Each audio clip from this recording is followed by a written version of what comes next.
Welcome to American Top 40. I'm Casey Kasem, and I'm counting down the hits on Poker Fraud Alert Radio. This next artist on our countdown had an absolute knack to do whatever it took in order to avoid hitting it big. In 1999, he was the only young software developer in California dumb enough to not work for a startup going public, and instead accepted a pedestrian salary to write code all day for a small company. Later that same year, he developed a chat room which exploded in popularity and had the potential to print money. However, he cheaped out on the virtual server running it, causing it to crash, and most of the people left by the time he got it running smoothly.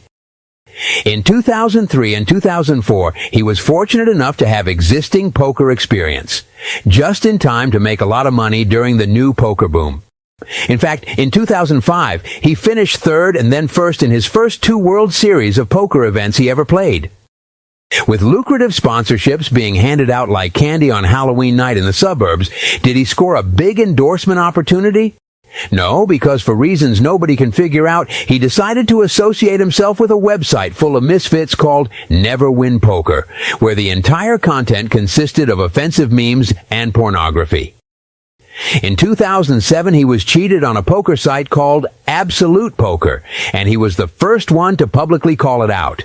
In fact, hearkening back to his software development days, he called the cheater a super user, referring to a player who has access to see everyone's hole cards. Seriously, look it up. This artist was the inventor of the term super user in the context of poker cheating. Him being behind the invention of this term is a fact nobody is aware of nor cares about. However, it did give him an opportunity to somewhat reinvent himself and claim a new form of moral high ground. Today, 16 years later, he's old enough to join the AARP, yet is still getting mileage out of the whole Absolute Poker and Ultimate Bet cheating scandal, posing as poker's unofficial police and running his own website called Poker Fraud Alert. Whenever virtue signaling pussies on Twitter give him a hard time about the politically incorrect content on his site or his often insensitive commentary on his radio show, he simply points back to those heady days of the late 2000s and asks, "Did you put your ass on the line by going on national TV and calling out a Costa Rican crime ring running a poker site?" Yeah, I didn't think so. Now he's made our countdown with his first hit song, which, judging by his history, isn't going to sniff anywhere near number 1. Coming in at number 40 this week on American Top 40, here's Dan Druff with My Sweet Super User. Well, that's not very nice, Casey. Come on now. A lot of that is not true. I mean, a little of it's true, but that just wasn't a very nice intro. And I never did that song. I never did a song called My Sweet Super User. Kind of a good idea, but I never did it. Anyway, I would sue Casey Kasem for this, but he's been dead for a number of years. So somehow he came back and did this. Either that, or maybe he did this before he died. I just never heard it. But anyway, that's this week's intro to the show. Hope you enjoyed it. And welcome to Poker Fraud Alert Radio. It is November 6th, 2023, right now, 10:19 p.m. Pacific Standard Time. And I'm once again broadcasting from a secret location, and I'm doing something probably a little bit foolhardy. I am attempting to broadcast using the internet of this secret location rather than my cell phone. And I'm probably going to be sorry. I'm probably going to regret having done that. But that is what I am currently doing. So hopefully it will work out. But if the show does crash, then I will have to hook it up to the cell signal again and broadcast that way, which I prefer not to have to do, but, that's the way things go. So far it's okay, but I will be watching. So if you suddenly hear me cut off, that is why. I didn't die in the middle of the broadcast.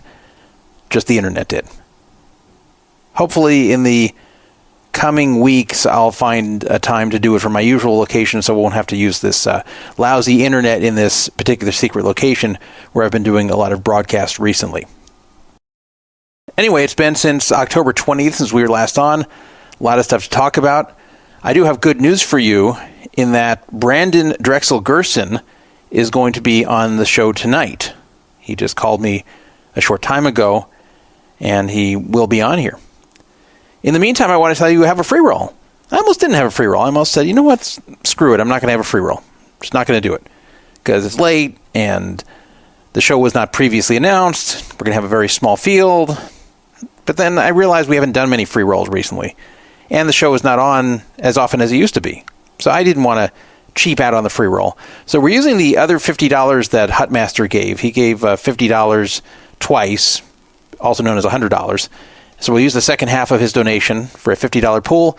25 for first, 15 for second, and 10 for third. 25 for first, 15 for second, 10 for third. It's on the No Fraud Online Poker Room. You can find the rules for the free roll at pokerfraudalert.com/free roll.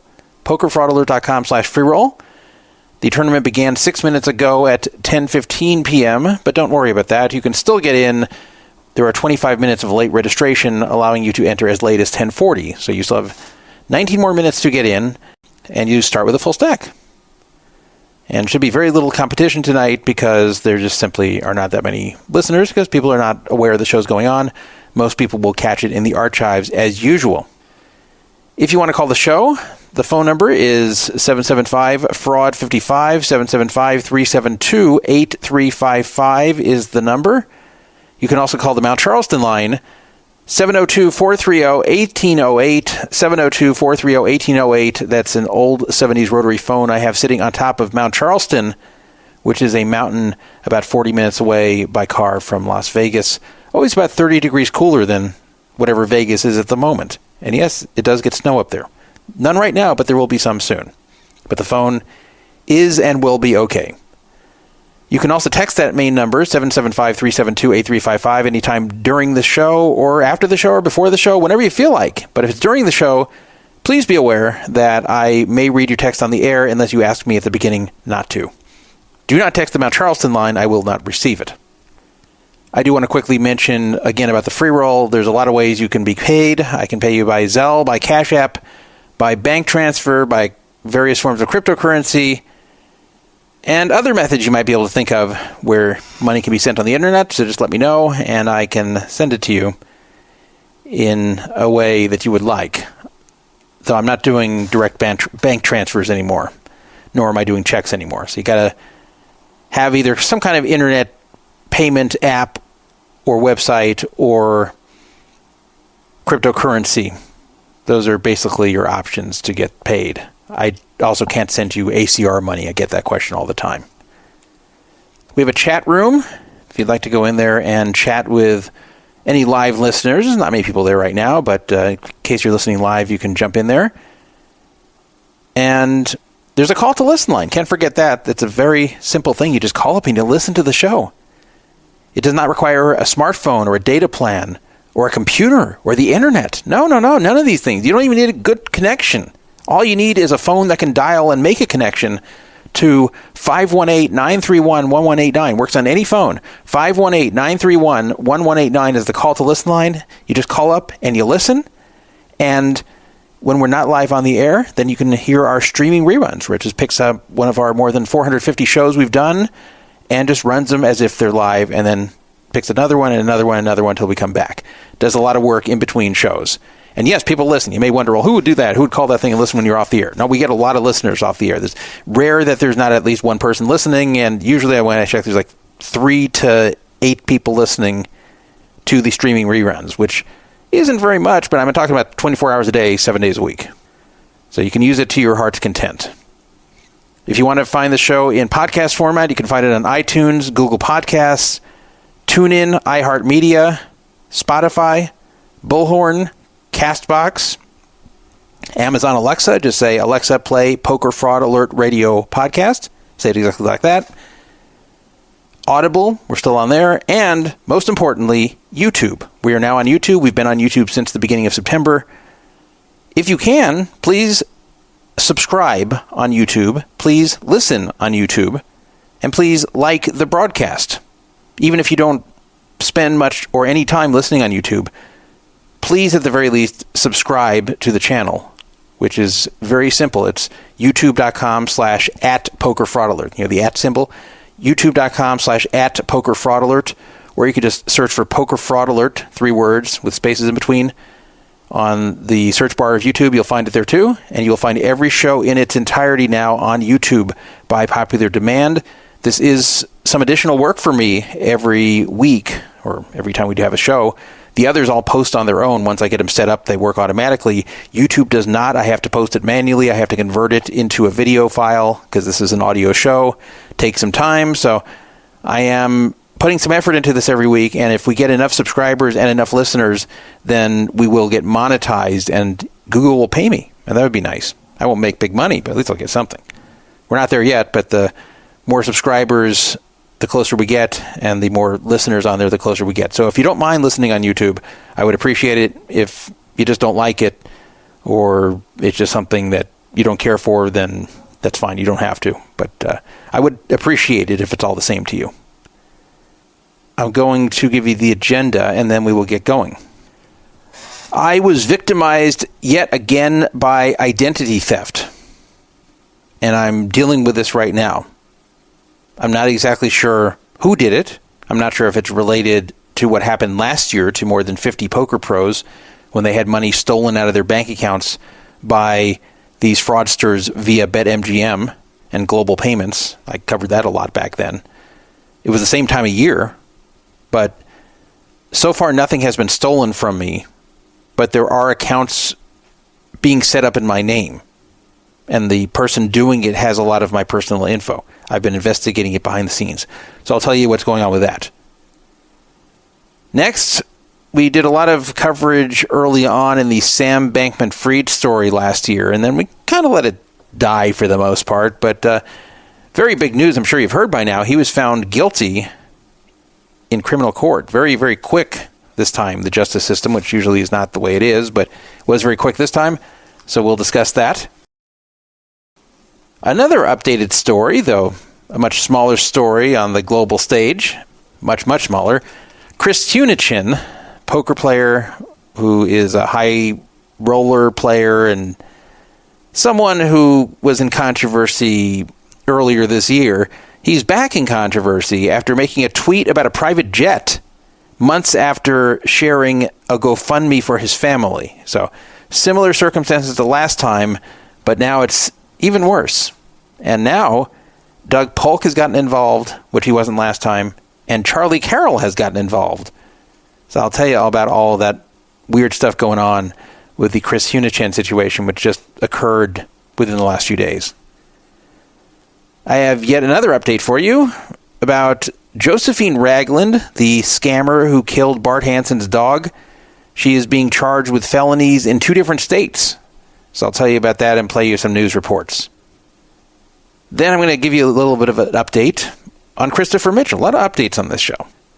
But Christopher Mitchell has been banned from a casino, at least to my knowledge. I'm not 100% sure, but I think it's pretty likely.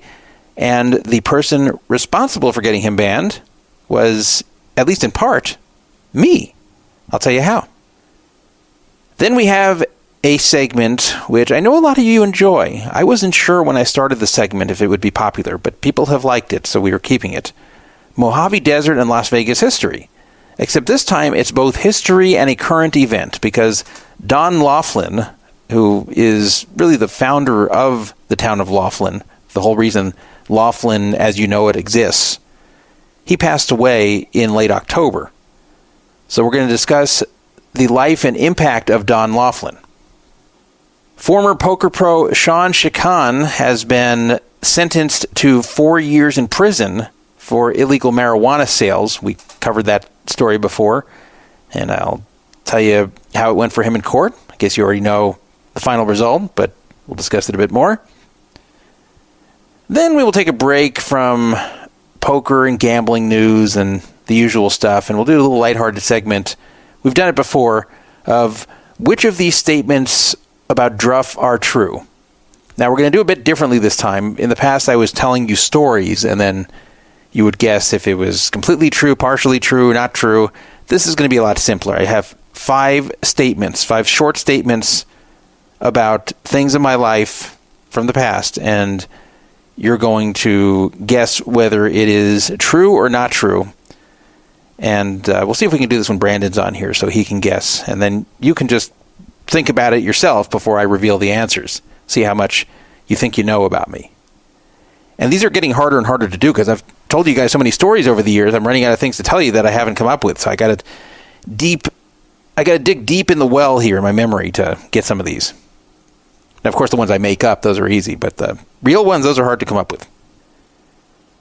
The Formula One race is going to happen soon in Las Vegas. It's going to happen on November 16th, and that's only 10 days from now. Unfortunately, all signs point to failure. Not that it won't happen, but that it's not going to nearly be the success that was hoped. And I will explain what I mean when we get to that segment. The Culinary Union, which is in Las Vegas, it's a very, very large union, very, very large labor union. It is not what it sounds like. You would imagine it's a union of restaurant workers. It is not. It does include restaurant workers, but it really includes just about all service workers at Las Vegas Strip hotels, including things like housekeepers. So if that union goes on strike, this gigantic union, then the Las Vegas Strip basically grinds to a halt. And obviously the hotels can't have that, so they're basically at their mercy. So strike was looming, but now they're close to a deal, and the details have been leaked. I will tell you what those details are.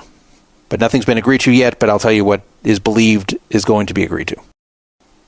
Finally, there is now software. In fact, there has been for 2 years, but I just learned about it recently. But there's now software that can analyze your video poker play in the casino and then tell the casino how good you are. Not how much you win, not how lucky you are, not how unlucky you are, but how good you are. Whether your decisions on the video poker machine are correct, mostly correct, or pretty bad. So it can analyze whether you're the type of player they would like to have in their casino. Of course, the worse you are, the more they'd like to have you. So I'll tell you about that software as our final topic. First, let me begin by telling you about the situation going on with the identity theft. So this is really, really frustrating. I first noticed a problem last year when I was going through my bank statement online, and I saw a $10,000 withdrawal from my account from BetMGM, which was very unnerving to see because I did not have a BetMGM account. So I knew this was just outright theft, that someone just outright stole $10,000 from my bank account. After I did a self-investigation and then also came to realize that other poker pros had been hit, Joseph Chiang had posted to Twitter that the same thing happened to him. At that point, I came forward and revealed what was going on with me. Prior to that, I was keeping quiet just in case this was something maliciously being aimed at me. But once I saw it happen to Joseph Chiang, I figured it was something aimed at just poker pros and not someone trying to do it to me in a vindictive fashion, but just more to steal. And that turned out to be the case. And it turned out that more than 50 poker pros had fake BetMGM accounts and also accounts in some other platforms created in their name.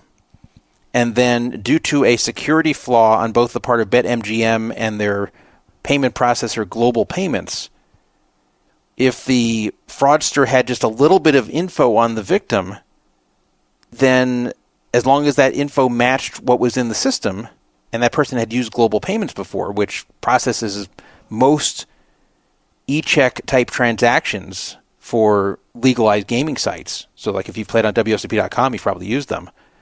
Then it would give you a drop down to just deposit from that person's bank account. So it was incredibly simple for someone to make a fake BetMGM in my name and then take $10,000 right out of my bank account without ever any kind of verification being done.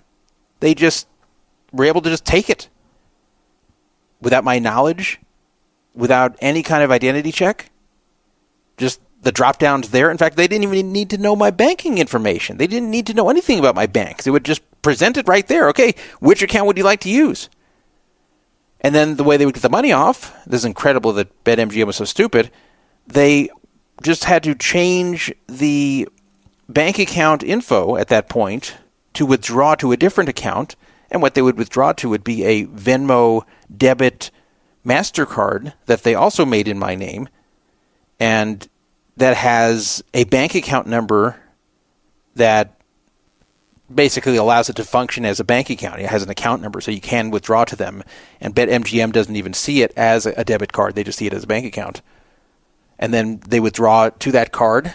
And then once they've withdrawn to that card, then they have it in that Venmo account. And then the Venmo account can send it wherever. And it did. So that's what was being done to me and more than 50 other poker pros.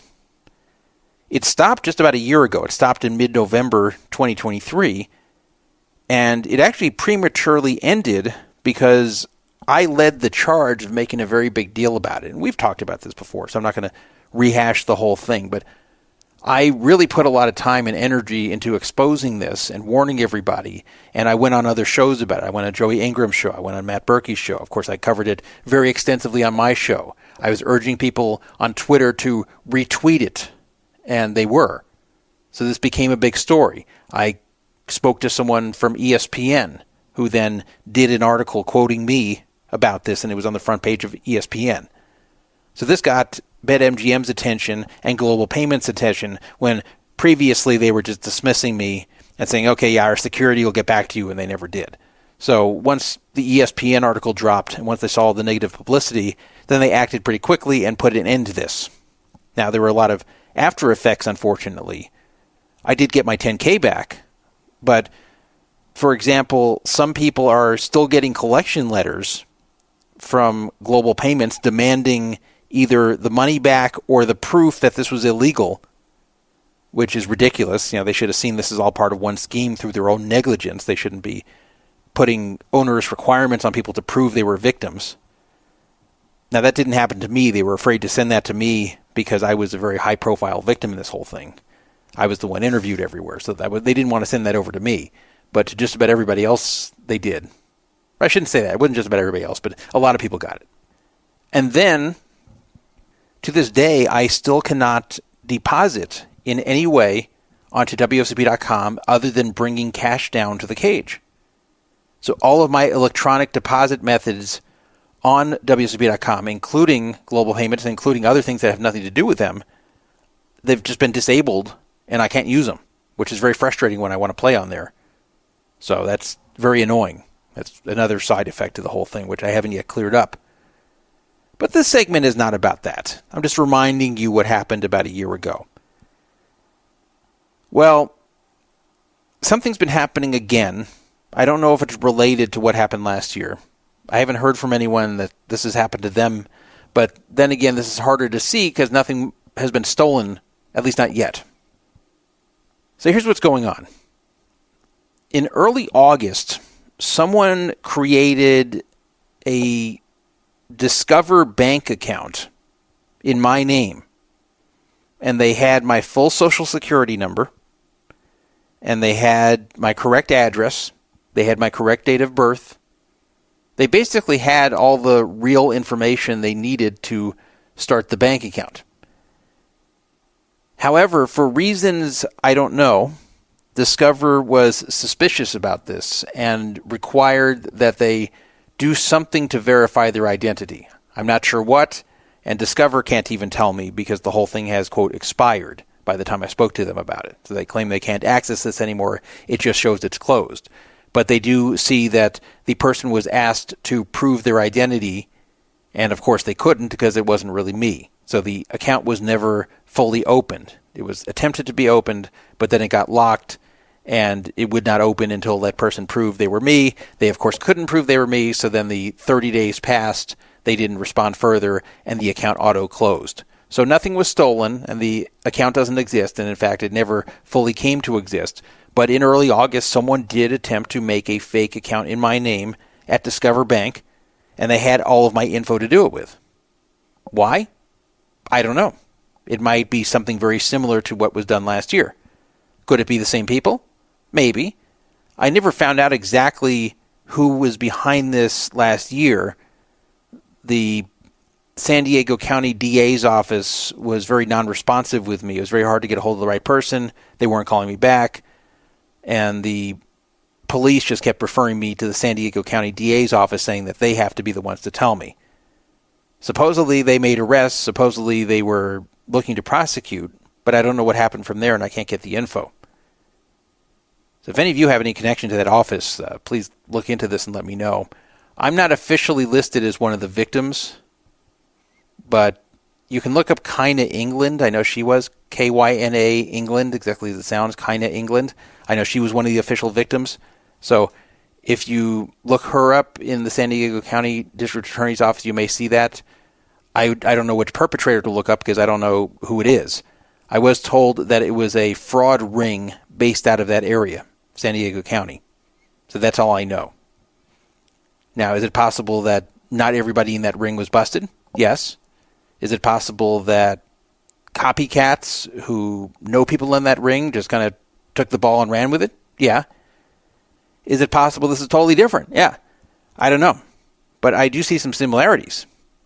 But then again, a lot of times these start to be similar to one another until the methods being used don't work anymore. So just because there's a similar MO doesn't mean it's the same people.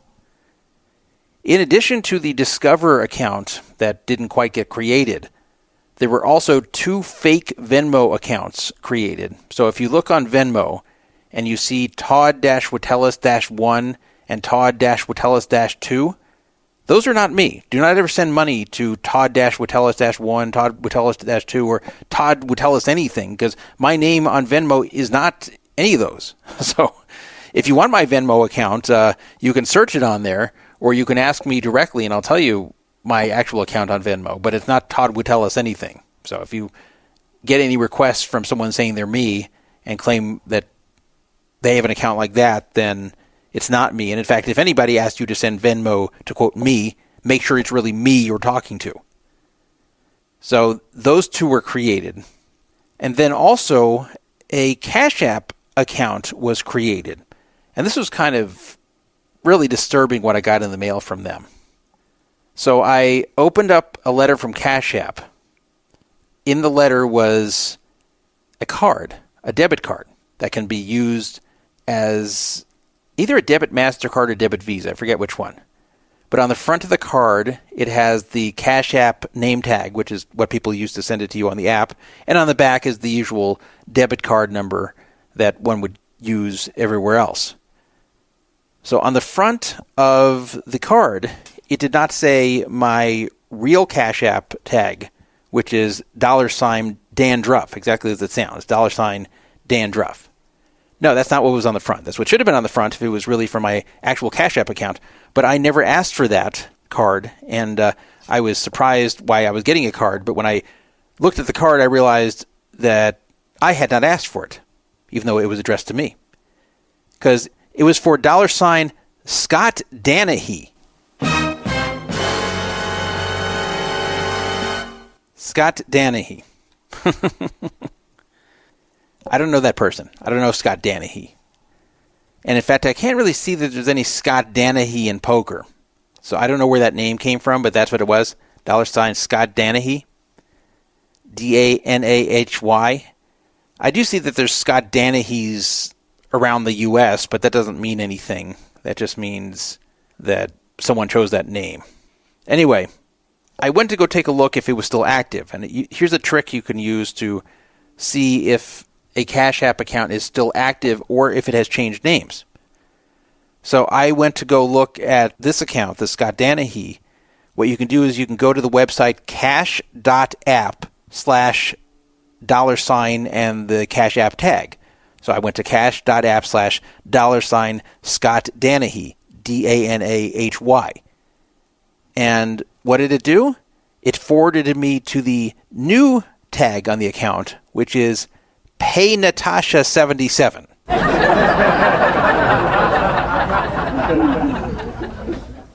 So I don't know if Scott here got a sex change and became Natasha, or if they decided they were just going to change it because they knew that card was going to be sent to me and were hoping I wouldn't find the actual tag. I guess they didn't realize that you can just do that little trick I did and come up with a new one, or even if you don't know that trick, you can just call up Cash App and complain, and they obviously have a record of this. So if you go to this, if you go to either cash.app/ $ Scott Danahy or cash.app/ $ Pay Natasha 77, you will get a screen where you can send money to Todd Wittelis under that name. I obviously contacted Cash App and Venmo. Oh, look who we have here. Is this the fraud show? It is. We're actually talking about fraud against me. Christ, is that what we've come to? Yeah. You're committing frauds in this economy, this Joe Biden economy? Well, someone's committing frauds. You could send Cash App to fake me at $PayNatasha77 on Cash App. It says right there, Todd Wittelis, but it's not me. Oh, my Lord. Yeah. PayNatasha77. Is there a fake Todd Wittelis? There's a fake Todd Wittelis there, yeah. How are you discovering this? Because I got the debit card associated with it in the mail. Oh, this is what I saw this on Twitter, I think. Yeah. Or, how much longer are we going to have to go where they actually, in news articles and whatever, they write, so-and-so said on X, and then they put in parentheses, the site formerly known as Twitter. Like a year? Isn't it to the point now that everyone knows they don't have to tell you that every time? Yeah, and I won't call it X. I won't call it X just like I won't call the Washington Redskins the Commanders. I won't call the Cleveland the Cleveland Indians the Guardians, right? Well, what would you rather call Washington if you had to? Did you know what their actual name was the first year? Yeah, I know that. The Redskins? I know, it was the football team. So it was very dumb. Either the Washington football team or the Washington Commanders, which one do you prefer? There I'd have to say the Commanders, but only by a little. But yeah. I won't do it. Now, I will say at least X isn't for politically correct reasons. It was just for Elon Musk branding reasons. I just think it's dumb, so I don't call it X. But anyway.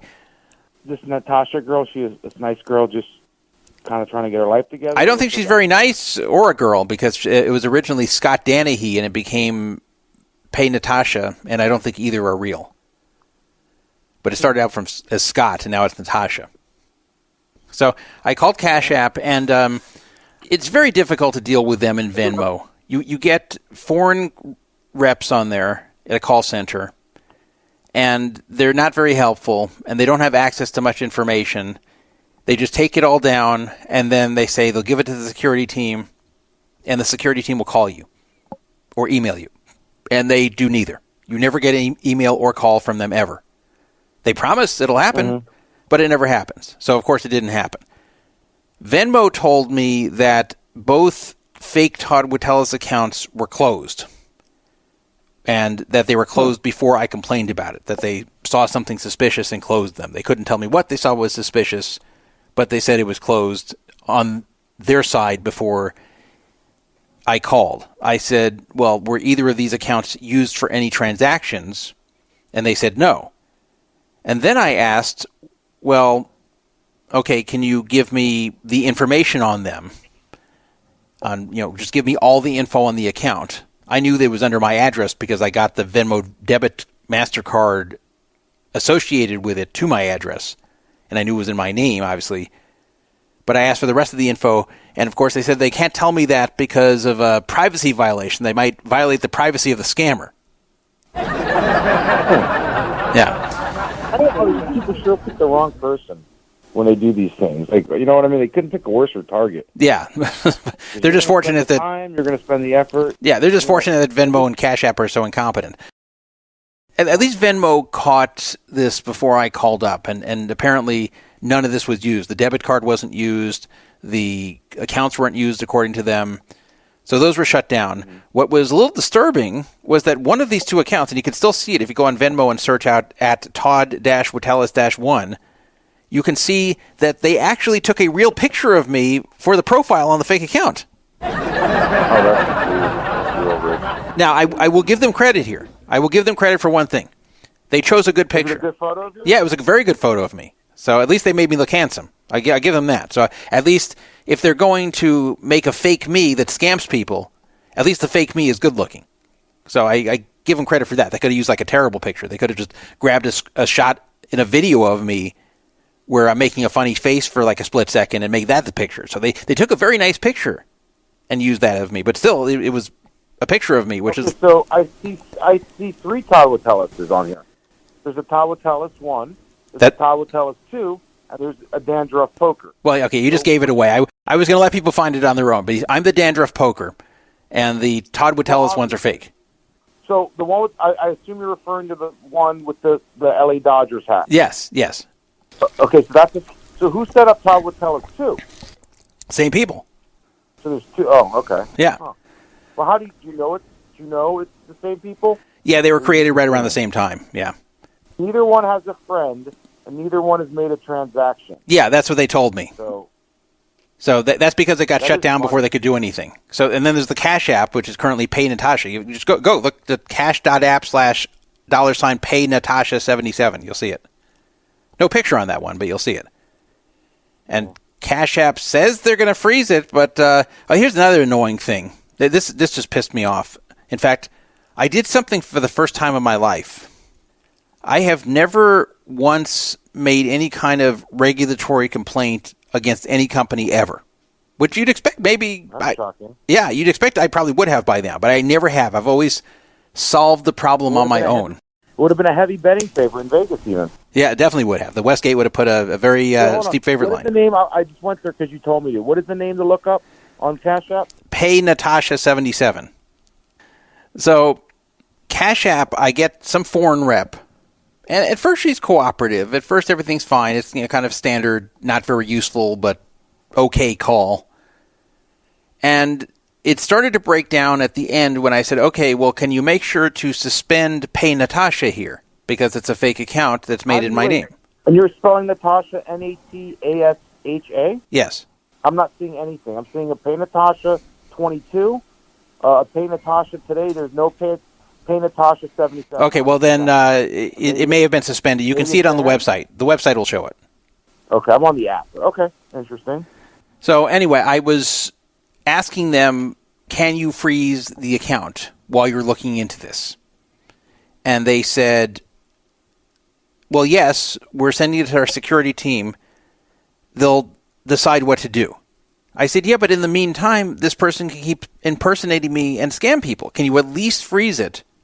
Because they're using all my info. It's not even like it could be a different Todd Wittelis because they use the same address and the same date of birth. They use the same everything. So it's obviously a clone of me, and I already have a Cash App account. I'm $Dan Druff on there. So obviously it's a fake account. Obviously there's no harm in them suspending it at my say-so, and obviously I can prove who I am. So I said, can you please suspend this right now pending an investigation? And they said no. I said, what do you mean no? Well, we've got to do the investigation first, then we'll suspend it. Okay, when is the investigation going to be? They said, well, it should be within 10 business days, which is 2 weeks, but maybe a little sooner. You know, it's funny. There are other Todd Wittelis on Cash App too. Oh shit! There's probably more of them. There's two of them. I didn't even know that. What's the other one? Okay, hold on. There is. I'm going back to it. There is a Todd Wittelis. This TOD cat, $TODD, and then your last name. Then there's a Todd Wittelis. There's a Todd Wittelis, like TODDWITTELESS. And then there's a Todd Wittelis, TODDWITTELEST.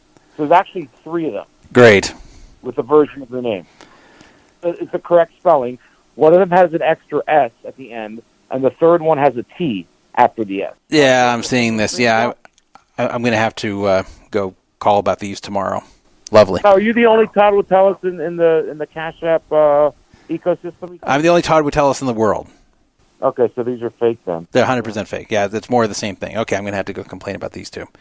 Lovely. So, you see what's happening here. But anyway... That'll kill your Wednesday. So listen to what happened, though. This is really awful. I'm complaining here, and it's very valid that I asked them to suspend the account that's a direct clone of me. They can't make the case it might be another Todd Wittelis because it's got the same info, same address and everything. So unless they think that there's a second Todd Wittelis living at my address with my exact date of birth, that's a hard case to make that it shouldn't be suspended. But no, it has to be done by this team within 2 weeks. So I said, well, come on, that's crazy. At the very least, it should be suspended while you look into it. So she kept repeating various forms of, sorry, it's going to be 10 business days. Sorry, it's going to be 10 business days. Just various ways of saying the same thing. And I kept saying, no, that's not acceptable. So then I asked, can I speak to a supervisor there? Oh, the supervisor is going to tell you the same thing, which is an answer I hate. So I say I want to speak to them anyway. And she started to get more and more irritated with me. And finally, when she got tired of arguing with me about it, she said, well, apparently you don't like the way we're doing things here, so I'm just going to close this case right now. Goodbye, and hung up on me.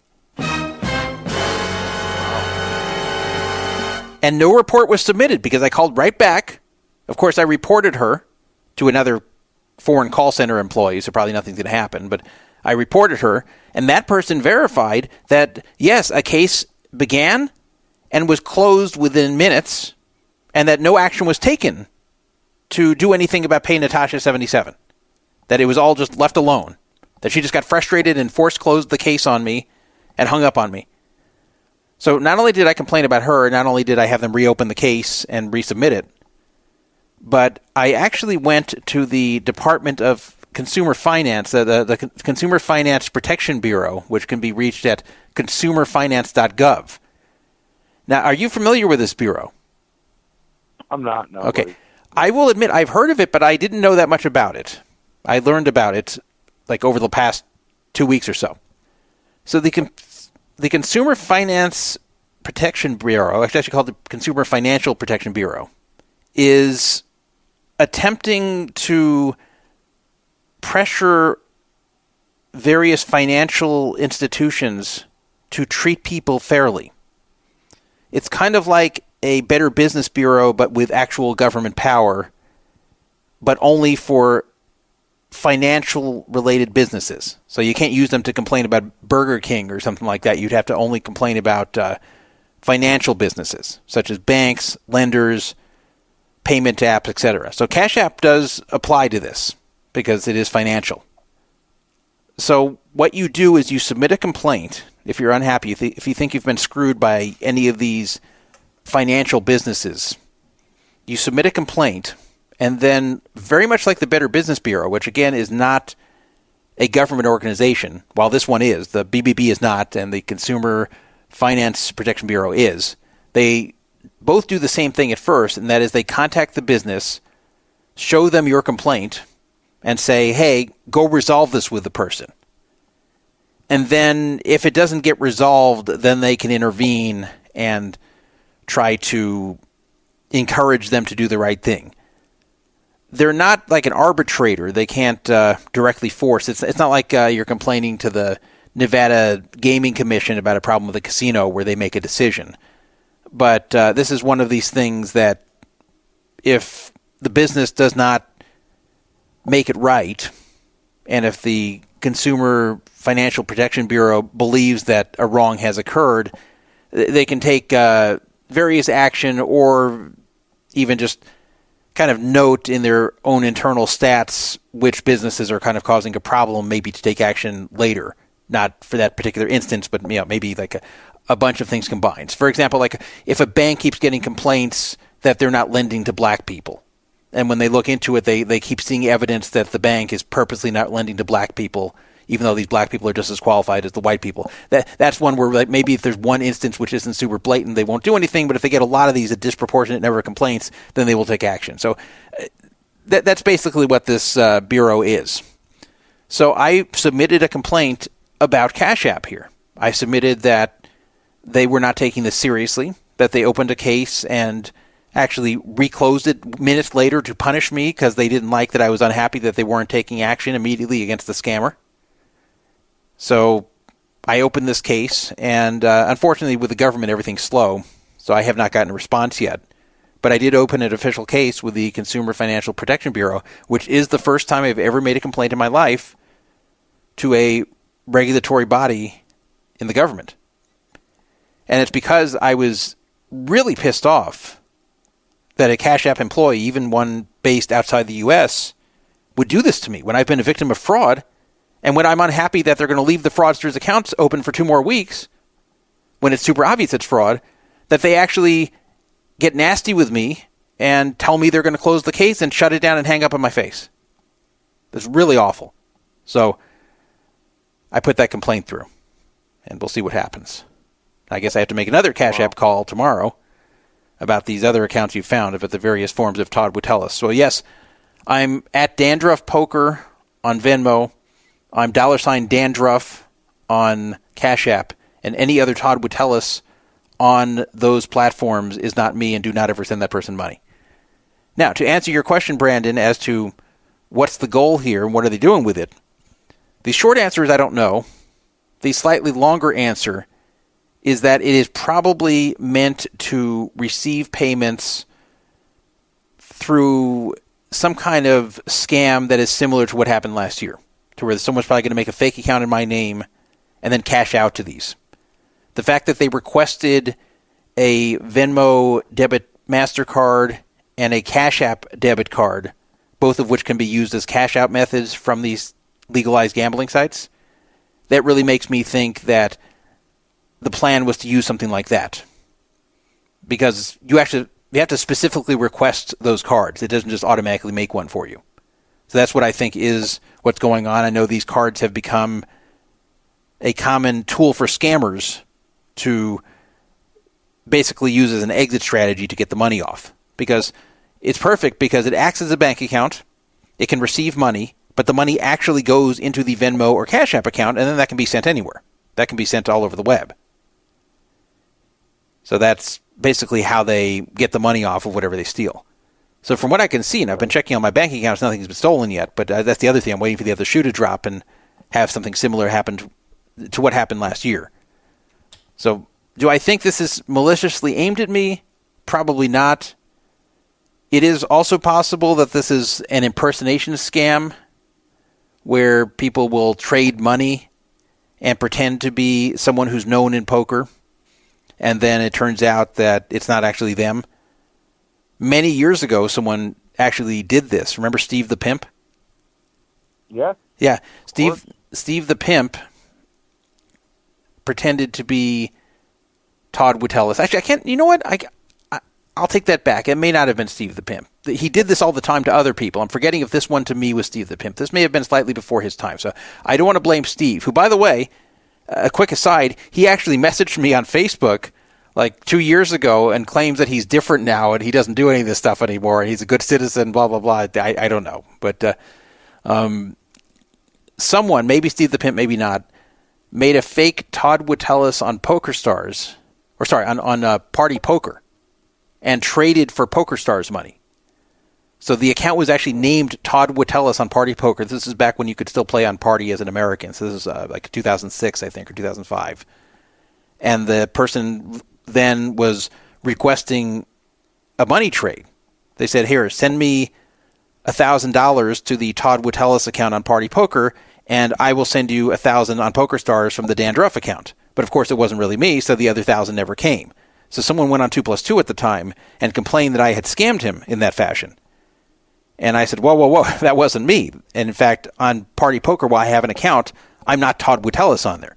So that's a completely fake me, and you got scammed here. So the person felt very bad for accusing me like this. I understand why they thought it was me, but they felt bad for just being sure that I did this to them.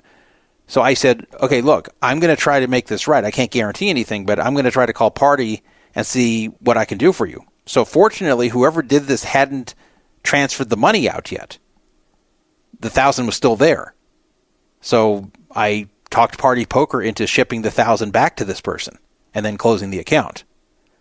So then I let them know that they have their money back, and they thanked me profusely. They said, oh my God, thank you. You didn't have to do that for me. I said, well, if my name's going to be used to scam people, even though it's some effort, it wasn't a ton of effort, but I'll put in a little effort to get your money back there if my name's going to be used to scam you like that. So I'm glad you got it back. I'm glad the scammer got nothing, and glad this is over. This goes back 17 years or 18 years, whenever this was. I knew it was while we could still play on Party as a United States resident. So it could be something like that again, but I haven't seen evidence that that's happening either. No one has said to me, hey, Druff, you said you were going to send me money on such and such site and you never did. What happened? No one's said that to me. So I assume this hasn't happened yet either. So my guess would be this is not aimed personally at me, but this is something similar to last year. But yeah, it's disturbing to keep finding this shit. For some reason, the picture thing is really getting me too. It's a good picture of you. Yeah, they actually used that picture. Yes. Yeah, that is a good picture. See, I told you. Now, Benjamin was actually next to me in that picture, but I cut him out of it. It was me and him at the All-Star game in L.A. at Dodger Stadium. That's where that was taken. Yeah. So anyway, that's going on right now. I'll let you guys know any update. Not quite as exciting as the BetMGM scandal where $10K was stolen from me and various amounts of money were stolen from 50-plus poker pros. But still, very bothersome. Same time of year, too. Okay, so let's move on to a bigger subject. One that I know Brandon has a lot of knowledge. He follows this a lot. And this is Sam Bankman-Fried. And the fact that a verdict has come down, which I'm sure you all have heard about. I'm sure I'm not giving you news that you haven't heard. Last Thursday, which it was very quick. I thought this was going to drag on for years. Well, there's some controversy about that, too. Yeah, it's a very quick verdict here. But Sam Bankman-Fried, about a year after the whole thing came into prominence, in fact, a year ago today, it still hadn't fully hit the fan. Sam Bankman-Fried has been judged guilty. A year ago today, he was living in the Bahamas, still living it up. $4,000 a day in DoorDash. We didn't even know about it yet. It's amazing. Whereas it takes Elizabeth Holmes almost 10 years to see like a prison wall. Like, it's very odd. It is odd. I will say one thing that's interesting that I'm positive you don't know. So long story short, the jury went into deliberations. Closing arguments ended last Thursday around 4 o'clock, 4:30 Eastern time. And LOL, there was a jury member that, and they didn't say what this was, what the exact extent of the occasion was, but a jury member had told the court early on that if she's on this trial, the preceding day, that Friday, whatever, what would Friday have been? Friday would have been like November 3rd. Just the story. Okay, right, November 3rd. So back in like September when they were doing jury selection or whatever, she told the court that she had a very important birthday party to go to on November 3rd. And I'm sure she said whose it was, but none of this was released. I don't even know if it was a male or female juror. So she's like, or he's like, you need me, I'll be on the jury, but I have to be at this party. So anyway, long story short, when the judge gave the jury the instructions last Thursday, okay, the judge basically said, well, we're going to give you guys until 8 o'clock tonight. You have until 8 o'clock. And the other thing I didn't even realize is when they said this, when you're a juror like that, they let you like order in whatever you want, food-wise. So anyhow, they gave them carte blanche. They're like, whatever you guys want to eat, we'll bring in dinner. But I guess there's some kind of rule that they have to convene for the night at 8 o'clock. And so anyhow, the judge told everyone, because I guess there are people in the court that didn't know this, juror number 7 or whatever, has a very important birthday party to go to the next day. So if a decision isn't reached today, we're going to take a long weekend and come back on Monday. And it was very, very odd because like there was objection both from the prosecution and the defendant, and I would have assumed that they already knew this well in advance, that a jury member had a birthday party to go to and that the jury wasn't going to convene. In fact, the prosecution asked for one of the alternate jurors. I'm sure most people know, like anytime I don't know if it's every case, but at least every time there's a high-profile case, there's an alternate jury in case someone gets sick. They had it a lot. It became useful during COVID. If someone caught COVID, or if, someone makes a mistake and gets kicked off the jury, then there's someone that comes right in. They follow it along. They do everything other than participate, named an official juror. So the prosecution wanted one of the alternates to replace it. The judge said, no, what we're going to do is we're going to treat this as a 3-day weekend then. If they, whatever. And, I don't even know if he said, like, if they can't come to a, verdict in 3 hours or 4 hours, because they probably assumed they couldn't. So anyhow, long story short, they go to dinner, okay, and they're eating, by the way, too. And it only took them about 2.5 hours, maybe a tad under 3, to reach a verdict.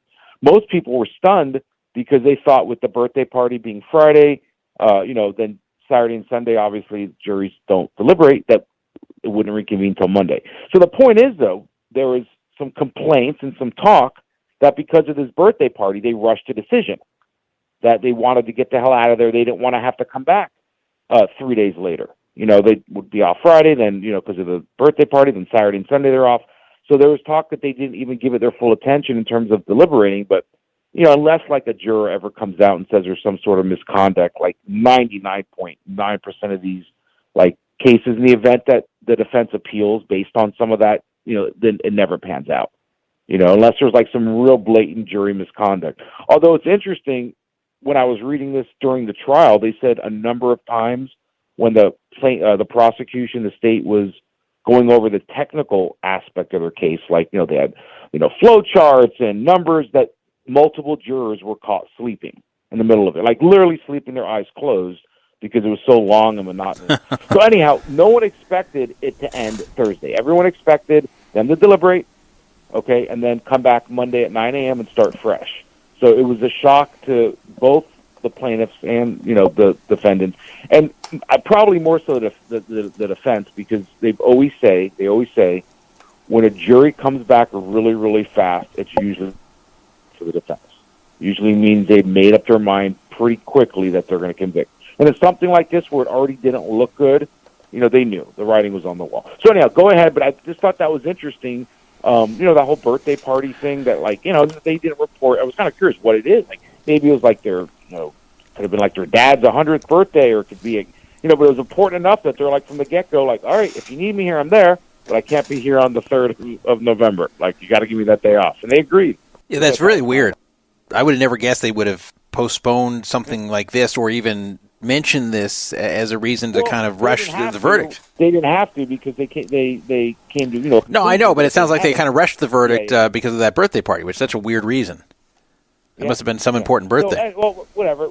We, already basically said it. So they came back right before, like, with maybe 30 minutes to spare, so about 7:30 Eastern time on November 3rd. And the judge had told them 8 o'clock. I guess that was just, it was their first day deliberating, but, I guess they're not going to keep them there to midnight all through the night.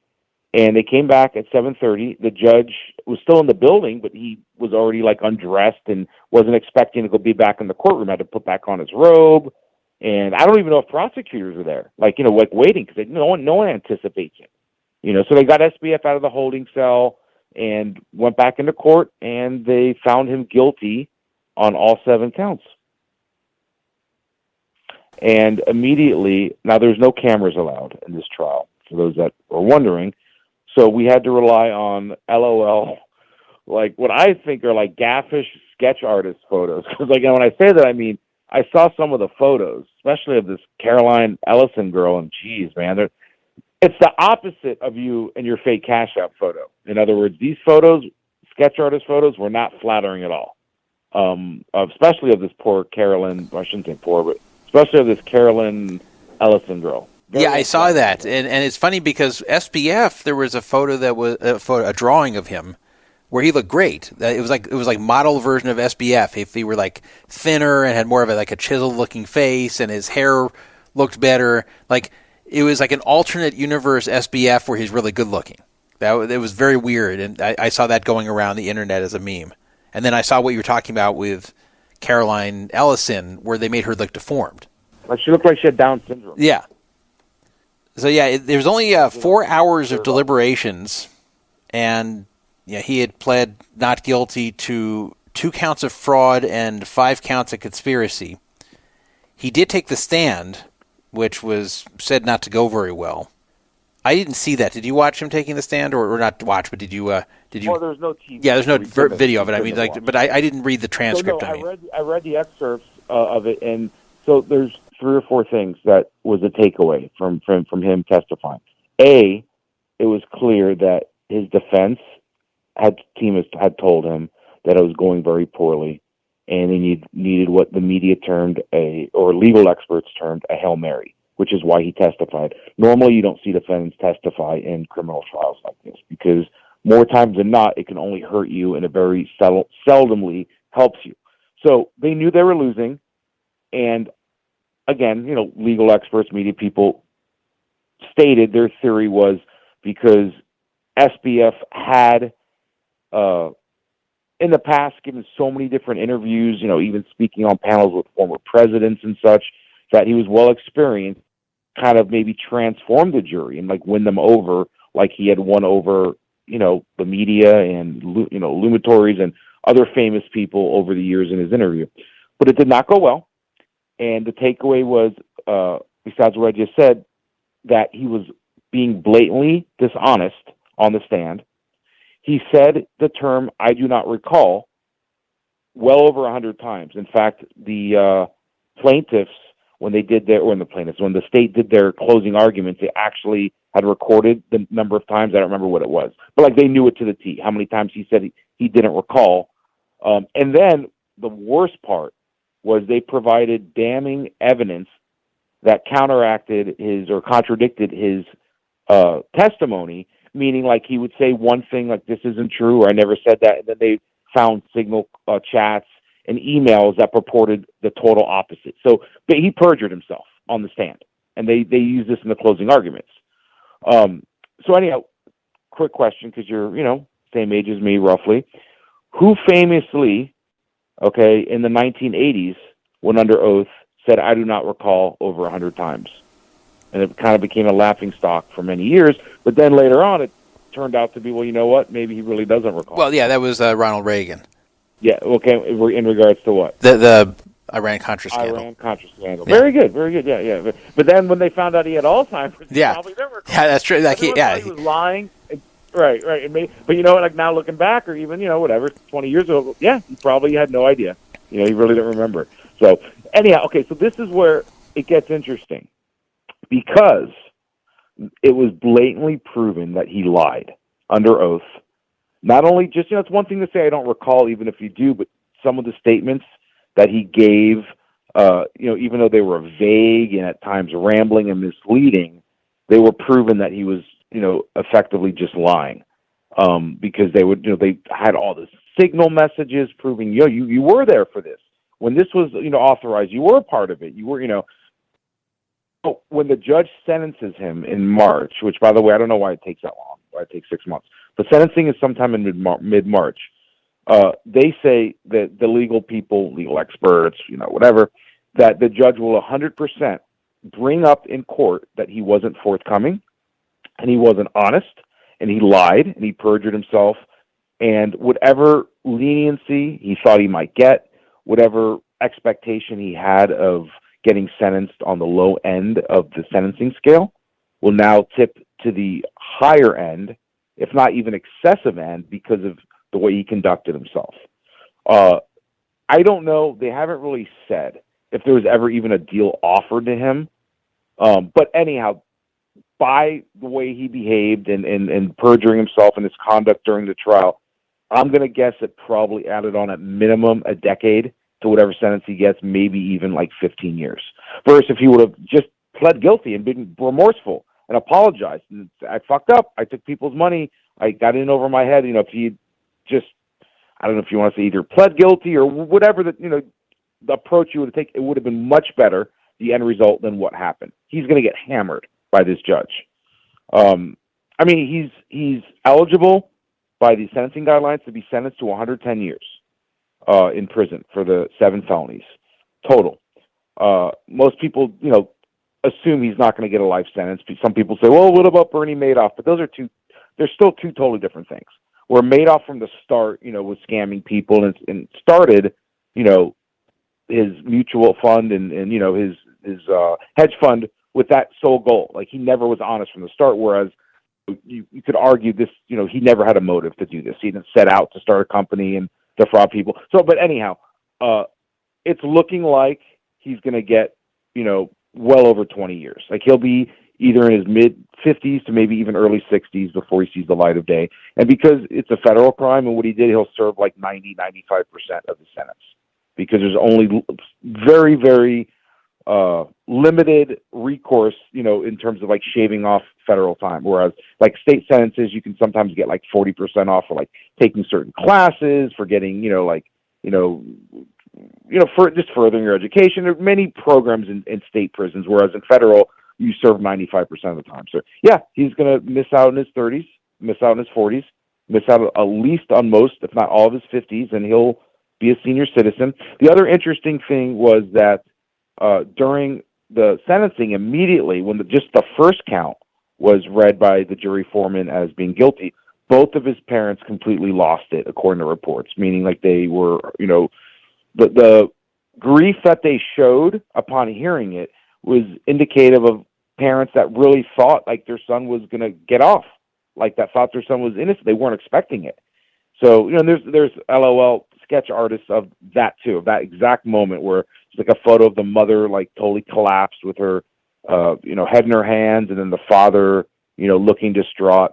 So yeah, and they said that the only emotion that SBF showed was he was like shaking, like his body was shaking. But it's also kind of hard to tell because like if you watch interviews with him, like he's always kind of shaking, or rocking his leg or his knee. Like some people used to call that like the SBF tics, or like they kind of, I don't know if he never was diagnosed with Tourette syndrome, but one of those type of syndromes or symptoms, I should say. So anyhow, that's basically it. And so they removed him. They said that he nodded in acknowledgement at his parents, and then they let him out of the courthouse, took him back to his holding cell at the Metropolitan Correction Center in New York, which is the same place, by the way, where Jeffrey Epstein committed suicide, and where his chick.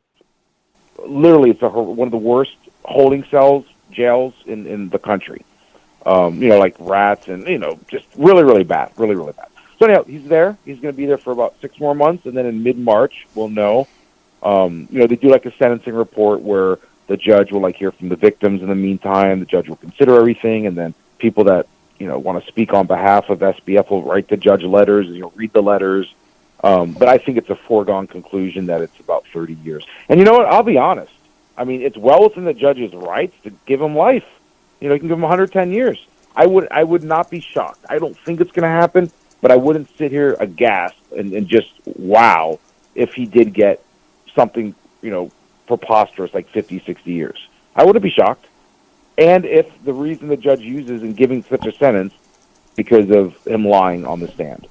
And most of the legal community and people in the crypto world are calling for like the highest end of this to act as a deterrent for other people that, would consider doing this as well. Like a lot of people in the crypto world, a lot of advocates want this to be a harsh sentence to just deter other people from, behaving like this and stealing.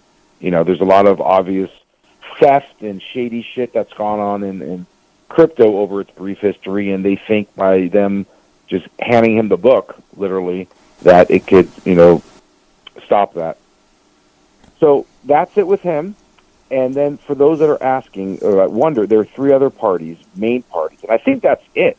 Out of the whole SBF or, the whole FTX gang, there are 3 other people that I know of and that have been publicized that have been charged in this. I haven't heard of anything else. One is a guy named Gary Wang, who was the chief engineer. The other, I can't think of his name, but he was someone that was a fellow co-founder with SBF, although he doesn't get a lot of attention, and he didn't have a split equity share, but he is credited as being a co-founder of FTX. Can't think of his name. And then obviously Carolyn Ellison. They all pleaded guilty to several fraud charges literally in December of last year with a deal that if they cooperated, told the truth, so on and so forth, that the prosecution would ask the judge to take that in account during sentencing. But there was no deal made, meaning there isn't like if you do this, you do that, no jail, no this. If there were no promises made other than that they would consider the fact that they cooperated. So after SBF is sentenced in March, then there will be a date set for the 3 of them to be sentenced. And that's kind of, under a lot of speculation now, especially, because there's a Carolyn Ellison, there's, she's a girl and she's kind of like the face of the other 3 in regards to whether she serves any prison time at all. Some people are saying that there's no chance she doesn't serve at least a couple of years because her crimes are still very severe and it's not an excuse. Like she on the stand testified that she knew what she was doing was fraud, that at some point after initially being shocked, she became numb to it and kind of didn't think it was, not that it wasn't a big deal, but didn't question it and knew full well what she was doing. In terms of writing, she was the one that wrote the fake balance sheets that were given to banks, that were given to investors, to borrow money, so on and so forth. But anyhow, we'll know that sometime after that. And then there are other people that are thinking the three of them will get probation, and because they cooperated and they literally sealed the deal.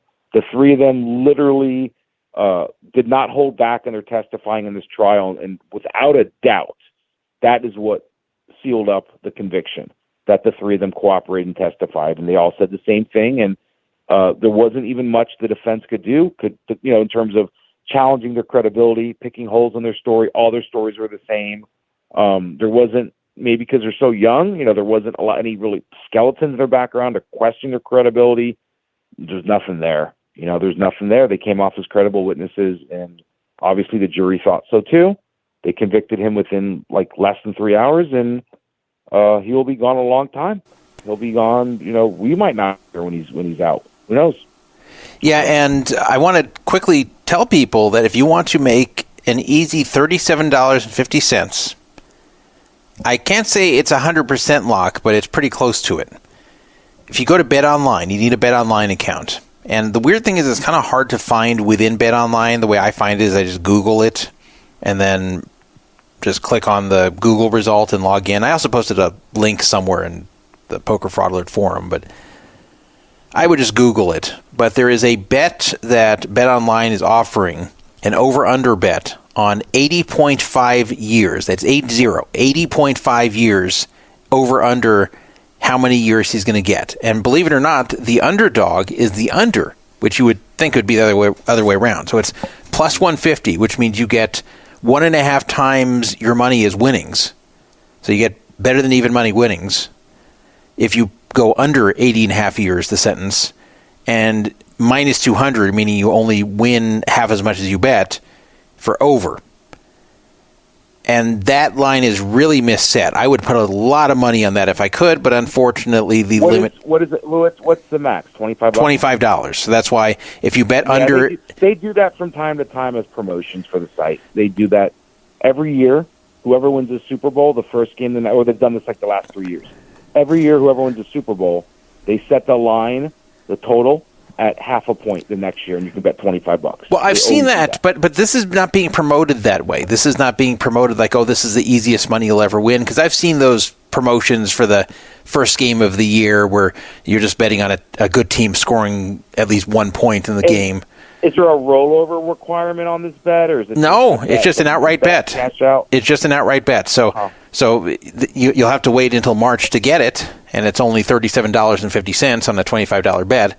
So you will have $25 locked up. But if you have a BetOnline account with money in there, definitely Google this and find it. If you really need the link, you can text me 775-372-8355. I can find it and send it to you. But it really is free money because he's not going to get 80.5 years.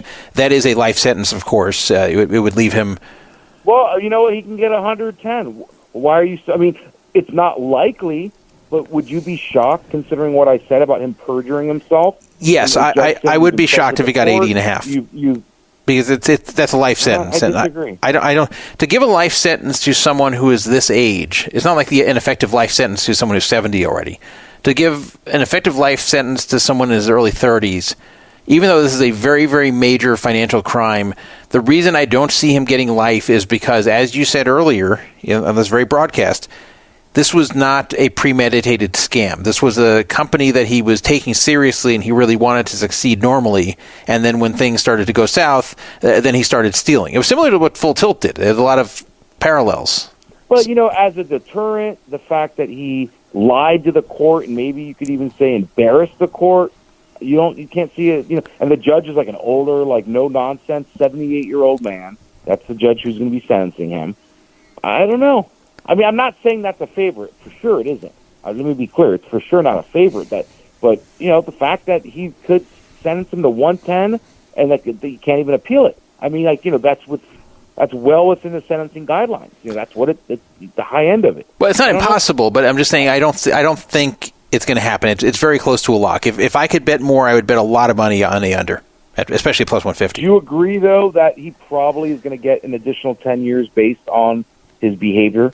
And the fact, I know you didn't follow it, you're probably hearing that for the first time about how he perjured himself and this and that, but what would you guess? I think he's going to get something like 30 years or low 30s. That's what I think is going to happen. Right, but I'm saying if he had pled guilty, apologized, cooperated, everything from the start, what do you think he would have got if none of this spectacle occurred? Yeah, then maybe it would have been something like 10 or 15. Yeah, that's right. That's my point. He added on a decade, if not more, because of the way he handled it. And you know what? He was never going to get out of this. Yeah, I was surprised. No jury that was ever going to find him. I mean, his best case scenario, I'm hearing that echo again. His best case scenario ever was always going to be getting one sympathetic juror or maybe two and having a mistrial, and then they were just going to keep trying him again. He was never going to get acquitted. It just was never going to happen. And then the other thing that's really bizarre, and I always find this so silly, is that they're still saying that they are going to try him sometime next year on these other charges in regards to the political stuff and the China stuff. They claim allegedly that he funneled contributions that came from him to other people to avoid campaign donation limits, and that he made private, basically backdoor deals with China, with the government in China, without registering as a foreign agent. But at the same time, they also say whatever those charges potentially bring, he would serve concurrently with whatever he's given for the fraud charges. So in essence, it doesn't mean anything other than, yeah, it's on his record. You can say, well, it's principle, but in essence, they're going to spend millions of dollars of taxpayer money, because again, this is a federal trial, not New York, taxpayer money, federal, U.S. taxpayer money, to convict him, and nothing will change. And I always think that's silly. It is stupid. Like, just, you know what, if you're going to give him 30, 40 years, why would you have another trial if it doesn't add on, So, oh my God, then he gets acquitted of that one, and it means nothing. You know what I mean?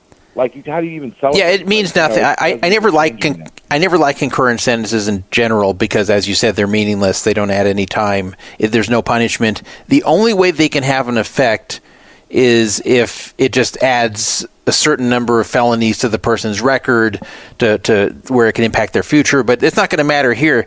Sam Bankman-Fried is so high profile that it's not like extra convictions will change anything in his future. So, yeah, this is going to follow him around for as long as he lives. So the rest is pointless. The rest is just so prosecutors can put an additional feather in their cap. Oh, look, we got more convictions here. That's all it is. It is a waste of taxpayer money. So if it's not going to be tacking on extra time to his sentence, they just shouldn't do it. I agree with you. So, yeah, anyway, I agree with you that he mishandled this, and I was surprised when he pled not guilty. When I heard it, I thought, well, maybe he's got something that he could bring out to really create some doubt, but he didn't. Whatever thinking he had that he could get out of this was very flawed. Well, anyhow, what I was going to say is, and you can tell me this, following the trial every day and reading whatever the media posted about it, I still can't even tell you really what his defense was, other than it was a defense of, I never meant to commit a crime. Like, outside of that, it wasn't done purposely, it was more incompetence. There wasn't even a clear defense. Like, you know what I mean? And he should have known going into it, I made a mistake, but it wasn't intentional, and, making a mistake isn't criminal. Like, he should have known, his lawyer should have told him that that's not, an applicable defense to avoid, conviction or punishment. Yeah, that's you know what I mean? Right. If he was going to take that approach, then he just plead guilty and try to present just a young guy who got in over his head and thought, okay, well, I'm just really just borrowing this. I'm going to really put it back for everybody. I'm sure it'll be okay. And he was just kind of delusional about how he could turn it around when he really couldn't, and it was in bigger trouble than he realized. And he could try to sell that whole thing of, I'm not really a criminal. I just made a really stupid mistake trying to keep my company afloat, and it hurt a lot of people. I'm really sorry. There's nothing I can do now. I wish I could get it all back. Like, he could project a combination of remorse and just someone who couldn't handle what was in front of him. They couldn't handle the downslope of the company and made some rash, stupid decisions and try to get some sympathy that way. But yeah, this whole way he did it, where he pleads not guilty, doesn't have an explanation, and lies on the stand, it's just a recipe for disaster, and that's what happened for him here. Now, I don't feel bad for him. This is someone who just outright stole. I've heard the arguments saying, well, he didn't start out trying to scam anyone or steal from anyone, and he was doing this with the motivation to keep FTX afloat, blah, blah, blah. But bottom line is here, and I said the same thing about Full Tilt and the thefts back then, is if you're holding somebody else's money, it is not yours. And you might like to do some things with that money, and that money could be convenient to prop up your business, but it's not yours. And if you take other people's money that you happen to be holding at the moment, if you steal their money to rescue or prop up your business, then it's theft.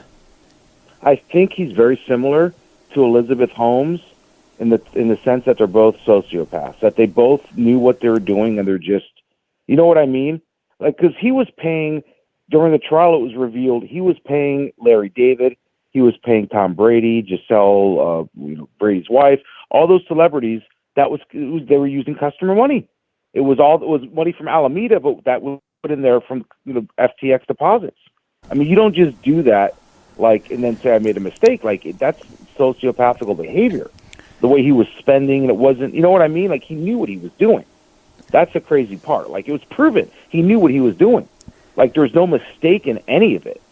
Yeah, and I saw the whole thing, right, and I saw the whole thing that even a lot of parts of him that you would assume were natural aren't, like the disheveled appearance with his hair all messed up, and the fact that they spoke about that. They spoke about that during the trial, that all of that was set up by him in advance because he thought that he would get a bigger following, that people would love it, that, his the actual quote they showed was a text message or a signal message with the Carolyn Ellison a couple years before any of us even heard of him, where he said that if people think I'm crazy, it's good for FTX. Like, being disheveled and being kind of out of it and being erratic and being eccentric, that it would be good for FTX. That was all planned. Yeah, and also, even the car he was driving was planned. Like, he drove some crappy car. It was supposed to, it was all supposed to be just this semi-crazy, unusual genius who makes huge money in crypto and is someone you can trust because he's so different, because he's not like you. So all of this was cultivated. This wasn't just like a different guy. This wasn't a guy with these particular quirks who decided not to change them because he felt it was working. This was like a character that was developed here, that he wanted people to see him this way. And he put a lot of effort to make sure he didn't break this character. So this does point to a sociopath. And it's fine that people can create a character that they want seen as their public persona as the head of a business, but just nothing about him is genuine. If you look at everything he says and does, he acts like he's a genuine guy. He acts like he's a real guy. He acts like he's someone that you can trust, and he's the opposite of it. It's the same thing as Elizabeth Holmes with her voice, and her mannerisms, and her black turtleneck. It just really is. All of that was well thought out before, and it wasn't real. Like, it was to fool the public. It's really, really, really, that's why I say he's a sociopath. I think him and her are very, very similar. Yeah. Maybe that's who he should have dated instead of. She did the same thing. She never took responsibility. She never admitted that any wrongdoing. The whole time. I mean, up until, and then she was trying to weasel her way out of it. She went as far as to have 2 kids. She went as far as to have 2 kids. Right before trial, and then after trial dates had been started. Talking about Elizabeth Holmes, just to get sympathy out of a judge. Yeah. That wouldn't want to hopefully take two newborn. I mean, one of her children now is like 4 months old. She was born maybe not 4. Was born in February of this year. So what would that be? Like 6 months, 7 months? No, that should be 9 months. But yeah, close enough. Okay, but whatever. Right. But think about how sociopathical that is, to bring 2 kids into this world knowing, and then the fact you're only doing it, because you want leniency. I remember she tried to blame the whole thing on the boyfriend, this Sonny Balwani, who he was very guilty too. So he was no, of course, innocent party either. But she was mentally and psychologically abused by him, and that's what led to it. Like, it makes no sense. It's just people trying to get out of guilt for their own misdeeds. you know. But the crazy thing with SBF is he didn't even have an offense. Like, it just, you know what I mean? I didn't mean to. When you do something criminally, I didn't mean to, isn't it offense of breaking the law? It's really bizarre. It's really bizarre, you know. So then it makes you wonder now, like, you know, about his parents. What are they going to do? You know, because now there's talk like they're going to start, now that this part is off, you're going to see all these civil cases at the forefront where they're going after people that money, such as the endorsers or his parents that received money, you know, and obviously they're going to try to liquidate whatever they can get back to pay people back their money. So that will be the next, you know, big news things we start seeing as the bankruptcy trustees start going after people to, and I'm kind of curious what will happen with the celebrities, because I don't really know if there's a precedent for that. Like, meaning, you know, you're a spokesman for a company, you take a job, you know, based on thinking that you're going to be providing, you know, a service, you're going to be speaking on behalf, representing a company that is honest and you know, truthful and moral. And then you find out that they're misleading everyone. It's fraudulent. Is it that person's responsibility to pay back the money? I mean, you know what I mean? Do they owe that to them? You know, I don't know. Like, if you do a job and then you find out the company that paid you is corrupt, how is that your responsibility? Like, why should you be punished if you provided a service? You know it's funny. I mean? There is, again, parallels to the Full Tilt situation, because you had all those Full Tilt pros, and also even more lock poker, where you had these pros that were promoting it.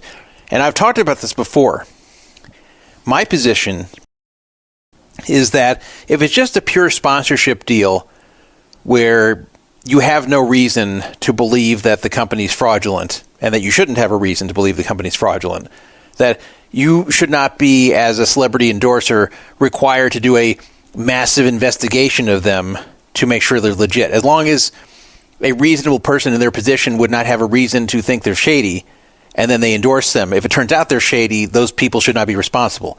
And I felt that way about Full Tilt and Lock Poker also. However, once it comes out that it is shady, or there's a strong reason to suspect it is, and they continue to promote it, then I think they should have some responsibility. So in the FTX situation, I don't think any of these celebrities should be responsible, because when they were doing it, they didn't have any reason to believe anything was wrong. So while this looks very bad now to go see these old ads of Tom Brady and Larry David and all that, you can't blame them for not knowing here, because at the time, everyone thought it was legit.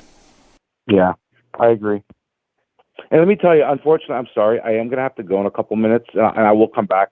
If someone just texted me, a friend of mine that's nearby, that's stopping by, that doesn't live here in Vegas. So I apologize. I will have to leave briefly, but I'll be back at some point. So if you need to cover the other topics, go. But try to save the Laughlin one for me, because I have a special place in my heart. Yes. Okay. So I will save the Laughlin. I'll try to keep the other Vegas stuff to the end of the show as well. Yeah. And I'll go to the poker type stuff that you have lesser interest in to do when you're gone. Okay, I appreciate that. So yeah, so that's basically, and anyhow, to wrap it up, at least on my end, I think he's going to get upwards of 25 to 30 years. That's what I think. I agree. Like, if I was in a pool and, we were wagering or whatever, I'd say he's going to serve a minimum of 25 years. And I would not be shocked if it's even something crazy like, 40 or 50 years. I wouldn't be shocked. I think you're probably giving credit, that, or likelihood. But either way, yeah, I mean, he's going to be an old grade man when he gets out of there, and they're going to appeal and they're going to do this and that. I mean, I don't even know what the appeal would be. They're like, what are you going to appeal? Like, it was clear night and day what he did. You know what I mean? Like, there's not even any, I mean, it took him 3 hours to convict him. 3 hours. They said there was over 10 million pages of evidence. They never requested to, look at anything, to have, no questions to the judge, during their 3 hours. 3 hours. You know what I mean? Like, he just was just done. Did they actually print 10 million pages? Did they really print those pages physically? That's what it said. I don't know if they did. They just said there was over 10 million pages of evidence. That's what they said. I don't know. I thought about that too when I read that number. I'm like, That's insane. I mean, you have to imagine it's digital. Like, you know what I mean? It's not like they didn't print 10 How much room would that take? Like, I'm trying to think how much room, even if it was really compacted, how much room would 10 million pages take, physical room, if they printed it out? I would like in boxes and stuff. It would probably take up like, I don't know, 400 or 500 square feet of boxes. Yeah, that's what I'm thinking of. That's a lot. I would guess. Yeah, it is. It's nuts. It's crazy. Yeah. And then he's not going to get his Adderall in federal prison. Like, it's just, I mean, I'm not advocating he should. You know, he's like a vegan, so he's facing a lot of lifestyle changes. Are you sure he won't get the Adderall? No. Because they will give medication in prison if it's needed. Well, he had a problem getting it at the detention center, and even though they were giving it to him because his lawyer said that he couldn't prepare for trial, he had been taking 3 or 4 doses a day, up until he was incarcerated. Now, during the trial and before, he was given 1 dose every day at 5:15 in the morning, and by about like 11 o'clock or noon, he was wiped out. Like, he would. I don't think that, you get. I've never taken Adderall, but I don't think you get withdrawal symptoms from it. But after basically after lunchtime every single day, he didn't have the stamina, the attention. Lawyer said, but they were giving him certainly. In fact, I just looked. It was actually 6. He was taking 6 doses a day when he was in the Bahamas. Before that, that's what he was prescribed for. They were giving him 1 dose every morning at 5 o'clock, and that was his only dose for the day. So yeah, maybe they gave him 1 in prison. I don't even know. They had to fight for that. Yeah, I can see. You know what? It's a good point, though. They may conclude that he doesn't really need to concentrate in prison, and therefore he doesn't really need it. Yeah, and it's still a narcotic too. So I don't know how that works. Like, do they give people with like back pain and chronic pain opioids in prison? Yeah, I would think. I would think so. According to what would be seen as medically responsible, you're supposed to get essentially the same medical care that you would get outside of prison. Otherwise, it's considered cruel and unusual punishment. But the Adderall, they could make the case he doesn't need it because, unlike someone outside of prison that can say, "Well, I need it to navigate daily life. I need it to work." Well, he's not doing that stuff. He's in prison, so they can say, "Well, what do you need to concentrate on?" Hey, I'm sorry. My friend just showed up, so I'm going to hang up right now. You go on, have a great show, and I will be back. I will be back at some point, okay? Okay. Well, I'll talk to you later. That's fine. Okay. Okay, thank you for having me on. I'll see you soon. Bye. Okay, good night. Not good night. Temporarily good night. But I guess we can move on. Brandon followed that topic very extensively, as you might have noticed.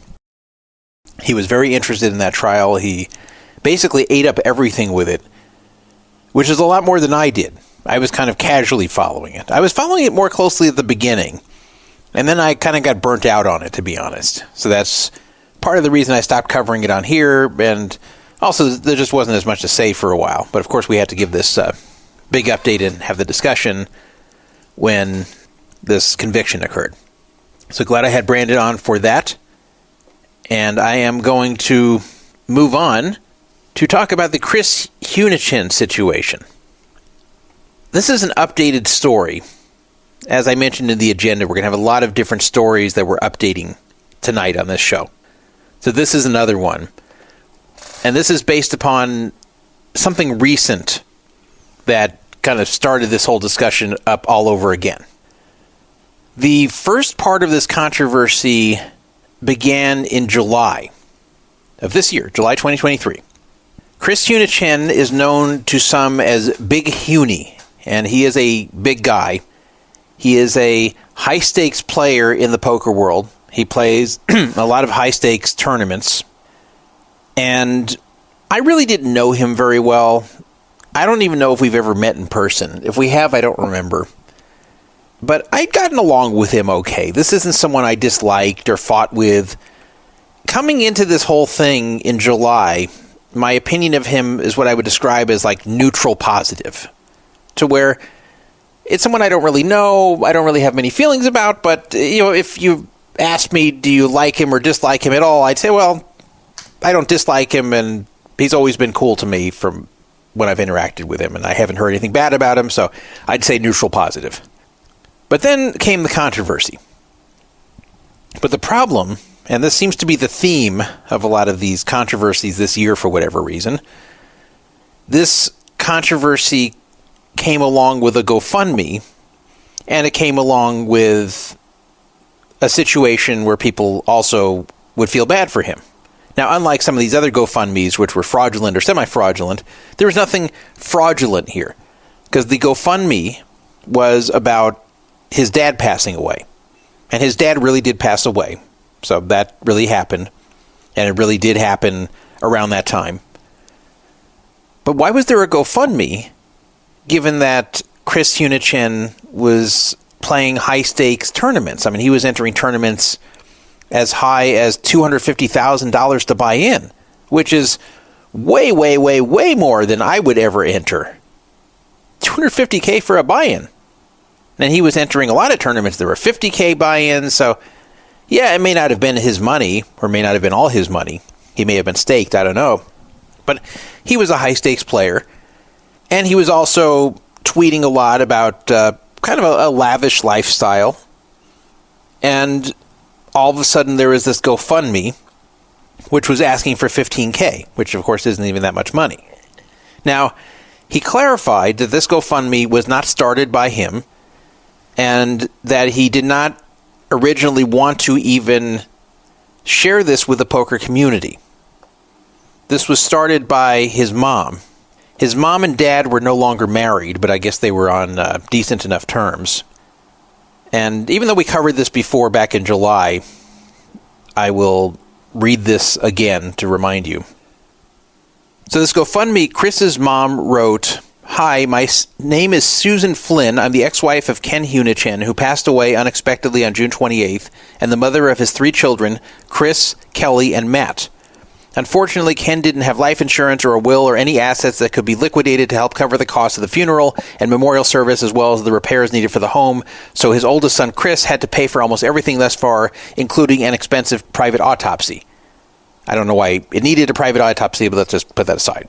His daughter Kelly and her 4.5-year-old son Tyler were also living at the home, which needs a ton of work to keep the house livable so they can remain in the home. Any donations to help with the cost of the funeral and memorial, and more importantly, fixing up the home, would be very greatly appreciated. So that was what was on the GoFundMe. It was started by his mom. It made $6,000 out of the $15,000 goal. There is plenty of objection to this. Someone named Caveman responded, "Big Huni plays high rollers and has $1 million plus house and is asking for $15K for his dad. Is tournament poker that fake? Shameless behavior. I got nothing against charity, and I know from experience that losing a parent unexpectedly can be expensive, but read the room." Now, the way Hunichen presented this when he posted it back on July 24th was, "My mom and sister set up a GoFundMe to help with some final expenses with the autopsy, funeral, burial, etc., and mainly for repairs to help my sister fix up my dad's house so her and her 4-year-old can continue to live in the house. There's a lot of work that needs to be done." And then he posted a link to the GoFundMe. So I talked about this a good deal back when this happened in late July. And my opinion of this was kind of in the middle, but closer to the opinion of the critics. Because there were 2 ways to look at this. One way is, hey, this isn't his GoFundMe. This is something he's just spreading around on behalf of his sister and his mom, both of whom do not have very much money. So in that family, the only one who has money is Chris, and the rest of them don't. So since he does have somewhat of a following on Twitter, he was just figuring, hey, why don't I put this out there and see if anybody wants to help? And Chris himself had already helped them a lot anyway. So it's not like he wanted everybody else to pay for the remodeling of this house while he pays nothing. He had contributed a lot of money himself. And I believe that. That was the claim, and I believe that. So that was the pro-Chris argument. The anti-Chris argument is like, hey, you live a lavish lifestyle. You enter high-roller tournaments, very high-roller tournaments. This is only $15K. This is your family. You find a way to pay for it. If you think this is important enough to ask the community for the money, people who don't know any of these family members, they've never interacted with them. If you think the community should chip in $15K, if you think it's that important, you put up the $15K, since that shouldn't be much to you. That should be peanuts to you. So that's what the anti-Chris Hunichen crowd was saying.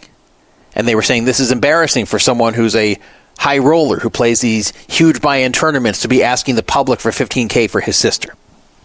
But, it's not that simple. So does it mean that anybody who plays high rollers can never share a GoFundMe on behalf of a third party? Can they not share one for one of their friends? Can they not share one for a family member? Can they not share one for a cause they believe in? Will the response always be, hey, go deep into your own pocket and pay for it yourself? And what about celebrities that promote various charitable endeavors and they ask the public to contribute? You could say to these celebrities, well, why don't you just contribute more? So doesn't this apply here? Some might ask. But as I said, it's only $15K. This shouldn't be much to him. This is a fraction of one buy-in of his tournaments. Why is he asking the public for this? Why can't a high roller come up with $15K? Even if he's not putting up the entire buy-ins here. Someone who lives in an expensive house and lives what appears to be a lavish lifestyle, how can he not come up with $15K if it's that important for his sister? Even if he's given money before, why can't he come up with his last $15K? Why does the public need to do this? So those are the two sides of this. Jason Moe, who is a former poker pro who's now more in the crypto world, he came very hard at Chris at the time and was very critical of him. And one of the things that Jason Moe was saying was that Chris apparently owned an NFT that could have easily been sold to pay that $15K and have plenty left over. So that was a good point too. If it's that important to fix up that house for your sister, why don't you get rid of your NFT? Now, I said, well, sometimes all that glitters isn't gold. Sometimes these high roller players don't really have that much money. Sometimes they're completely backed. They're very deep in makeup. Sometimes even if they appear to be living lavishly, a lot of it's just a show for the internet, and in reality they don't have very much to their name at all. So I thought, okay, maybe he's been exaggerating his wealth all this time, and he's heavily in debt, and he just really gave all he can, and the final $15K he just can't come up with at the moment, and his sister needs it. Is it really that bad if he just shares this GoFundMe and whoever wants to donate can, and whoever doesn't, doesn't? Where I ultimately came down, and this is back in July, was that the burden of transparency was on him. You can't just say, well, please donate $15K to my family to help my sister, and I'm not putting up that $15K, but I'm not telling you why. I'm not being transparent about my finances. I'm not going to explain why something that should be such a small amount of money to me isn't, and I'm asking all of you for it. Like, you've got to be fully transparent. You come forth and just say, look, I know I appear to be a baller, but I'm really not. This has been kind of an act for the internet. Or I once was, but I've had a hard time in poker lately, and now I'm close to broke. So I just can't contribute anymore. I gave a lot to my family. I just can't anymore because I need the rest to make my mortgage payment. I need the rest to support my family. So I'm tapped out here as far as what I can give to my sister and my mom. Maybe you guys can help. And he says that he's given to people in the past and he's given to charity in the past. And I never went to verify it, but maybe that's true. And that was some of the point he was raising, like, hey, I've been so generous all this time. Maybe you guys can finally be generous to me. But if you want to use that logic, you got to explain why they need to be generous to you. You can't just expect people to open up their wallets for strangers in your family when you are a high roller who's living a lavish lifestyle. You've got to explain why you're asking for that under these weird circumstances. And if you won't explain it, if it's none of their business, then you shouldn't ask for the money. And this has been my view on all these GoFundMe controversies of this year. That was my view about Jamie LaFay. And when I caught some lies in her original GoFundMe, I said, look, it doesn't matter if she has cancer or not. If you're going to lie in your GoFundMe, even if the cancer part is true, then people really shouldn't give you money if you're not going to be honest. That was my take with Jamie LaFay. that caused all the controversy. And then with Rob Mercer, more recently, he really should have proven the cancer that, of course, he didn't really have when he was asking for a WSOP main event buy-in based upon this cancer. So the burden of proof to show he really had cancer, terminal cancer like he claimed, was on him because he was asking the public for money. If he wasn't asking the public for money, there would be no burden to show this. But because he's asking the public for money, the burden was on him to show it, and he never did, and it turned out he was lying. Now, again, in this case, unlike with Rob Mercer, unlike with Jamie, I don't think there's lies here. I think this stuff is probably true, but there's missing information. Now, at the time, Hunichen contacted me and explained himself, and I don't know why he cared so much of what I thought, because we don't really know each other, but he contacted me and explained his side of things. And, I said I understood. I kind of felt like he wasn't quite getting it. That you got to think of the optics here. It's not that you can't post something like this. It's not that it's a scam. I don't think it's a scam. But it's a matter of optics. It's a matter of how it looks. And if you don't want it to look bad, then you either have to explain fully to everybody why you're asking the public for this amount of money, which should be small to you and you shouldn't be needing, or just don't ask for it at all. And don't share anything on behalf of your family. That's basically the same thing of you posting it yourself. It's like I was trying to explain this to him. It's just an optics thing. And he just wasn't really agreeing with that. So he told me a whole lot of personal stuff in these messages. A whole lot of personal stuff that I didn't ask. Like, he just dumped it all on me. And of course I'm not going to share that. I'm not going to share personal stories about him and his family out here because it was a private message and it was something meant to be private, and if he wants to share these things, he can. I will say that it appeared that he did go through some pretty hard times over the past few years, and he's also been the one bearing the burden for a lot of help for family members. I do believe what his mom was saying, that basically everybody in the family is broke except for him, and he's been taking care of all of them, and he's probably tired of it. And yes, this GoFundMe probably was set up without his knowledge, and they probably came to him after the fact and said, hey, you've got a lot of poker friends. They have money. Can you promote it? And at first, maybe he thought, oh, maybe I shouldn't. Then he probably said, fuck it. I'm tired of having to always be the one supporting them. So fine, I'll promote it. And he didn't really think about the backlash. And of course, it's also hard to say no to your mom. His mom's asking him. So it's hard to say, no, Mom, I'm not doing this for you. Think about if your mom asked you for something, even if you didn't really want to do it that much. So I understood all that. But again, it did look bad. Especially he was seen attending expensive UFC matches and taking pictures there. He didn't live the lifestyle of someone who was broke. It looked very much the opposite. Every year he has this big house party for the 4th of July where they charge for admission, and it's this big lavish party. Again, this is just not someone who appears to need to be asking for $15K or needing to be sharing a GoFundMe of an immediate family member asking for $15K. This would be the type of guy that would just give the $15K if he felt this family member deserved it. Now, I'm not saying that somebody who's rich automatically has to be giving to their immediate family members who aren't doing well. That's not necessarily your burden as an adult when they're adults. So you have to decide at that point whether this family member is just leeching off of you, or if this is something they really do deserve, and if they've just been kind of a victim of circumstance and you want to help them out because you're doing well. And that's up to each person to decide. But once you decide that the person really does need the $15K, which it seems like he decided for his sister, then really it should have either been him giving the $15K or just not promoted this. I'm not saying the GoFundMe should have gone down because he didn't start it. It wasn't his, but promoting it was the problem. And he just kind of wasn't getting that. He just wasn't getting the optics of this whole thing. So whatever. I wasn't going to have like a long argument about this with him. Like, I understood where he was coming from.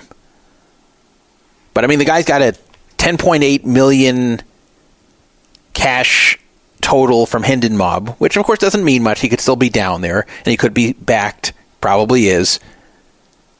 But still, he definitely was living a pretty lavish life, and this just looks really bad. And by the way, as recently as this year, he was entering a lot of high roller tournaments. And in fact, after all this, he entered a high roller tournament and cashed for $800K. That was after all this whole controversy. So, okay, I've caught you up.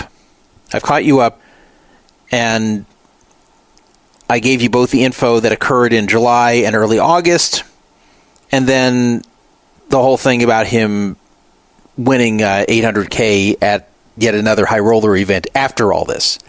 So you'd think after winning the $800K after all this, that he should have probably gotten something there to where he should be back in better shape financially if he was in trouble financially at all.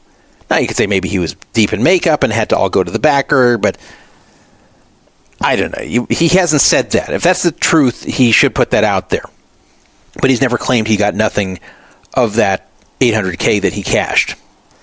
But people hadn't really been talking about him. People, they remembered what had just happened back in July with the controversy about the Gofundme, but, he hadn't scammed anybody. This wasn't a huge deal. It was kind of just an optics, kind of like a bad form thing at worst. So it passed by and people moved on to talk about the next thing. But the problem came from a recent tweet. And this is just one of these times where before you tweet something, you really need to think, is this tweet going to cause a backlash that I don't want? And I go through that thought process sometimes. Sometimes I will sit there and think, okay, you know what? I want to tweet this, but I'm not going to because there's going to be such a backlash to this, it's just not worth it. And I'm not someone who's shy about expressing my opinion. And as you've seen from my Twitter, and as you hear on this show, I will write and say controversial things. But sometimes even I have to say, this isn't worth all the hassle I'm going to get, all the backlash I'm going to get for saying something which I know is going to piss off a lot of people and get a lot of people hating me and getting a lot of people writing awful and nasty things about me. Like at some point, you got to say, okay, you know what? It's just not worth expressing this opinion. This topic isn't that important. Or maybe I just shouldn't post this. So that was this moment for Chris Hunichen where he should have thought about this. That should have been his thought process before he tweeted this very simple one-liner on November 3rd that I honestly think that he didn't realize was going to start off a shitstorm. I really believe, and by the way, he messaged me again, and I really believe that he did not see this coming. He didn't understand, once again, that the optics would be bad. But this is what he tweeted on November 3rd. And got to remember, this was 3.5 months after he tweeted out the 15K GoFundMe. He tweeted on November 3rd, 3 days ago, anybody planning to charter a jet to the Bahamas from Vegas for the World Series of Poker?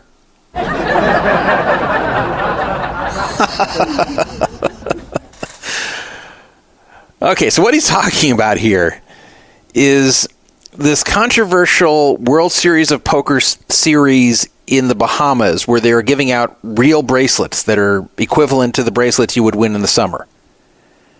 And it is believed that this Bahamas series, which is kind of almost like a replacement of the PokerStars PCA, but it's believed that this Bahamas series is meant to directly compete with the December Win Series, which did very, very well in 2022. And the World Series might have been a little bit worried that the WPT is starting to gain some momentum again and could compete with them, because this was a very, very popular series in December of last year. So this is probably the World Series of Poker's answer to this, because they have it running basically at the same time as the WPT Win. And a lot of people criticized that and said, look, we'd like to play both series. Why do you have to have them at the same time just because the World Series wants to harm the attendance for the Win? The problem is the Win was such a popular series and it was run very well and everybody really enjoyed it. And it's easy to get to. It's right there in Las Vegas. You don't have to go all the way to the Bahamas, to where this Bahamas series looks like it might be a disaster. It looks like it may not make much of a dent in the Win numbers. And it looks like the Win is probably going to win. No pun intended. But anyway, that's a whole different discussion. So apparently Chris Hunichen is planning to go to the Bahamas and play these World Series of Poker events. But that wasn't the problem. People weren't saying, well, Chris, why are you playing this? People understand players are backed. This is what he does for a living. Fine. No one's saying, why are you playing this? The problem was the private jet thing. Now, I don't know about the rest of you, but when I travel places, I never think about chartering a private jet to get to these places. What I do is I go on a website like Kayak to look up the various airline prices, and then I try to find the cheapest time to fly there, to where I get the most for my airline money. Basically, I book a seat on an airline like everybody else does. And I'm sure that's what you do too. In fact, I think probably everybody on this show flies on regular airlines and doesn't think about chartering private jets to get to where they want to go. Now, if you're super rich and you just don't want to deal with the airlines and you want to take private jets around everywhere, okay, go ahead and do so. Great for you. But that's something that most people don't do. Even most wealthy people don't do. Most wealthy people just fly the airlines as well. They'll fly first class, but they will fly the airlines. That's why you'll hear about various celebrity encounters on airlines, especially if you fly first class.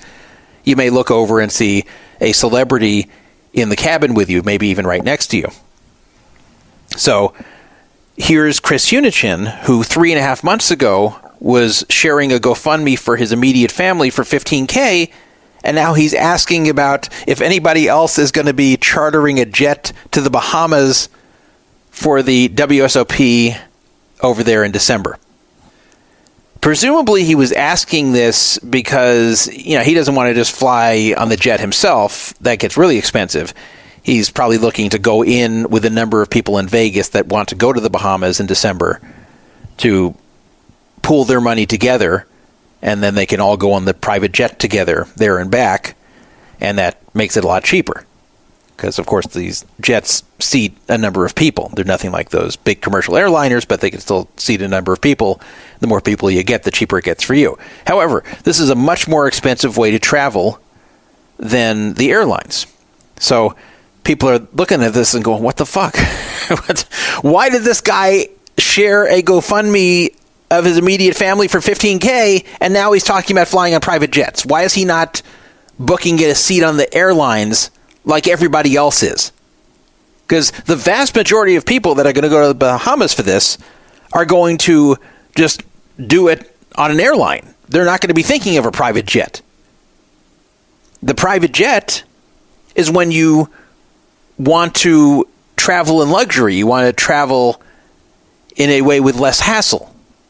You want to not deal with all the airport nonsense and all the airline nonsense. But it's a lot more expensive. Even if you go in with several other people for it, it's a lot more expensive. And the Bahamas isn't very close. This isn't like getting a deal on a private jet that can drop you off somewhere that's 45 minutes away so you can get it pretty cheap.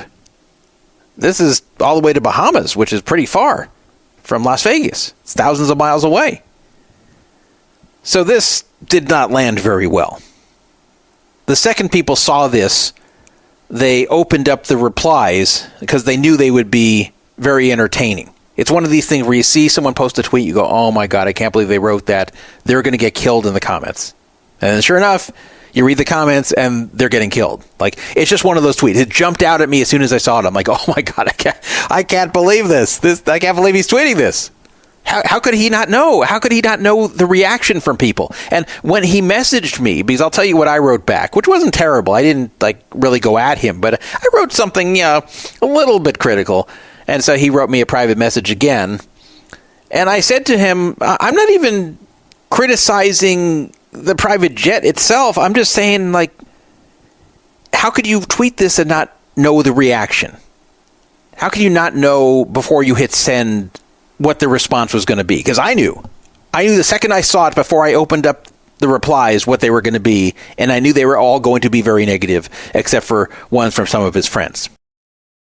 Pretty quickly after he tweeted this, Matt Salzberg, who is a part-time poker player, he goes back a number of years, but he's also a writer and producer in Hollywood. If you saw the series Weeds back in the 2000s, he was a big writer for them. So he's done a lot of work. You can look him up, Matt Salzberg, Salsberg. He's a nice guy. I don't think I've ever met him. But in my online interactions with him, he's always seemed nice. Sometimes he's kind of snarky and jokes around on Twitter, but he seems like a nice guy. Seems like a pretty low-key guy. He is like early 50s. I think he's slightly older than me. Unfortunately, he's actually dealing with colon cancer right now. And he never talks about it. He just kind of suffers in silence. But I'm not revealing his private business because he talked about this on a public Twitter Spaces. That's the only reason I'm telling you guys. If he had told me privately, I wouldn't be sharing this. But since he said it out there on Spaces, I assume it's fine to say on this show. But yeah, it was pretty sad. I mean, he's going through a lot with that. But anyway, Matt Salzberg just responded with one line. No GoFundMe for this?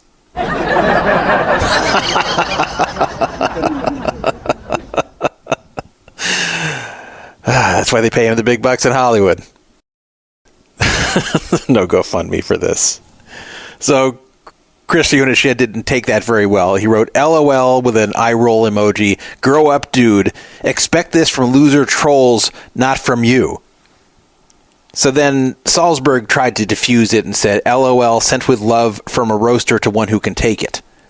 So I don't know if Salzberg was really actually critical and they kind of walked it back when Hunichen got mad, or if he really was just joking around, or maybe a combination of both. But Hunichen did not take this very well. But anyway, there were a lot of negative comments.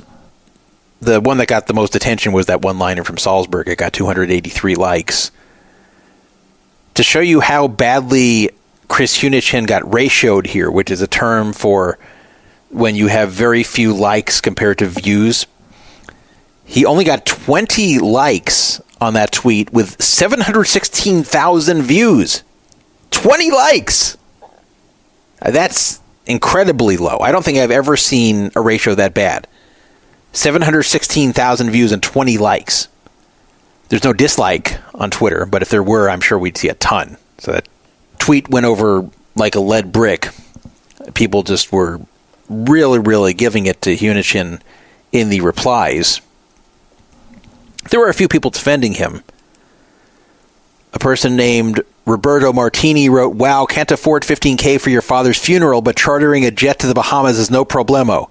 Unless you're planning to leech off someone else who's actually doing the jet chartering. That sounds more your speed, scammer.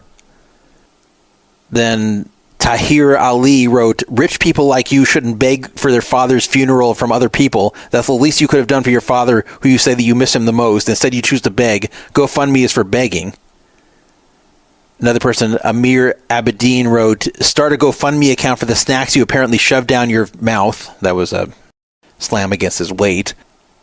Someone else wrote, someone screenshot this for the next time he's selling a piece of himself. Who would trust this guy after this?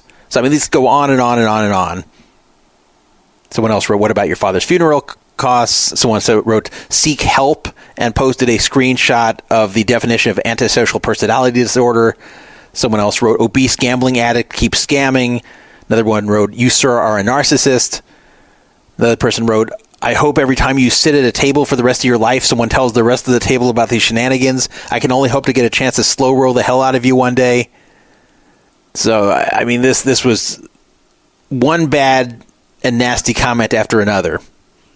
He did have some defenders. For example, Snoop Dogg, who we talked about recently involving the whole situation with Rob Mercer. He wrote, man, sad to see all the negative comments about the past GoFundMe. 1, no one knows the intricacies of Huni's family or what he's helped with. 2, no one's business. 3, his father just died. Who cares about anything else regarding that topic? 4, pocket watching is thumbs down. By pocket watching, he means looking at how much money someone has and giving them a hard time over it. So I don't really agree with Snoop Dogg here.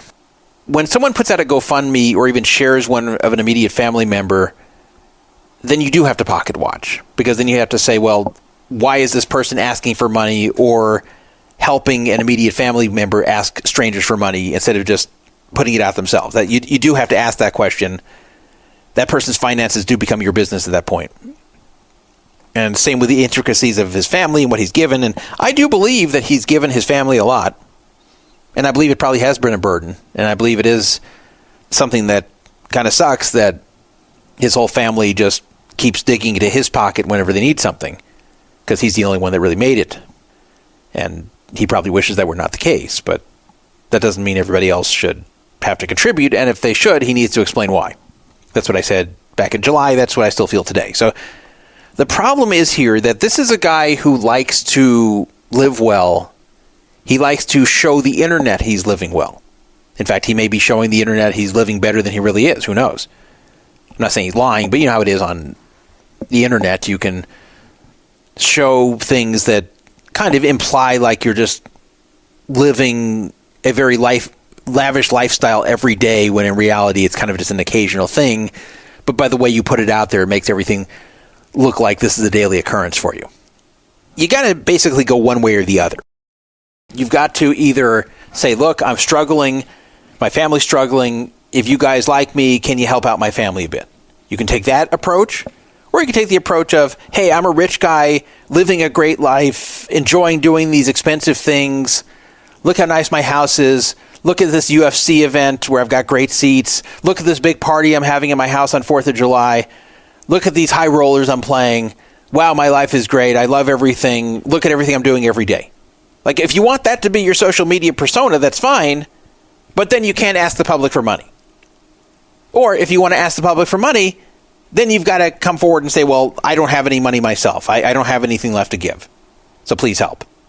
But you can't have both at the same time. It doesn't make any sense. No matter how much it can be twisted, how much he's done for the family in the past, how much charity he's given in the past, that it's not really his GoFundMe, blah, blah, blah. It doesn't matter. It all goes out the window. It's got to be one of these two things. You can't have these both coexisting at the same time of, hey, strangers, help out my sister for $15K, and, oh, I'm getting a private jet to the Bahamas. I'm going to this expensive UFC event. I'm holding this expensive party at my house. I live in this beautiful house. Like, this stuff can't go together. There's no way you can make it go together and make it make any sense. So that's the problem here. That's why the optics are bad. The only way the optics won't be bad is if you fully explain every little detail to where this logically makes sense. And if you think it's no one's business, then you can't put out the GoFundMe. And once you put out the GoFundMe, then you can't post things about private jets, or it starts the controversy all over again. Now, Jeff Dime pointed out that he thought Chris Hunichen missed a big opportunity, provided that this recent cash that Chris Hunichen got for the $800K, provided that was something where he got at least some of the money. He could have paid back everybody who donated, which was only $6K worth. He didn't get all $15K. Or I shouldn't say he. The family didn't get all $15K. They got $6K of the $15K. So once he got that score, he should have taken whatever he got out of it personally and gone to all these people who donated and said, thank you very much, here's your money back. I can cover this now. And then he could have put out on Twitter, hey, if you donated to GoFundMe, let me know and I will send you a refund right now.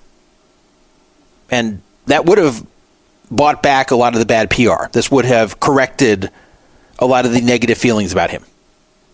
He wouldn't have to directly come out and say, hey, I messed up, I shouldn't have put that out there. Just him going and saying, okay, look, I just had this it's $800K score, and even though I'm not keeping all this money for myself, he didn't have to say that, even if it's true. He can say it, he cannot say it, but whatever. He can just say, I just have this score here. I would like to pay back everybody who donated to that GoFundMe. And I think that would have gone a long way. And Jeff Dime, that was his suggestion. He said it would have gone a long way. And he said that Huni really made a fool of himself by talking about this private jet when really what he should have done is after he had that $800K score, he should have just paid everybody back, and then people would have thought much better of him. But it got more complicated, at least on social media, when Doug Polk chose to get involved. Now, Doug Polk had not previously gotten involved in this subject. He had just completely ignored it. As you guys know, Doug Polk is somewhat of a provocateur.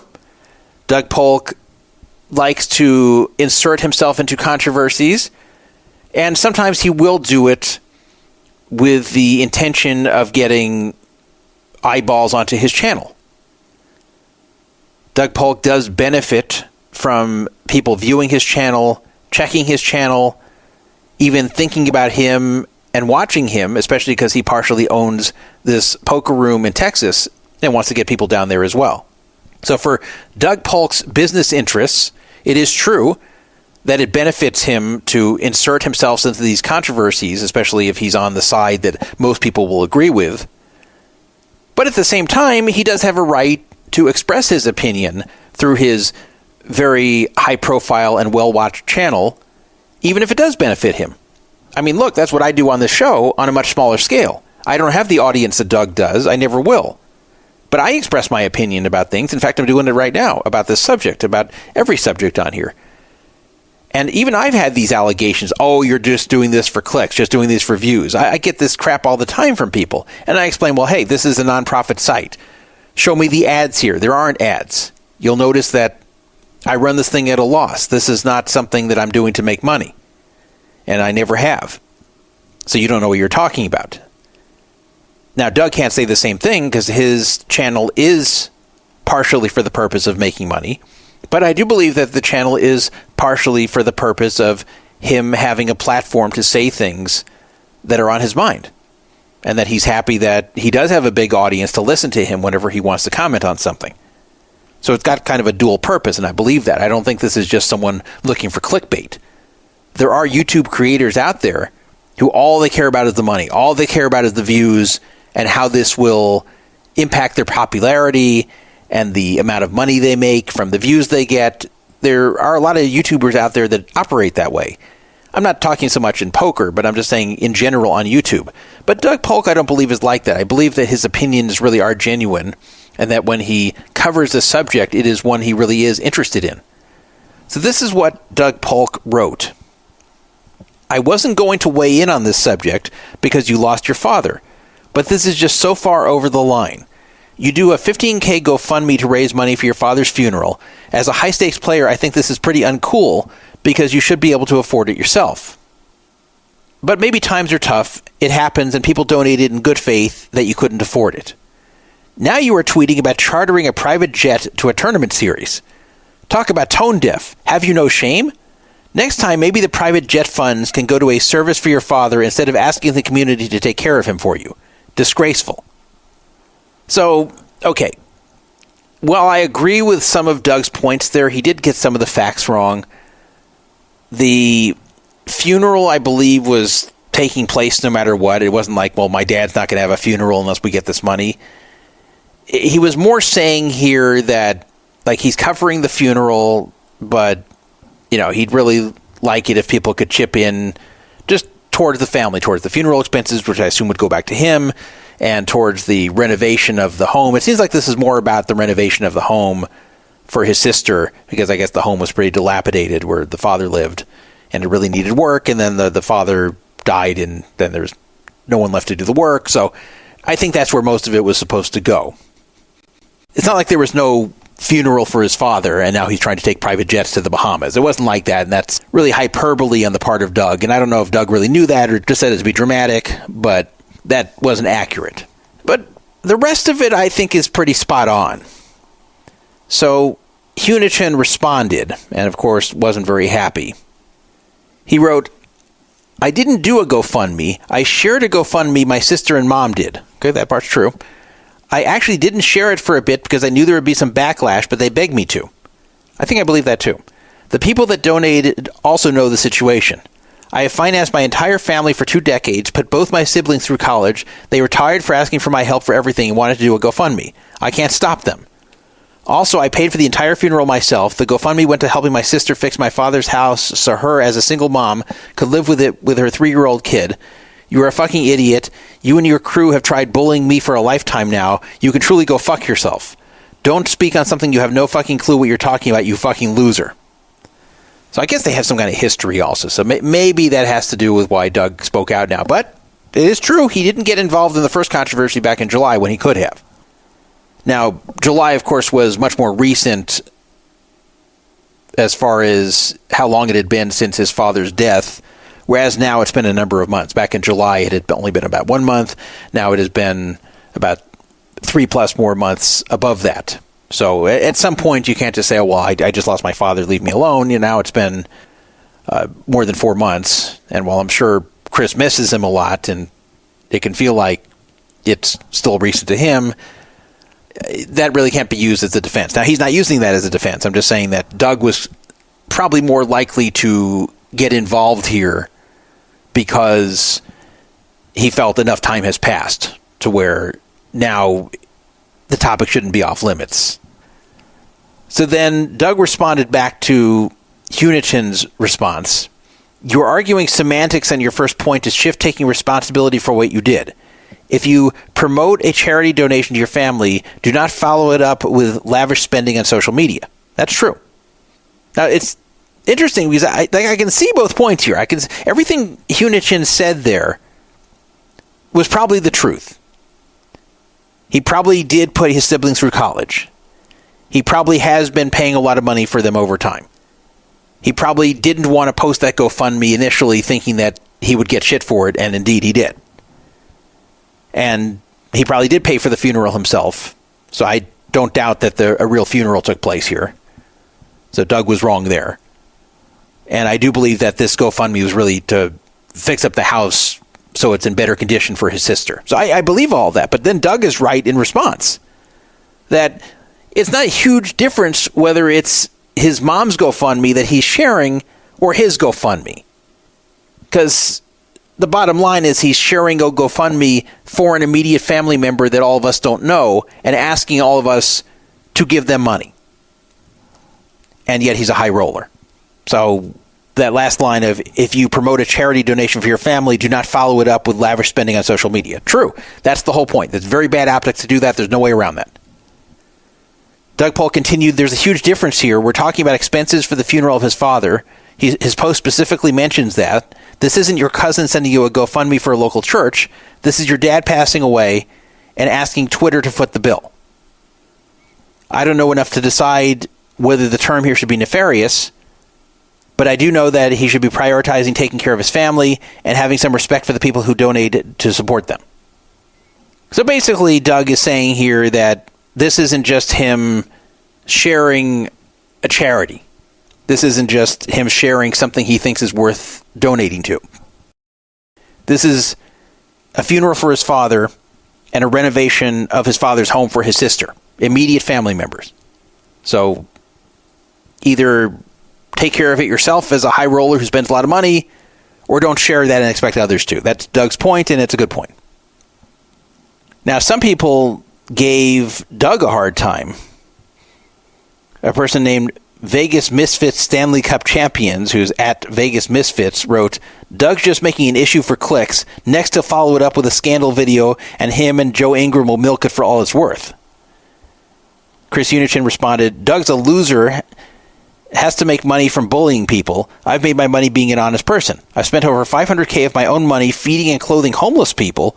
But tell me again how everyone worried about a $10K GoFundMe for my mom and sister setup. So, okay, let me stop here. He says he donated $500K of his own money feeding and clothing homeless people. Now, if he did this, that's incredibly generous. Incredibly generous. And I'm not being sarcastic here. It's incredibly generous if he did this.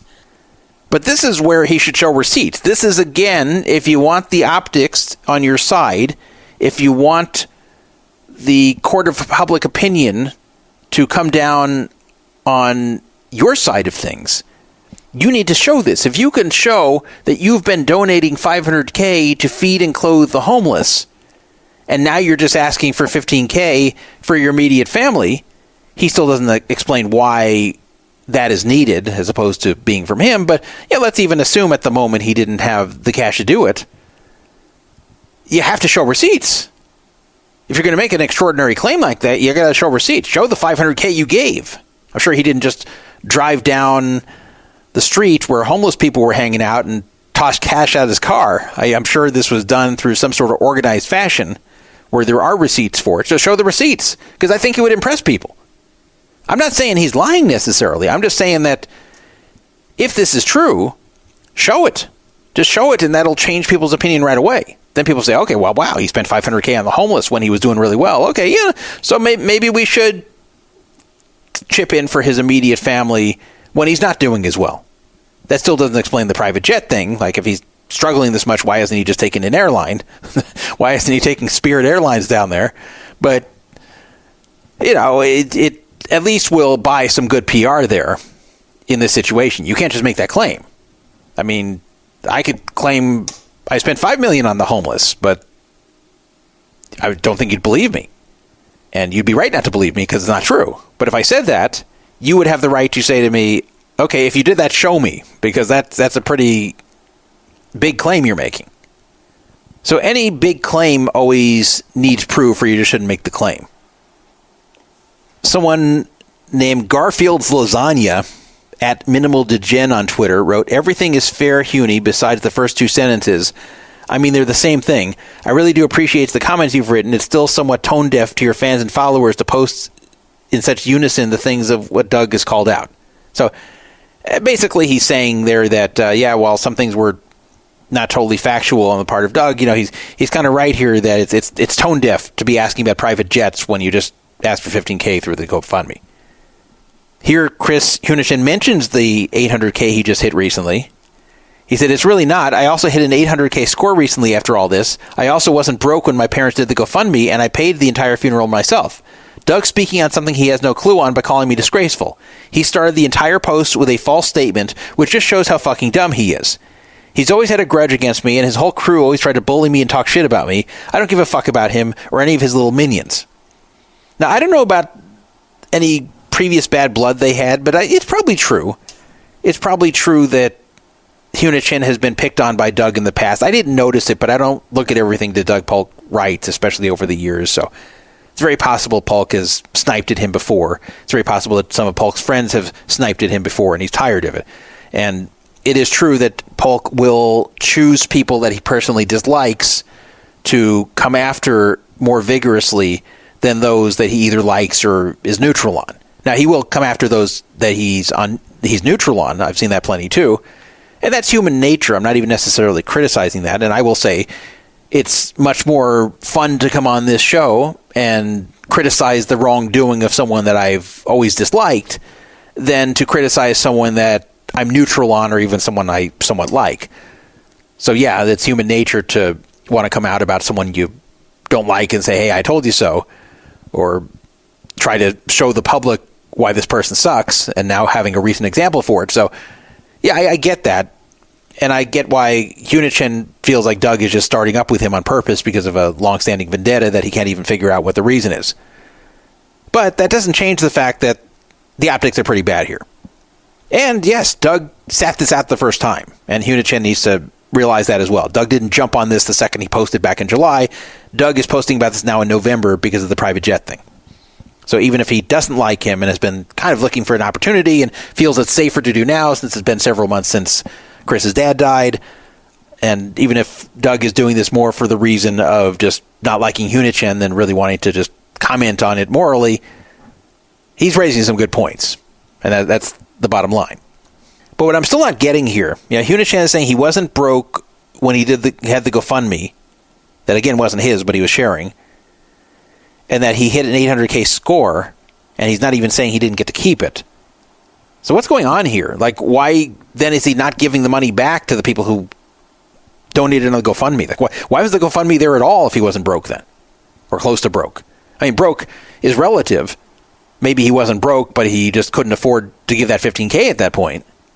But like, what was the purpose of this GoFundMe? Why was it the public's burden to do instead of his if it was an important thing to do? And if he had enough money to do it? Even if he kind of felt like he hit the limit of what he wants to give his sister. Okay, if you've hit the limit of what you want to give your sister, then that's it. Just tell her, I'm sorry, I can't do it anymore. It just doesn't make sense for someone who has money to say, well, I've given my sister enough, but maybe you guys want to now. Maybe you guys would like to help my sister. It's either you think your sister deserves the money and you're giving it to her, or you're not, or you can't afford it. It's got to be one of those three things. It can't be, I can't afford it, I'm just choosing not to give it to her because I'm kind of tired of giving her money, but maybe some of you guys can do it, even who don't know her. It just doesn't really work. It's not a good look. That's what this whole thing is about. It's just not a good look. A person named Marty Mathis responded to Doug Polk and said, maybe a bit tone deaf on social media, but I don't think I'd call it disgraceful. At the end of the day, you don't choose your family, and if they ask you to share something, you do. No, Huni has been taking care of his people for as long as I can remember. He's got a big heart. So this Marty Mathis is mostly on Huni's side, except conceding that this was kind of tone deaf to say on social media that you're looking for a private jet. So then Doug Polk just posted a response with bullet points. Plays 250K, meaning a 250K buy-in event. Hosts massive party at house selling tickets. Talks about large UFC sports bets. Tweets wanting to charter a private jet. Then in the middle retweets a 15K GoFundMe for his family. Don't agree. So this went back and forth, and I'm more on Polk's side on this one.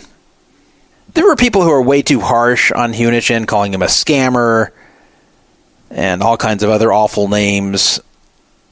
And I can tell you from my interactions with Hunichen in DM on Twitter that I really think that he is not understanding how it looks.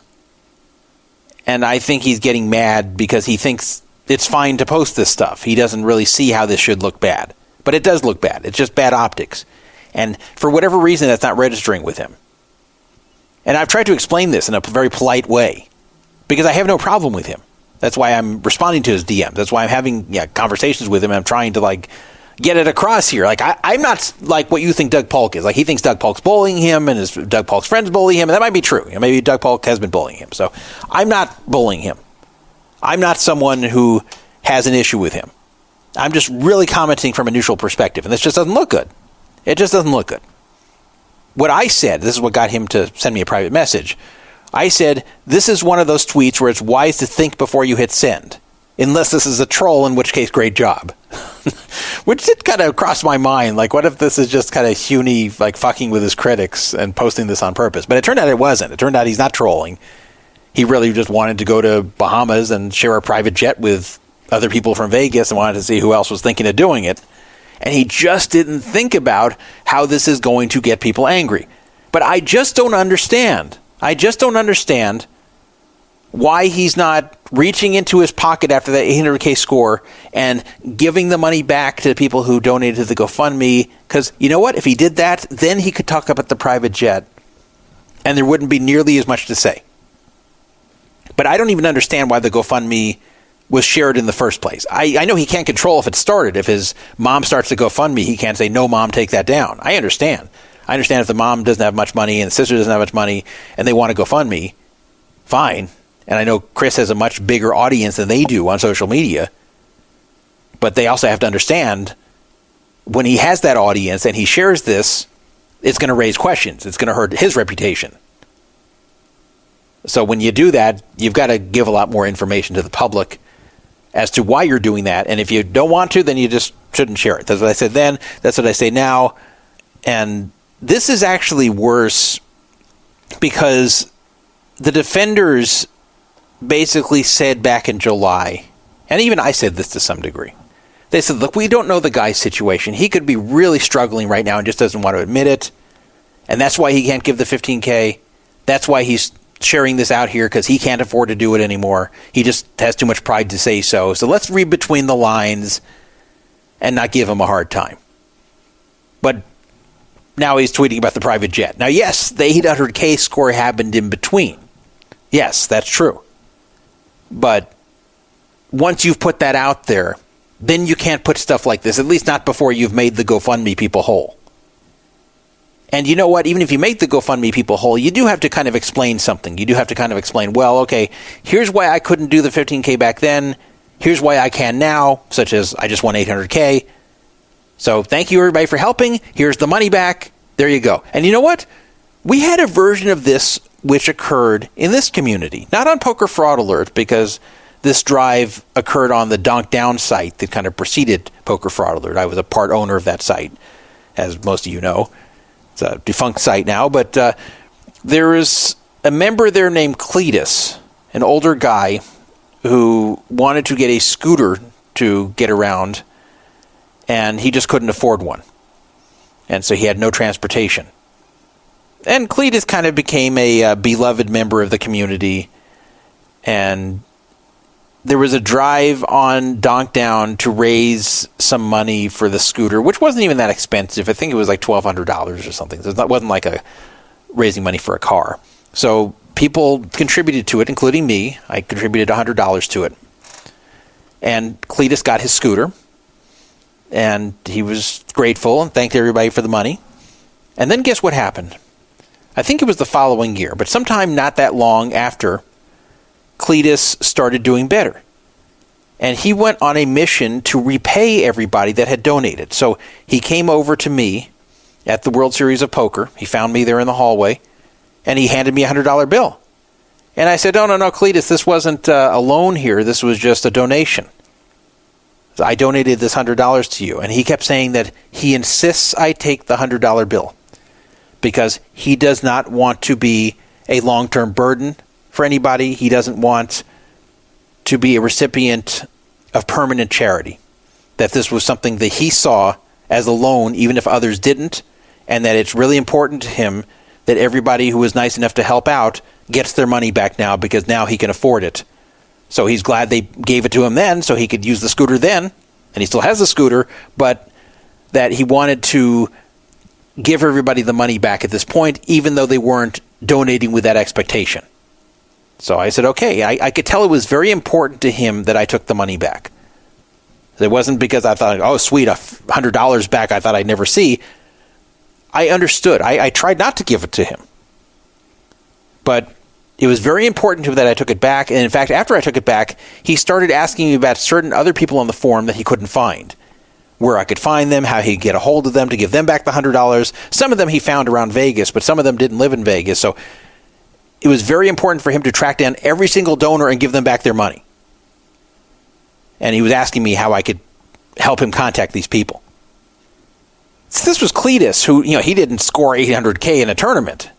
I don't know what money he got, but it probably wasn't big money. It was probably enough to just still be able to live whatever lifestyle he had, which wasn't a very high roller lifestyle by any means. This was a guy who was just getting by here, but he must have had a little extra money and said, okay, well, now I have some breathing room. I'm going to pay these people back who got the scooter, which none of them did this as a loan.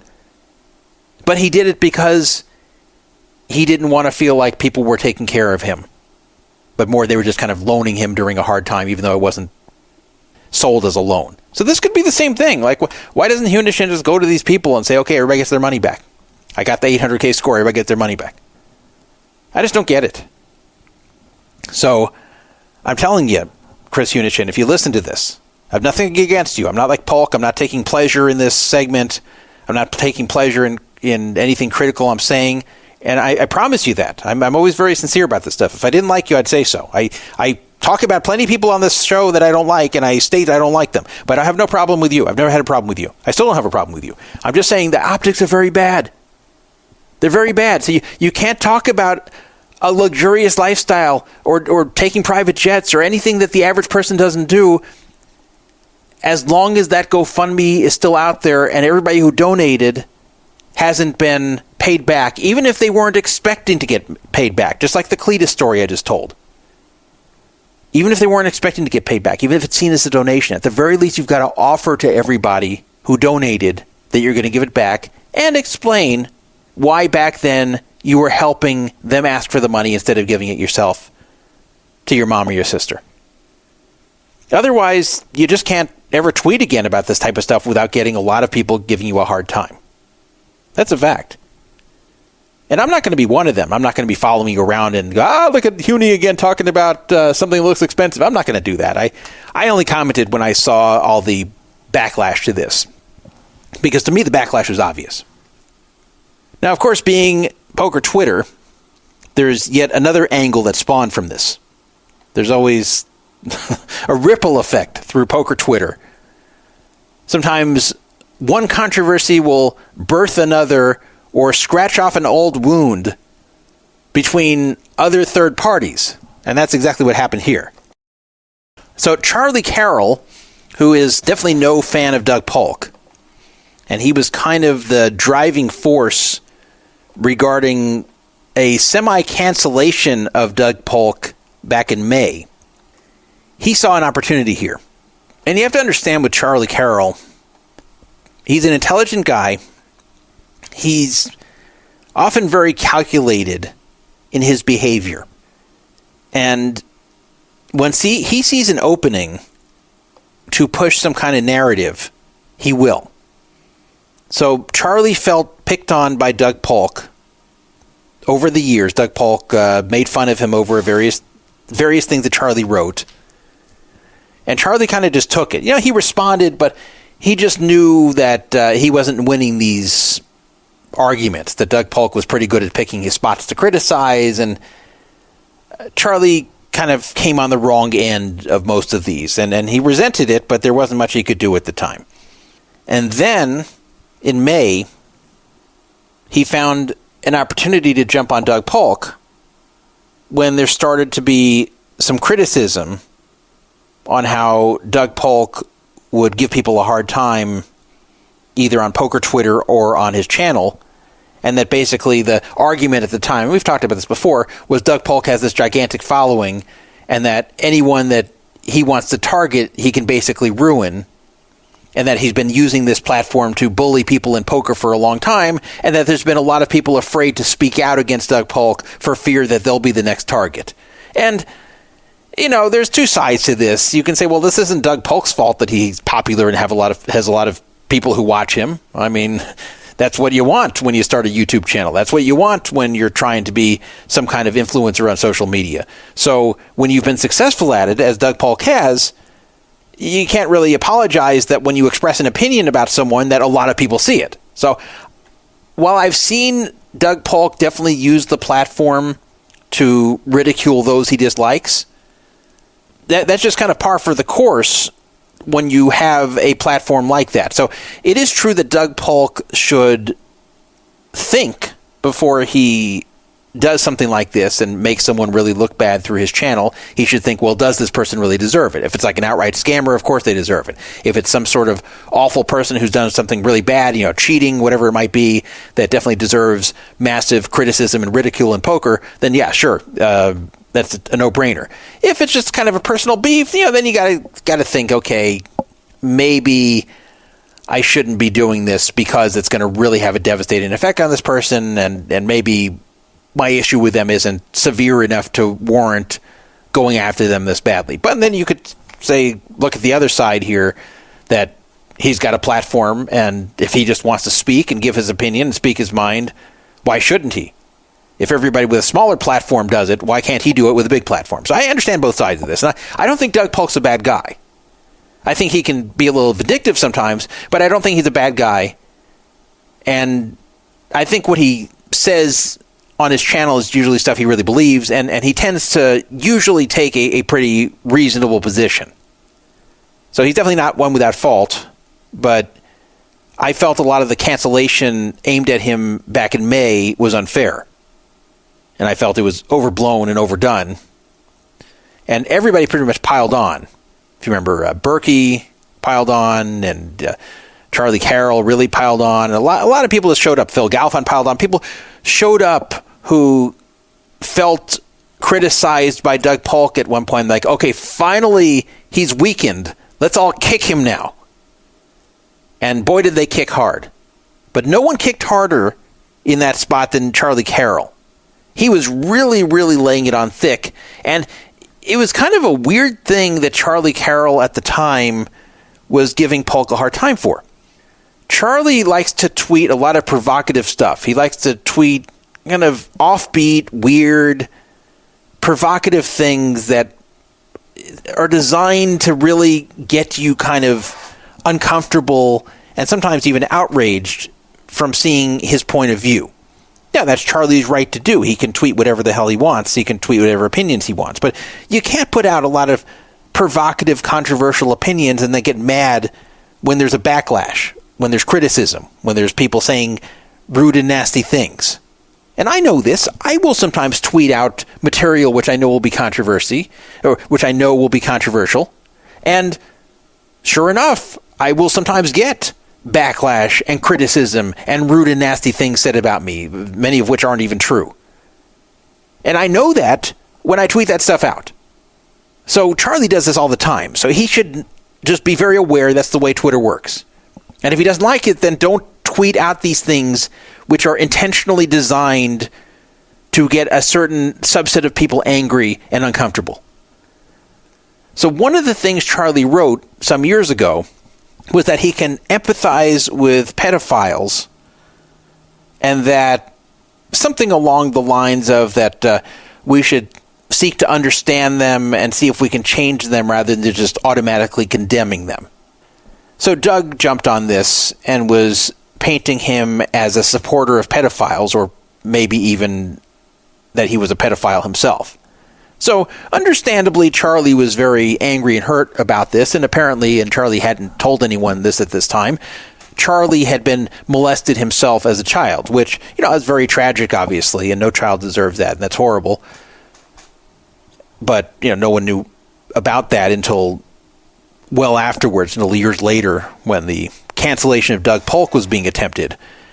But Charlie was giving Doug such a hard time about this, and he got on Twitter Spaces, and he got all emotional and talking about how this just really hurt him and brought back all the old wounds that he had from being molested as a child, and how could he be accused of being something that he absolutely hates that was so harmful to him, and that Doug just does this because he enjoys being a jerk and enjoys being a bully and enjoys humiliating people. And it was very effective. All of a sudden, Doug Polk was not on the winning side of his internet beefs. He was really getting clobbered here by most people. And most of the people watching this whole thing were on the side at the time of canceling Doug. Now, there were some people who were defending Doug, but there were a lot of people really coming after Doug and saying what an awful person he was, and specifically really giving Doug a hard time about criticizing Charlie's comments about the pedophiles. And I thought to myself, what?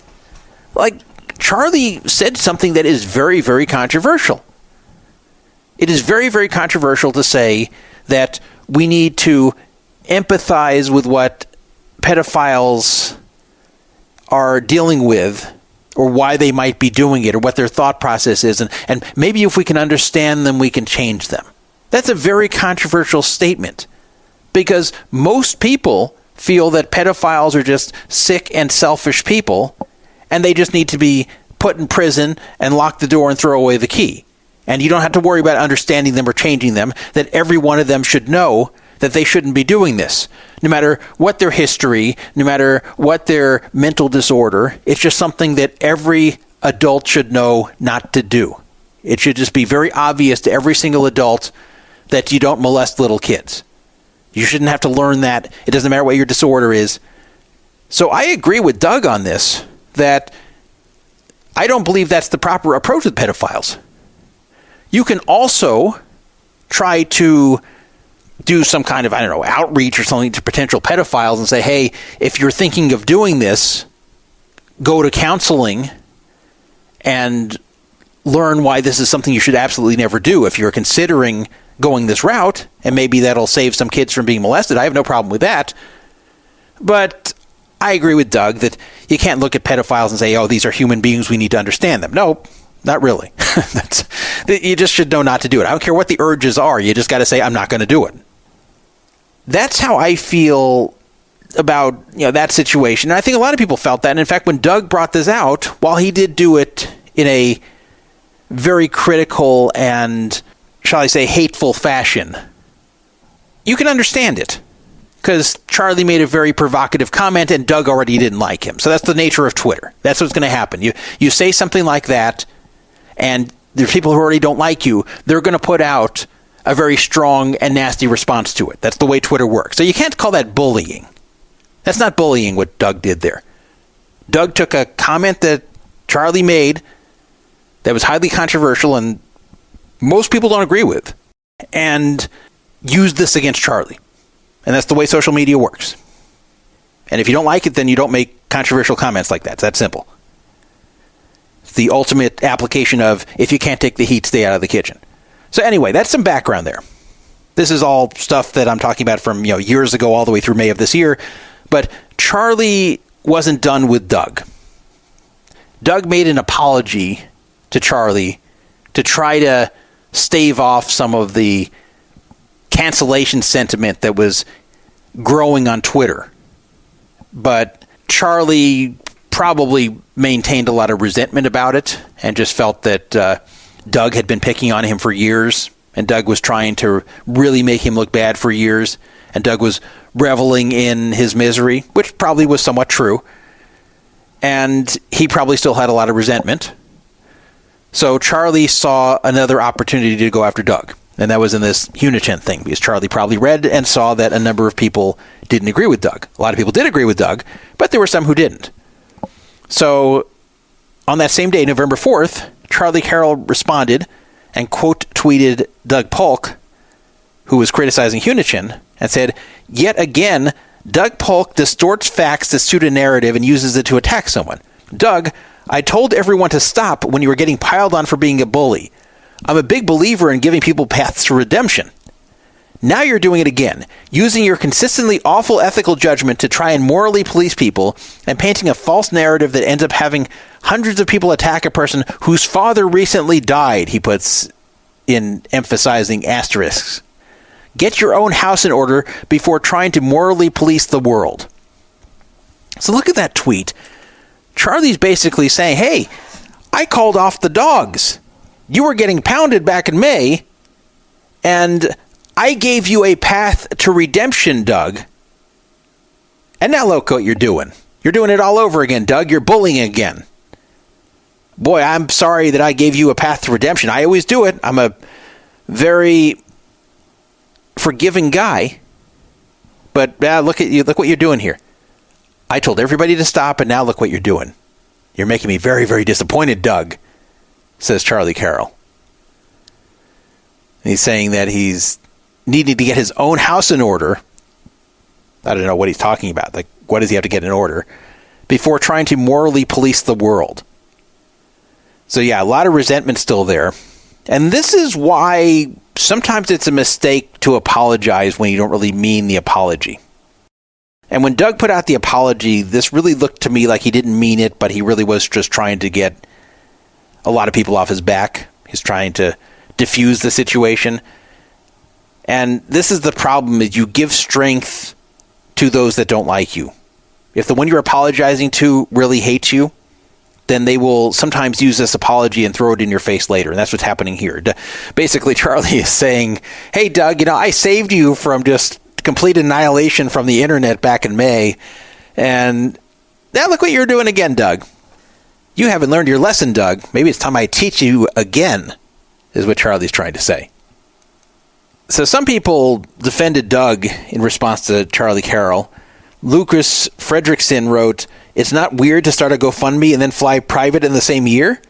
And then Charlie Carroll says he didn't start the GoFundMe, but lies about the circumstances around someone's dead dad don't matter if it gives Doug Polk the sense of moral superiority. So I see what Charlie's saying here, that Doug didn't accurately portray the situation, and that Doug was making it sound like that Chris Hunichen didn't give his father a proper burial and now is using the money to go fly private jets around the country. And that's not what's happening here. His dad did get a proper burial. And I don't know if Doug knew that, or maybe he was just confused, or maybe he was purposely saying that because it sounded more provocative. I don't know. But the base point behind what Doug was saying was valid. Even if the motivation was because he didn't like Hunichen already. The base point behind the whole thing was valid, even if he had some of the details wrong. Someone else wrote, "Charlie, you told us that you stopped using drugs, but after this post, I'm pretty sure you're doing it again." Someone named Smitty wrote, "This anti-Polk narrative is tired. Doug made a point. Don't think it's that far off. Seems like he was wrong, so be it. People can make up their own mind with all the facts on the platform." But then someone on the side of Hunichen/Charlie said, "Shame he's doubling down after Chris gave a pretty comprehensive explanation." Another person wrote, "Doug is right 100%. Another person criticizing Doug wrote, "Yep, toxicity and projections, hard pattern to crack unless it's what he really wants, clickbait attention." Someone said they wanted to see a heads-up match between Charlie Carroll and Doug Polk. That would be good. They're both good players. Polk is better heads up than Charlie. But they're both good no-limit players. This would be an interesting match to see, especially given the very different personalities they have and the hatred they have for each other. Another person named Starboy said, "Dude, stop ragging on Doug, man. It's getting really stale." I agree with Starboy. It is getting stale. Another person named Daniel Fisher wrote, "I know you like to defend everyone and everything, but no, Chris's position isn't really defensible here through a moral, ethical, or logical lens. Also using a bit of misdirection. This isn't about Doug. This was an easy W for Dougie boy." Yeah, Daniel Fisher raises a good point. It was an easy W for Dougie boy.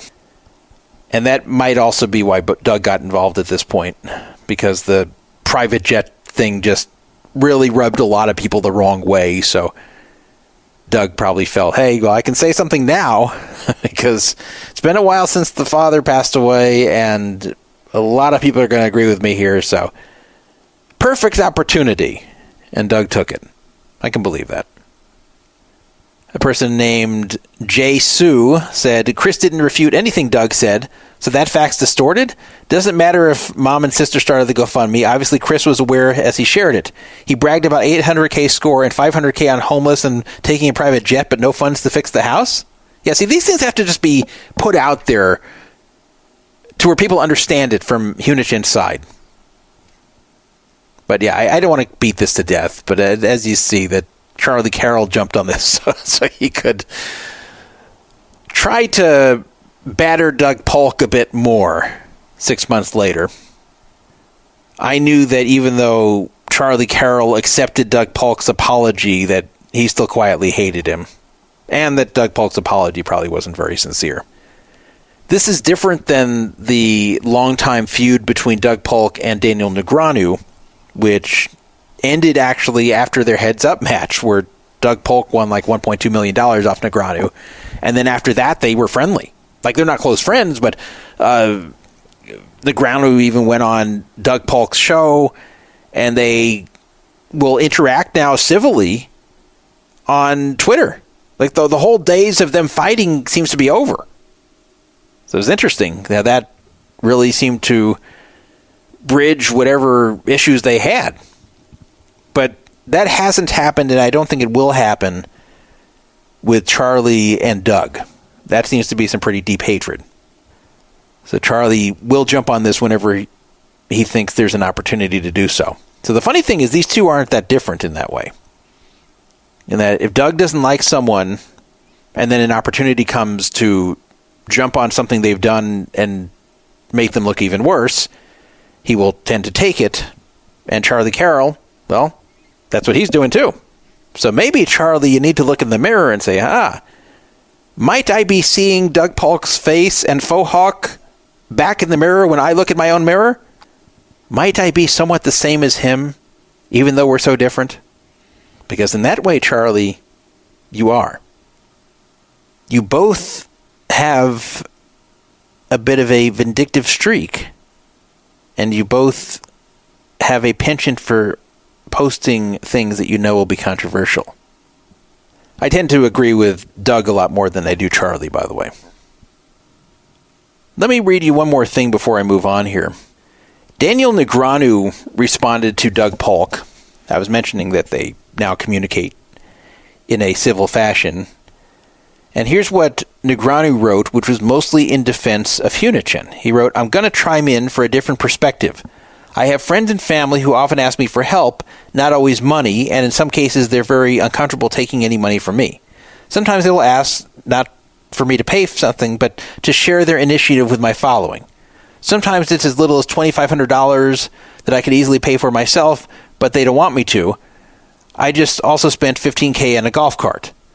I understand why it looks bad to be a rich guy saying, hey, go help my family and give the money, followed up by getting a private jet, but that's not actually nefarious. If my kid wanted to raise $2,500 for a charity and felt good about doing it, me just paying for it takes away from that joy to some degree. Seems pretty clear his family wanted to take ownership of some part of it, similar to when I take people to dinner and they insist on covering the tip, etc. After a deeper look, it's pretty obvious that's what occurred here. If I just read your post on it without context, I would have a pretty shitty opinion on it, but after his explanation, I totally get it." Okay, so I get what Daniel is saying here. And he's trying to be empathetic here. He's trying to think about it from Hunichen's perspective, and I can appreciate that. The part where I don't agree is where he's talking about how it's pretty clear that Hunichen's family wanted to take ownership of some part of getting this money, similar to how somebody who's asking Daniel to share their charity doesn't just want Daniel to cut a check for them, but that this person would actually like to be the one facilitating the money being raised themselves, that they just don't want it to be seen like Daniel Negreanu just took care of the whole thing with his deep pocketbook. So I understand that part, but we've never heard anything that Hunichen's family really wanted the ownership of raising the money. That was never the way it was being sold. It was being sold like, hey, my sister is a single mom with a 4-year-old, and she's living in a dilapidated house that needs $15,000 of work. So can the public please help so my sister doesn't have to live in a dilapidated house anymore? That's it. The goal was have his sister and his sister's son not continue to have to live in a dilapidated house, but that the repairs it needs could be completed. That seemed to be what was the point of this whole thing. Not about someone feeling good that they've raised the money. So I don't think Chris's mom really cares that she gets the credit for raising the money. You know how moms are. They just want the problem solved. They just want their kids to be happy. They just want their kids to be safe and their kids in a good circumstance. They don't care where the money comes from. You think Chris Hunichen's mom wants to put the feather in her cap that she's the one who got the money raised for the sister? No, she just wants the sister to be living in a good circumstance. I doubt she cares who gets the credit for it as long as it just gets done, because she's the mom and she cares about her daughter. So I don't believe this is anywhere equivalent to someone who is trying to raise money for charity and would like the satisfaction of a charity drive that's successful rather than this one particular rich guy just covering the whole thing. So I don't agree with that. I do believe there's nothing nefarious here. I just think it's very tone deaf. That's all. Like, I get these messages from Hunichen, and I don't think he's like trying to manipulate me or lie to me. I just think he just isn't seeing it the way everybody else is.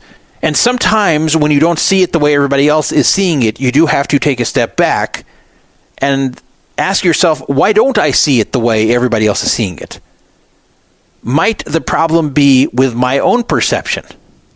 Might I have to adjust my views of the way certain things are to where maybe in the future I will do things differently?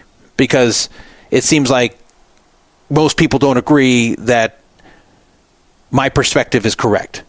Now, just because you're in the minority with your particular perspective doesn't mean you're wrong. But a lot of times when it comes to something like with optics, a lot of times when the vast majority is telling you that this doesn't look good, they're right.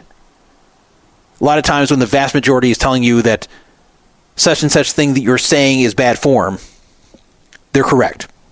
Once in a while, no. Once in a while, time will pass and you'll be proven right. And you'll be able to say, I told you so, I was right all along. But usually not. Usually when you have a massive number of people telling you, hey, you're kind of out of line here, the optics are very bad here, you should do some soul searching and say, you know what? I understand that. And I think he does understand it, because he said he didn't want to share this GoFundMe initially because he was afraid this backlash would occur. So he needs to ask himself, why is it occurring? And with that said, we shall move on. I want to give you an update on Josephine Ragland, the woman who killed Bart Hanson's dog. She is a scammer. She's probably a career scammer. She definitely is a repeated scammer, at the very least. And unfortunately, not only did Bart Hanson get scammed, but his dog was killed as part of the scam, as we covered on our last episode. So where I last left this off, Bart was going all across the media, and I'm talking about the mainstream media, not the poker media, and appearing everywhere that would have him on to expose this awful woman, Josephine Ragland, Ragland, for both scamming him and killing his dog. And very simply put, this is an awful woman whose particular scam was pretending to be a dog trainer. And then what she would really do is take the dogs, throw them in a crate, not give them enough food or water, not take care of them, and just run off to the casino with the money that she was paid. So not only was there no training actually done, so that's where the scam took place, but then these dogs were also really, really tortured because they were left malnourished. They were left in a crate all day. And in at least 2 cases, the dogs died, and unfortunately one of them was Bart's. So this is a woman who just abuses animals via extreme neglect in order to get money for fake training she's never giving, just so she can go to the casino and chunk it all off. And it's a coincidence that this had a gambling tie to it, even though Bart Hanson has been part of the gambling industry for 2 decades.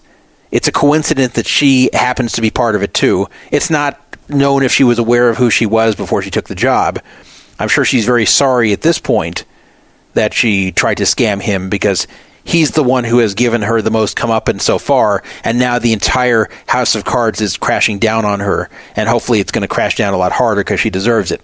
So we covered this on the last show. It was a very sad story, and Bart lost his 3-year-old bulldog named Charlie.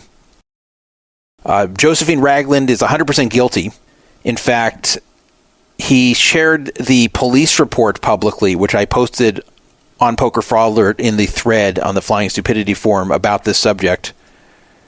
And you can go take a look at it yourself. It's a very interesting police report, which basically shows that, first of all, she was constantly lying her ass off to the police and ultimately admitted that she was lying. And she got her mom involved in a lot of this. The mom is very guilty too. The mom was the one whose house it was where she was staying and crating these dogs while pretending to be training them. The mom was very aware of what she was doing. And after the fact, when Bart's dog died due to Josephine's abuse and extreme neglect, the mom was helping cover the whole thing up. And the mom continued to have no problem with her leaving all those crated dogs there in those conditions. It's not even like the mom put the stop to it at that point. The mom let it continue, and there were 4 other dogs rescued there that hadn't yet died that were still in the house, and her mom even admitted that, quote, they're still alive, when she was asked by the police the condition of the dogs. That was her answer. Well, they're still alive. So she couldn't even say they're in good condition because they weren't. So she was very aware dogs were being abused in her house by her daughter, and she didn't stop it.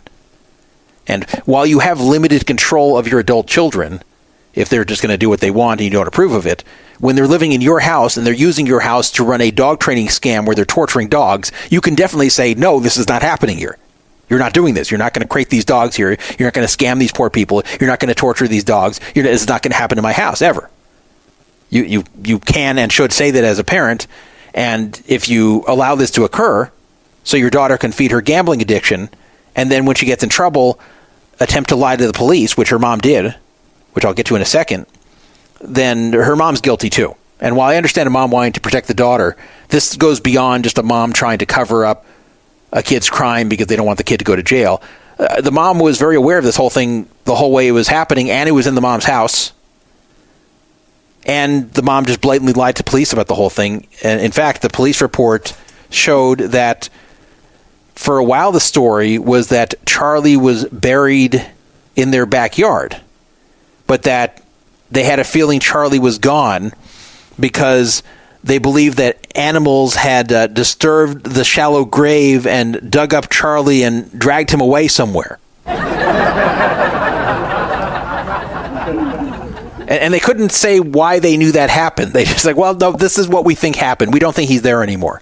So they dug a hole in the backyard to pretend that Charlie had been there. This is once the police were investigating. They didn't do this as soon as Charlie died. They just, Josephine just dumped Charlie on the side of the road somewhere, who was eventually found. But before Charlie was found, they claimed that he was buried in the backyard and he had just collapsed and they didn't know what to do and panicked. And they actually dug a hole in the backyard, and the mom claimed that her husband which is Josephine's stepfather, had dug the hole and buried the dog there, and the dog was there, and that the dog probably isn't there anymore because there's a lot of animals there that like to dig holes and probably disturbed it and took the body away. That was like right there in the police report. So they came down and they examined the hole. The law enforcement examined the hole and did a lot of investigation and determined that there was never any dog in there. That there was no sign of any animal ever having been in that hole. It just looked like a hole that was dug after the fact to try to lie to the police. And Josephine eventually admitted that, the dog was never in that hole. So the whole thing was just a complete lie. She's admitted it was a complete lie. So that's part of the charges she's facing there. That's the witness intimidation part of the charges she is facing. And I mentioned that on the last show we did. But this woman lied the entire way, and her mom lied the entire way about this entire thing to the police. It's one thing to lie to Bart, which is bad enough, but lie to the police. In fact, she even lied about her name for a while. She didn't want to give the police her name. It's just lie, one after another, no remorse. And then when the police would take apart these lies and it was clear that these things just could not be true, it was impossible for these stories to be true, eventually they got to the truth, but only after disproving everything else. So I mentioned that she was scheduled to be in court. It's a very weird way they were doing this in Massachusetts. They didn't arrest her. They did some weird thing where they gave her a criminal complaint and she was compelled to answer the criminal complaint in court on a day in October, but was not officially arrested, which is weird because it was a felony. So she was charged with larceny and with witness intimidation. And again, the witness intimidation was basically about lying to the police. So they have these fairly serious charges against her. It's not like this was for shoplifting or something. I mean, this is a pretty serious matter here. And they don't arrest her. They just give her this criminal complaint and say, hey, be in court on this day. So as of the last show, I wasn't sure if the court date had taken place yet. And if it had, I didn't know the results of it. And I said I'd ask Bart about it. Anyway, I asked Bart, and he said it hadn't taken place yet. But it was just about to. So it has since taken place. And local media there in Boston actually was there at the trial. And you get to see a pretty clear picture of what Josephine Ragland looks like today. You get to see her in court. And they actually zoomed in on her at one point. You don't get to see the whole trial, but you get to see in the news report what she looked like there in court. And she just had this defiant, remorseless look on her face, almost like she was being bothered to have to be there. Almost like, oh my God, why do I have to deal with this? Oh my God, what's the big deal? That was the look on her face. It wasn't the look of someone who knew they screwed up, who knew they did a bad thing, who felt guilty. It really had this defiant, this really sucks that I was caught for this. What's the big deal? Sort of look on her face. Just very, very off-putting body language. You just hate her even more when you see this in the video. And then when she walked out of court, the TV station attempted to ask her to comment or her lawyer to comment, and her lawyer said that they have no comment, and they would not say anything. So what ended up happening in court was that she was told of the charges. She is pleading not guilty, and she was released. So she's still not in jail. She hasn't spent one moment in jail, which is horrible. She should be spending time in jail, at least have to post a big bond. But she didn't have to post any bond. She did have to surrender her passport, so she can't leave the country. And she was ordered to not have any contact with Bart or his family, and also ordered not to post anything about animals on social media. Basically aimed at her not restarting the business in the meantime. They didn't specifically mention the business. They just said she can't post anything about animals on social media as a condition of her being released without any bond.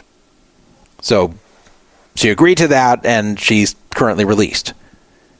Now, I think this is very stupid because she doesn't have an ankle bracelet or anything. She could just run off. She can't leave the country, but she could just run off. And there's not going to be a massive nationwide manhunt for her if she does. I mean, it helps it's getting all this publicity, and maybe she would fear that there's enough publicity and there would be even more if she ran off to where people would recognize her. But, what if she finds someone to help her live under the radar? Find some dude and sweet talks him. I mean, she's a young woman. She's late 20s. So, what if she finds some dude and sweet talks him into basically hiding her? She'll be very hard to find if she stays out of sight. So you don't need to leave the country to hide. So I think it's a big mistake. I think she should have been required to post a hefty bond, which would guarantee her appearance. That's the whole point of these bonds. Otherwise, people can run off. Now, she may think that there's no point to run because there's a decent chance she won't get any actual prison time, which is sad, but it's possible. Unfortunately, the most privileged segment of the population when it comes to avoiding criminal punishment is the white female demographic, the young white female demographic. So if you're ever accused of a crime, the absolute best thing to be is a young white female. Way better than a male of any race or any social class. Better than an older female. Better than a minority female. A young white female does the best in criminal court by far. They consistently get under-sentenced. And it's something along the lines that people have been kind of conditioned to see young white females as kind of like damsels in distress, even when they're not. And people just have a harder time picturing them being evil criminals.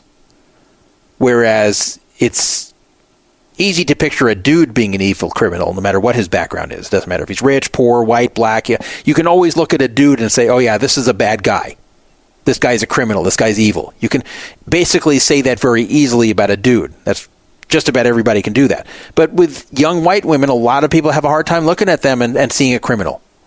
It just doesn't register in a lot of people's minds. So this ends up translating to courtroom leniency in a criminal setting.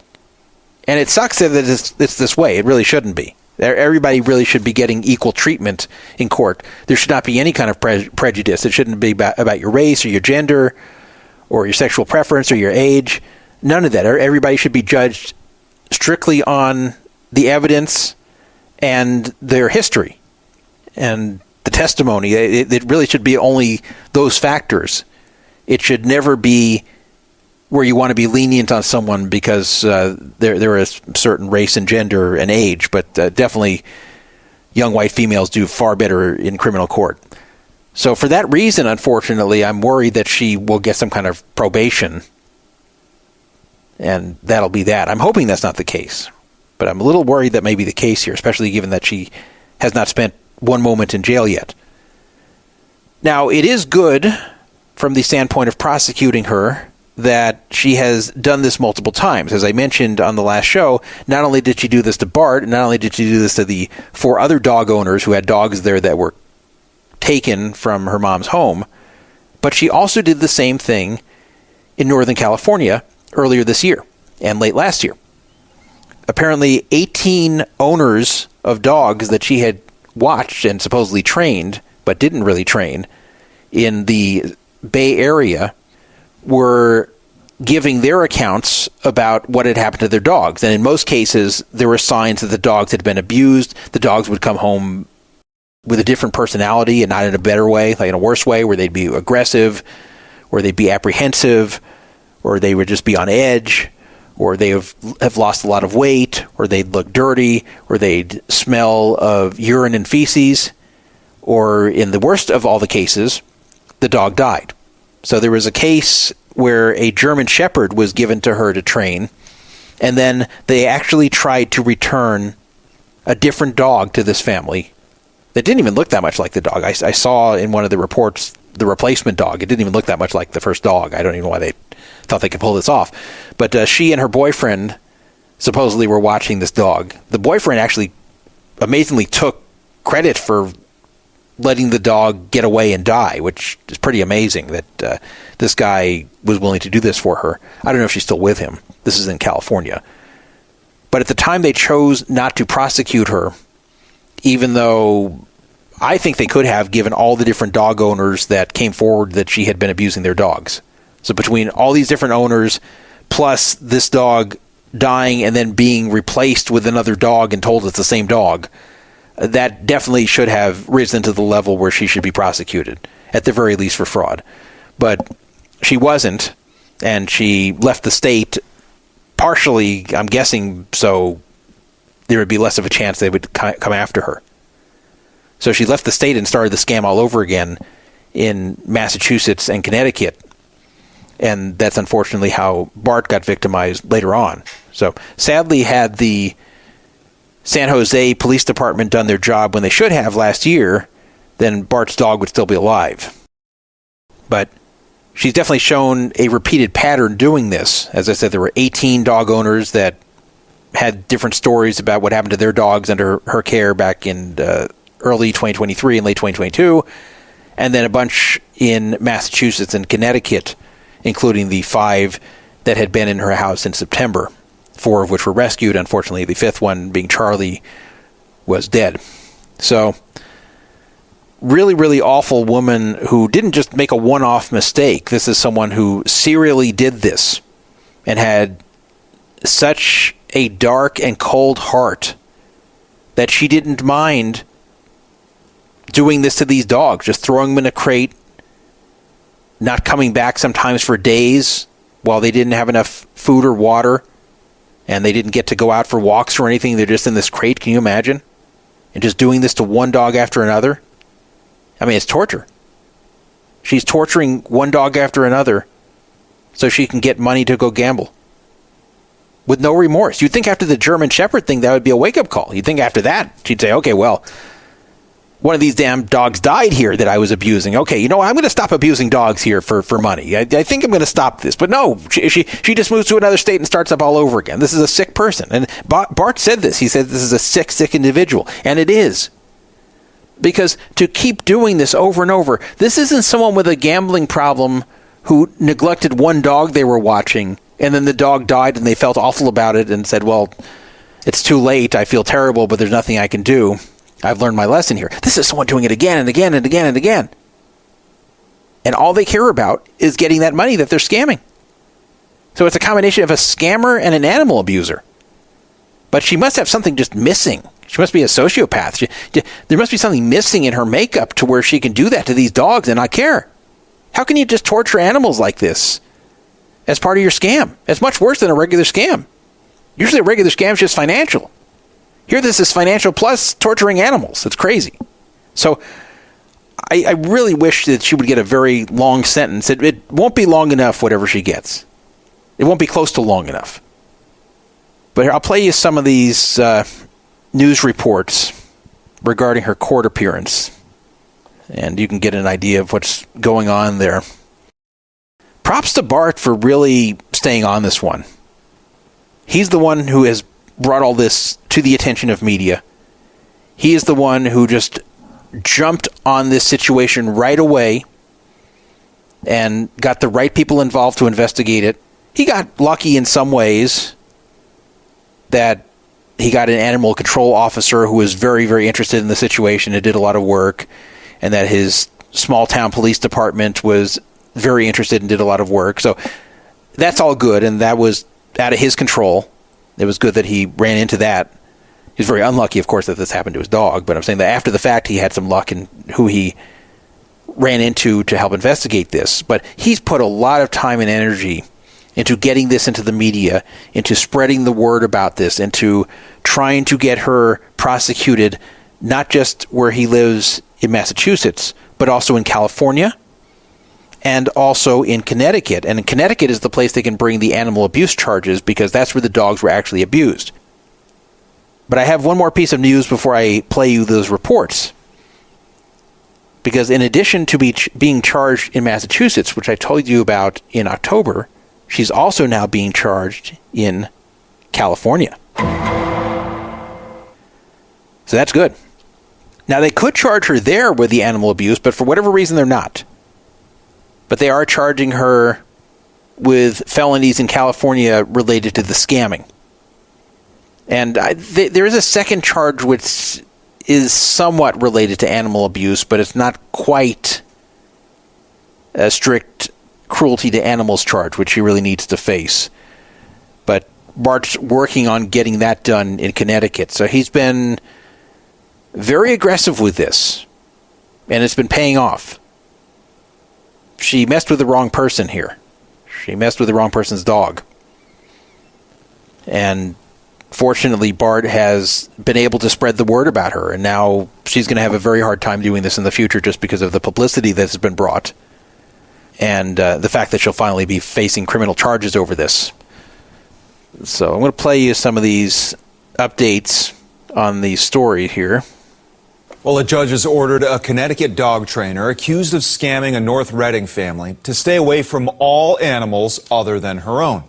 So this morning, Josephine Ragland appeared in court on charges of larceny and witness intimidation. It was in August when the Hanson family hired Ragland to train Charlie. That's their Frenchie. When it was time to return the dog, she said Charlie jumped out of her car window. Well, the family was suspicious and went to police. A necropsy determined the dog was emaciated and died from heat stroke just days into Ragland's care. Now, she's facing similar accusations in several other states. This is not an isolated incident. I think this is kind of a sick individual. I don't know if it's entirely for financial gain or what, but I'm hoping that the criminal justice here in Connecticut and California takes this very seriously, which it looks like that they do. The judge released Ragland without setting bail, but she has to surrender her passport and can't make any references to animals on social media. So that was the report from CBS Boston. And here is a more recent report. That was from October 25th. But there is a more recent report from San Jose following up on the story that they're going to be charging her in California over this. This is NBC Bay Area making this report. A dog trainer accused of failing to return a dog to a Peninsula home is now facing felony larceny charges in 2 states. Investigative reporter Hilda Gutierrez first told us about the German Shepherd that disappeared from Palo Alto, and tonight has a surprising development in this bizarre story. Our first story on this dog trainer aired back in January, but recently a man in Massachusetts contacted me saying a trainer he hired never returned his dog, and he believes is the same woman he saw in our story.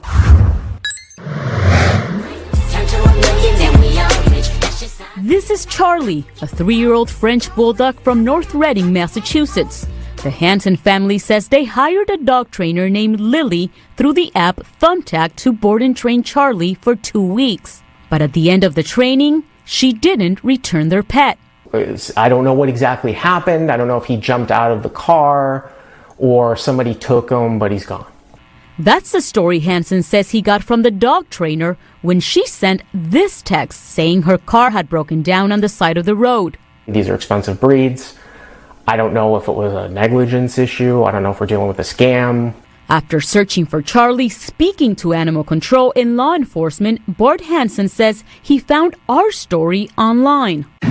There's a bizarre missing dog case on the peninsula. I go into Google and see the story from NBC in San Francisco in Bay Area, and I was like, oh my God. That's when Hanson says he realized the dog trainer he knew as Lily was really Josephine Ragland, who was being investigated for another missing dog case in California. Our story explained how a Palo Alto woman said a dog trainer tried to replace her purebred German Shepherd with a look-alike. When that didn't work, she says the trainer texted her saying the dog was most definitely dead. Because it's like a son that disappeared, and you don't know where, if he's dead, I don't know where his body is. That's the owner of the German Shepherd who disappeared early this year. Or if he's alive, where is he? Maybe he's with another person, they sold it, I don't know what happened to him. Palo Alto police didn't make an arrest at the time, but in Massachusetts, Charlie's disappearance led to a multi-agency investigation. According to a North Reading police report, after speaking to Ragland, going through her phone and visiting her parents' home in Connecticut, they determined Charlie had died within a few days of being in her care, and his body was dumped near Ragland's home. So she was sending me these text updates and pictures after he was dead. A necropsy revealed that Charlie was emaciated with no food in his system and likely died from a heat stroke. Investigators say they found 4 other dogs in crates at Ragland's home that appeared malnourished. The police told me that the main sort of driving force behind this was just pure financial gain. According to that report, North Reading police contacted Palo Alto police, who had spoken to 18 of Ragland's clients in the Bay Area, who described a similar pattern and practice of abuse and neglect. Investigators claim 28-year-old Ragland executed a scheme, advertising through Thumbtack with no intent to provide training. The defendant had misled officers throughout the entirety of the investigation regarding her name, her address, as well as the circumstances regarding this incident. That was the DA talking. Ragland pleaded not guilty to 2 felonies in Massachusetts: larceny of over $1,200 by false pretense and misleading police. I can't believe this, because all of her reviews in Thumbtack were all positive. It looked like a very, very legitimate thing. So it was devastating. Thumbtack sent us a statement saying in part, "We are actively investigating this heartbreaking situation and have responded to all requests from the authorities in connection with the incident." Thumbtack removed Ragland's... That's such a bullshit corporate statement. That statement just pissed me off from Thumbtack. Instead of addressing this and addressing why there were so many positive reviews, if you look at the reviews on Thumbtack, you will see there were 123 reviews on the California listing, and she had 4.8 out of 5 stars. So given that she didn't really train any of these dogs, none of those 5-star reviews were real. So out of 123 reviews, they were probably just about all fake. And they're not addressing how that's happening there. How is it on Thumbtack that it is so easy to make fake accounts and review yourself over and over and over again, which she apparently did? So they just say, well, we're working with police. We're answering all their questions. We take fraud very seriously. It's such bullshit. They just don't want to address the flaw in their platform, which is a gigantic flaw. California profile after the German Shepherd's disappearance. Just last week, 9 months after Scott's disappearance, the district attorney in Santa Clara County also charged Ragland with 2 felonies: theft of a dog and personal property of a value greater than $950. Josephine Ragland has not returned our messages. She was released on the Massachusetts case until her trial in order to turn in her passport, stay away from animals, and not make any social media posts about pets. In Palo Alto, police have requested a warrant for her arrest. With the investigative unit, I'm Hilda Gutierrez. Now, I don't know what they're going to do regarding compelling her to come to San Jose or Palo Alto to face these charges. I don't know if there will be any extradition attempt. I don't know if she will fight extradition. I don't know if this will automatically happen if somehow she does get some kind of jail time or even just gets convicted and is on probation. Maybe she would be required to go back there and face the charges. So I don't know how that's going to go. I'm presuming she'll probably go back there to face them.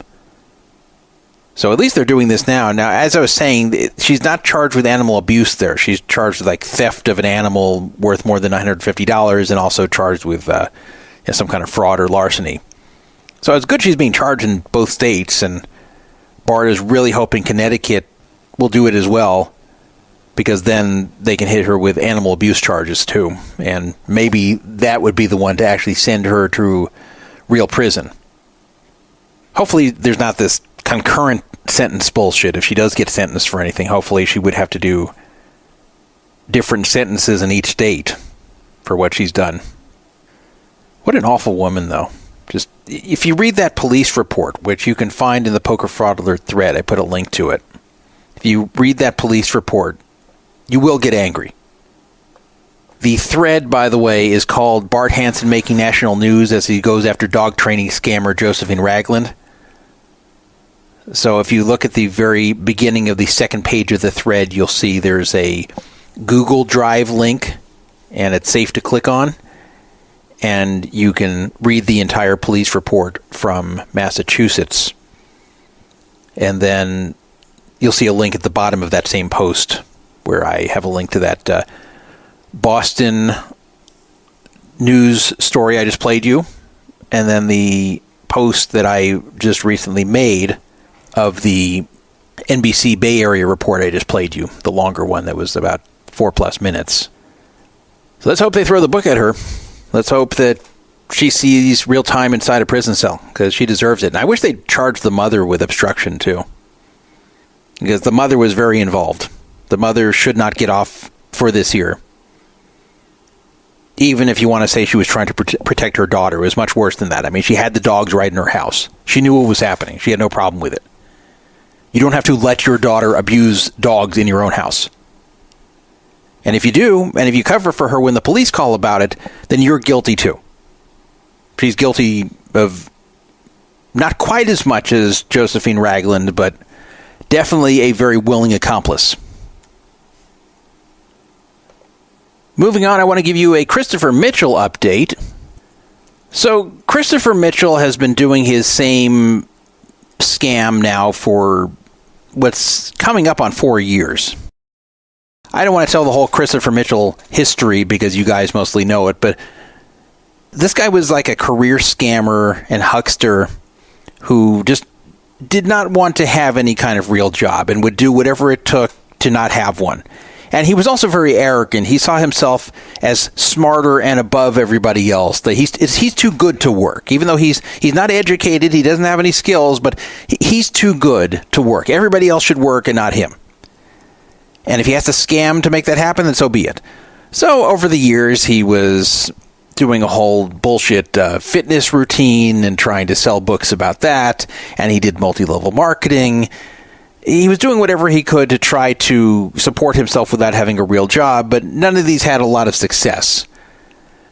But he stumbled upon something in late 2019, early 2020, that started him on an entirely new path that was far more lucrative than the others, and that was gambling.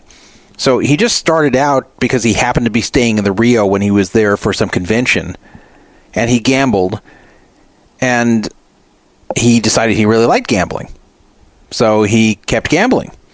And then, I guess after initially losing, he came up with various systems to win.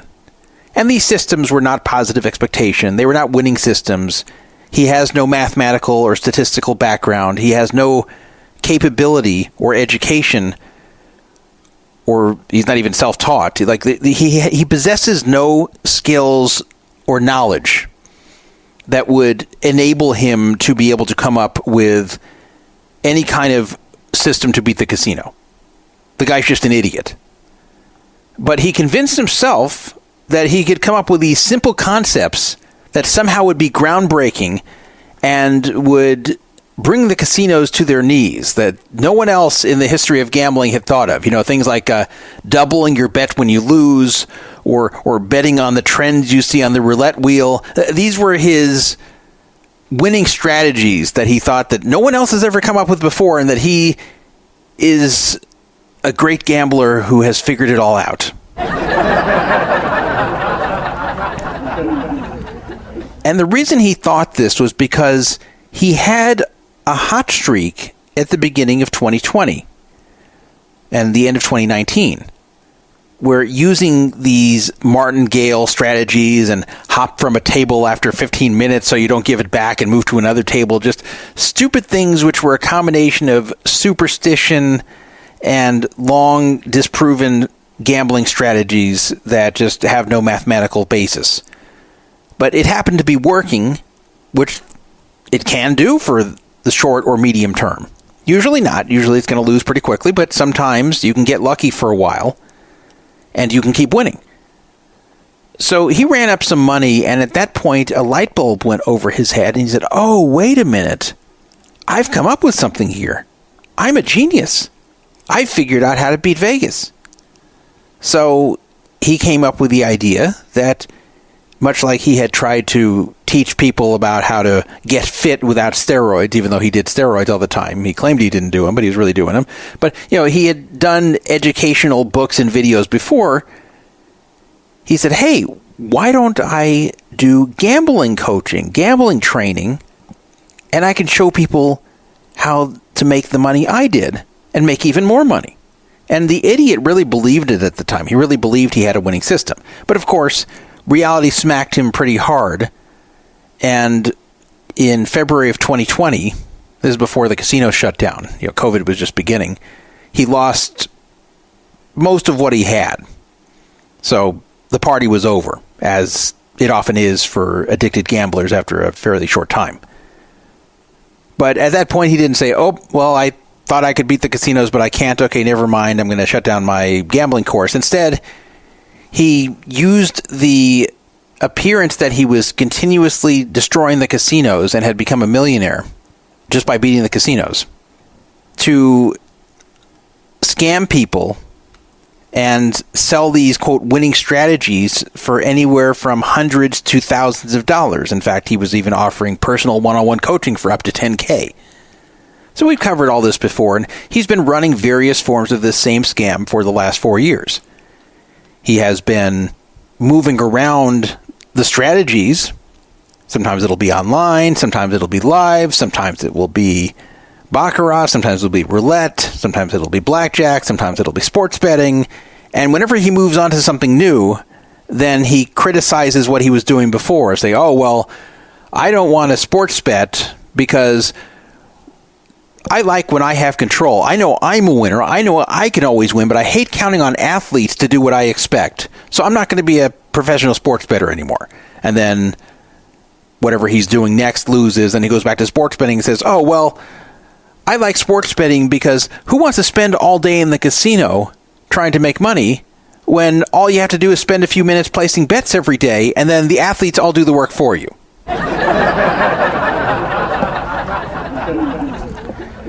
Or he'll criticize online and say that online casinos are a scam, and then when he gets his ass kicked live because none of his strategies work, then he'll go back to online and say, oh, well, who wants to spend all day in the casino when you can just sit in your home and from anywhere play on this online casino?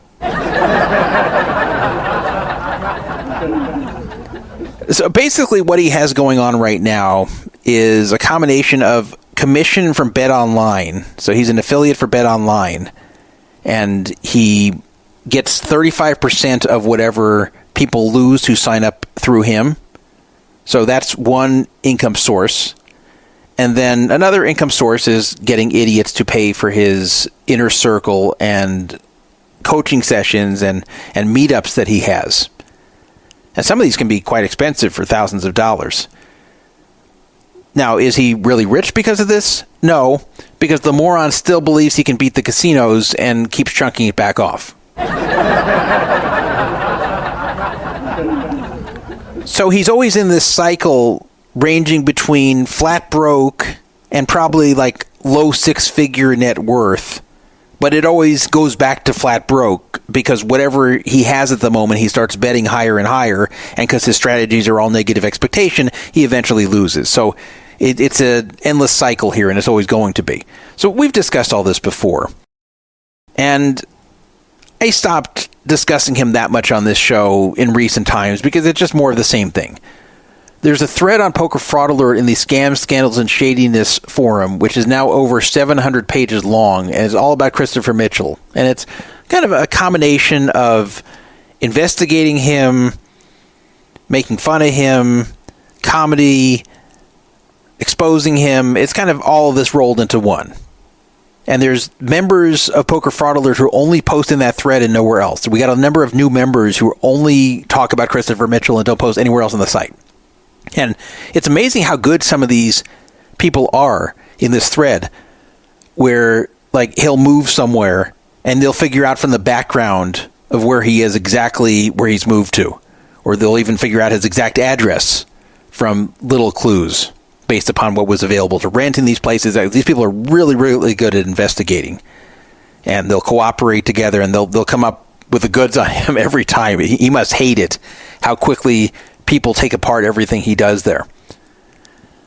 And I also can't forget, I know I've told you guys this before, but his original history before all the scamming was he came to Southern California and he immediately got involved in the gay porn scene. And you can still find videos online where he's in these films. Now, you don't see him having sex with men, but you see he's in gay videos. You see him naked. You see him jerking off. And there's even one where he's discussing how he hitched a ride to California from Texas, and that in exchange for the ride, that the male truck driver took him back to the back of the cab and sucked his dick. That was the agreement. And he framed it as a positive experience, not like the guy took advantage of him. Like he said, yeah, it was a good deal. So it's pretty amazing that was his background, and there's nothing he can do about it. You know, he didn't want this found, but it was found, and he can't do anything about it because he doesn't own the rights to these films. He signed away the rights to whoever was making the films and paid him at the time, so he can't even ask them to take it down. So this has been shared everywhere, and this has also been used to mock him. And of course, he never admits to it. In fact, he's sworn on the Bible before that he's never done gay porn and he's never done anything sexual with a man. And of course, this has all been disproven from what he says and does in these videos. So anyway, there's a very long story behind the whole Christopher Mitchell thing. He even filed a bogus restraining order against one of our members here. And we had that member on, that's A. Hoosier A. So I'm sure most of you are aware of this. He's had 3 YouTube channels terminated, all related to being a scammer. Now, it's hard to get channels terminated on YouTube because you can't speak to any humans at YouTube.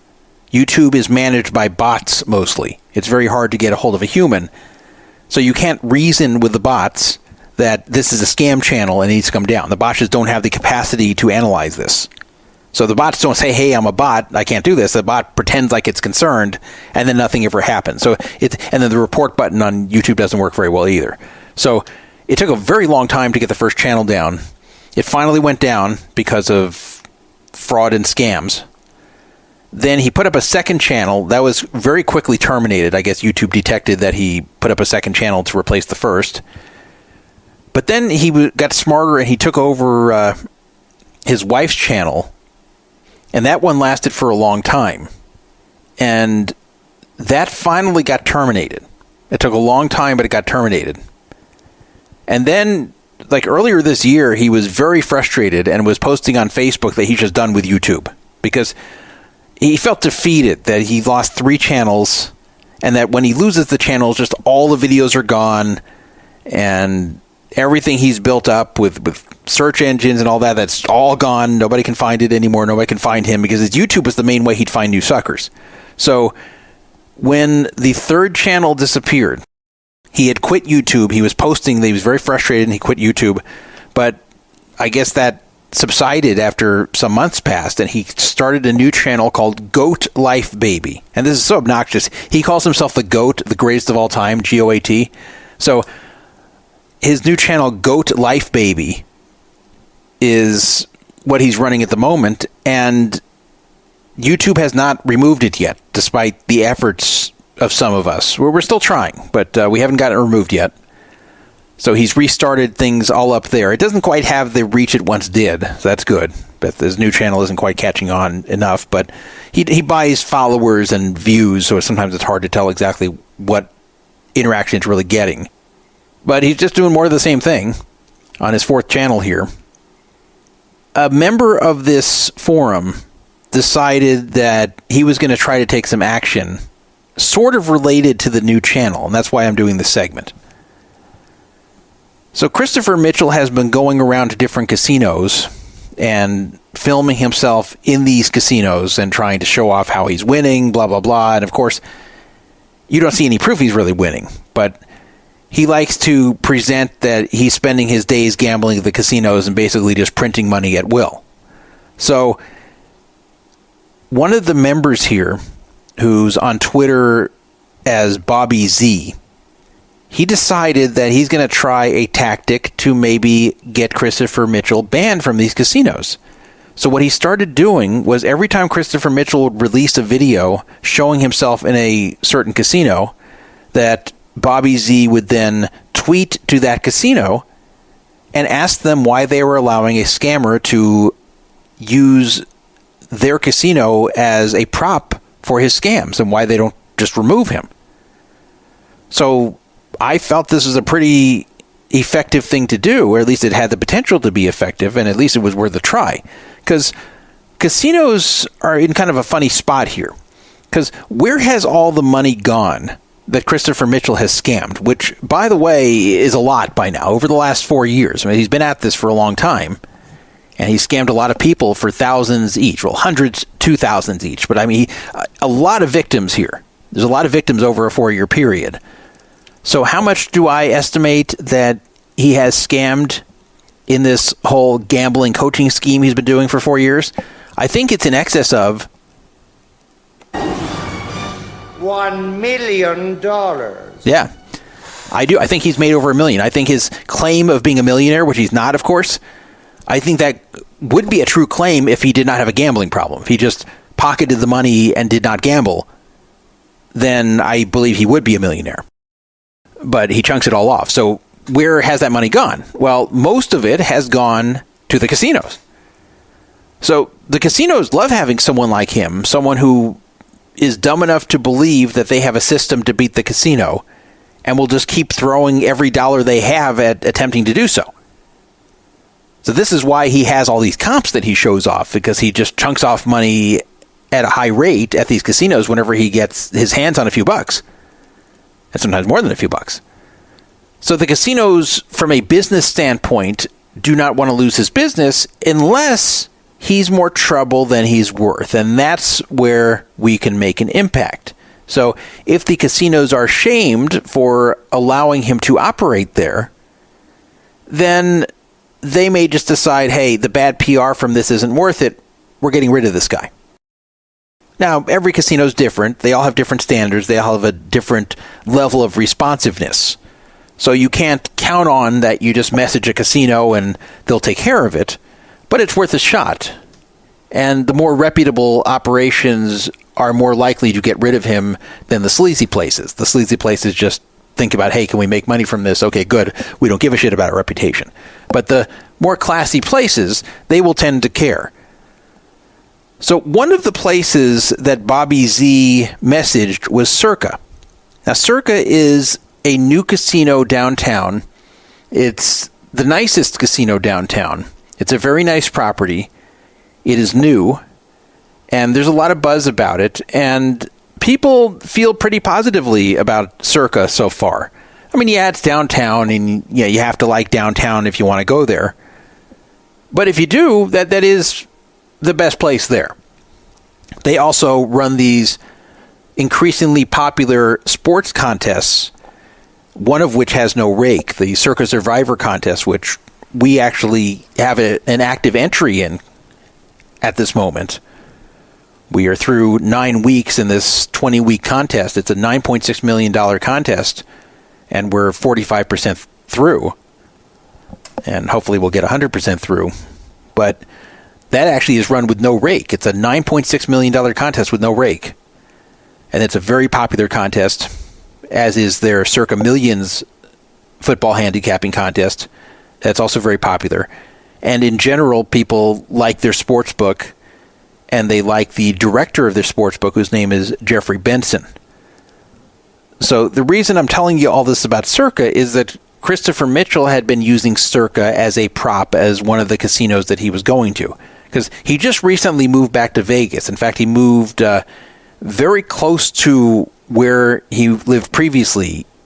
We believe he's in the same complex. He may even be in the exact same unit as he was before.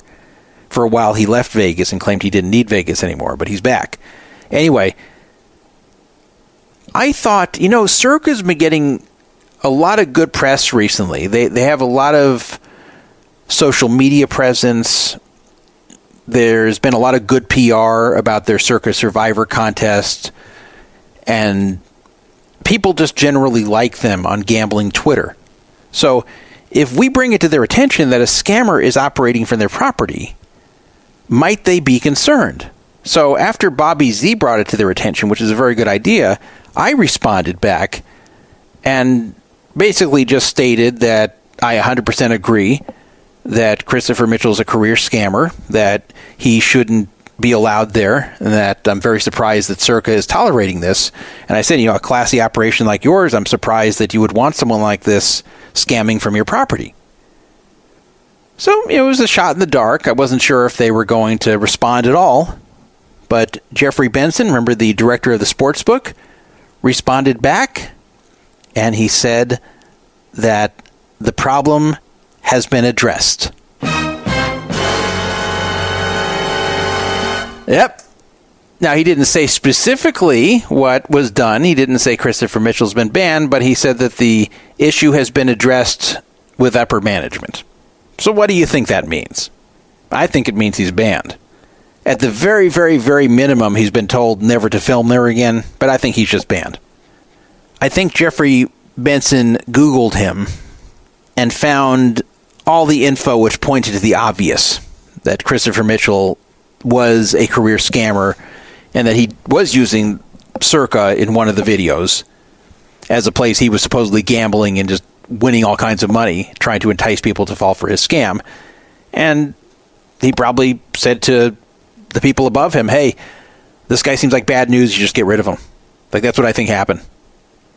So I don't think you'll be seeing Christopher Mitchell in Circa anytime soon. And since then, we've been doing this with other properties. And, we're just telling the truth. And every time I respond to one of these tweets from Bobby Z, I always put at the end, and I'm sincere when I make this offer, that they're welcome to direct message me, and I will present them the proof that Christopher Mitchell's a scammer.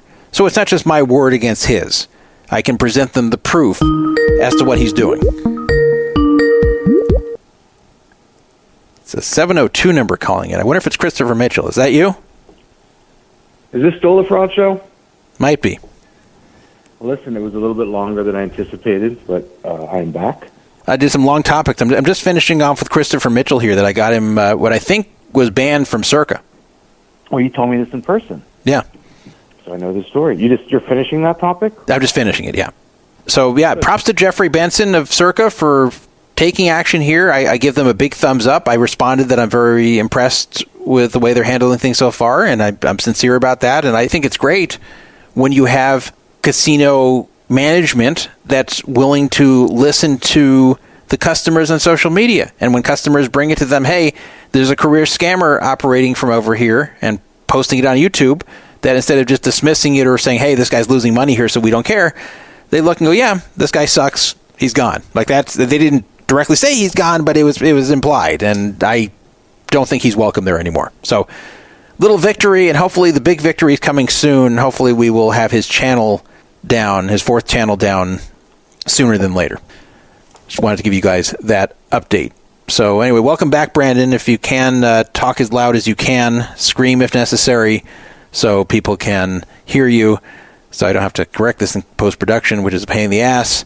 Anyway, let's move on to the next topic, and I think you'll be interested in this one too.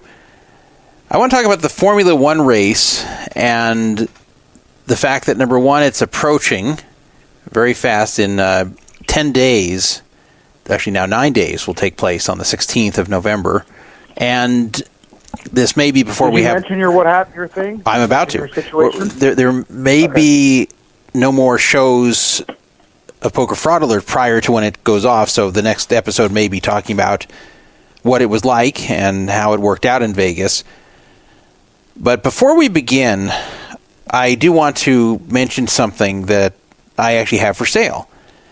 I have 2 Formula One tickets to a very nice section, because there's different sections you can sit, and some you have a better view, some is just the grandstand, some you have nicer seats or access to other amenities there. So it's a different experience. There's kind of the luxury experience and there's kind of the low-end experience, even though all of it's expensive.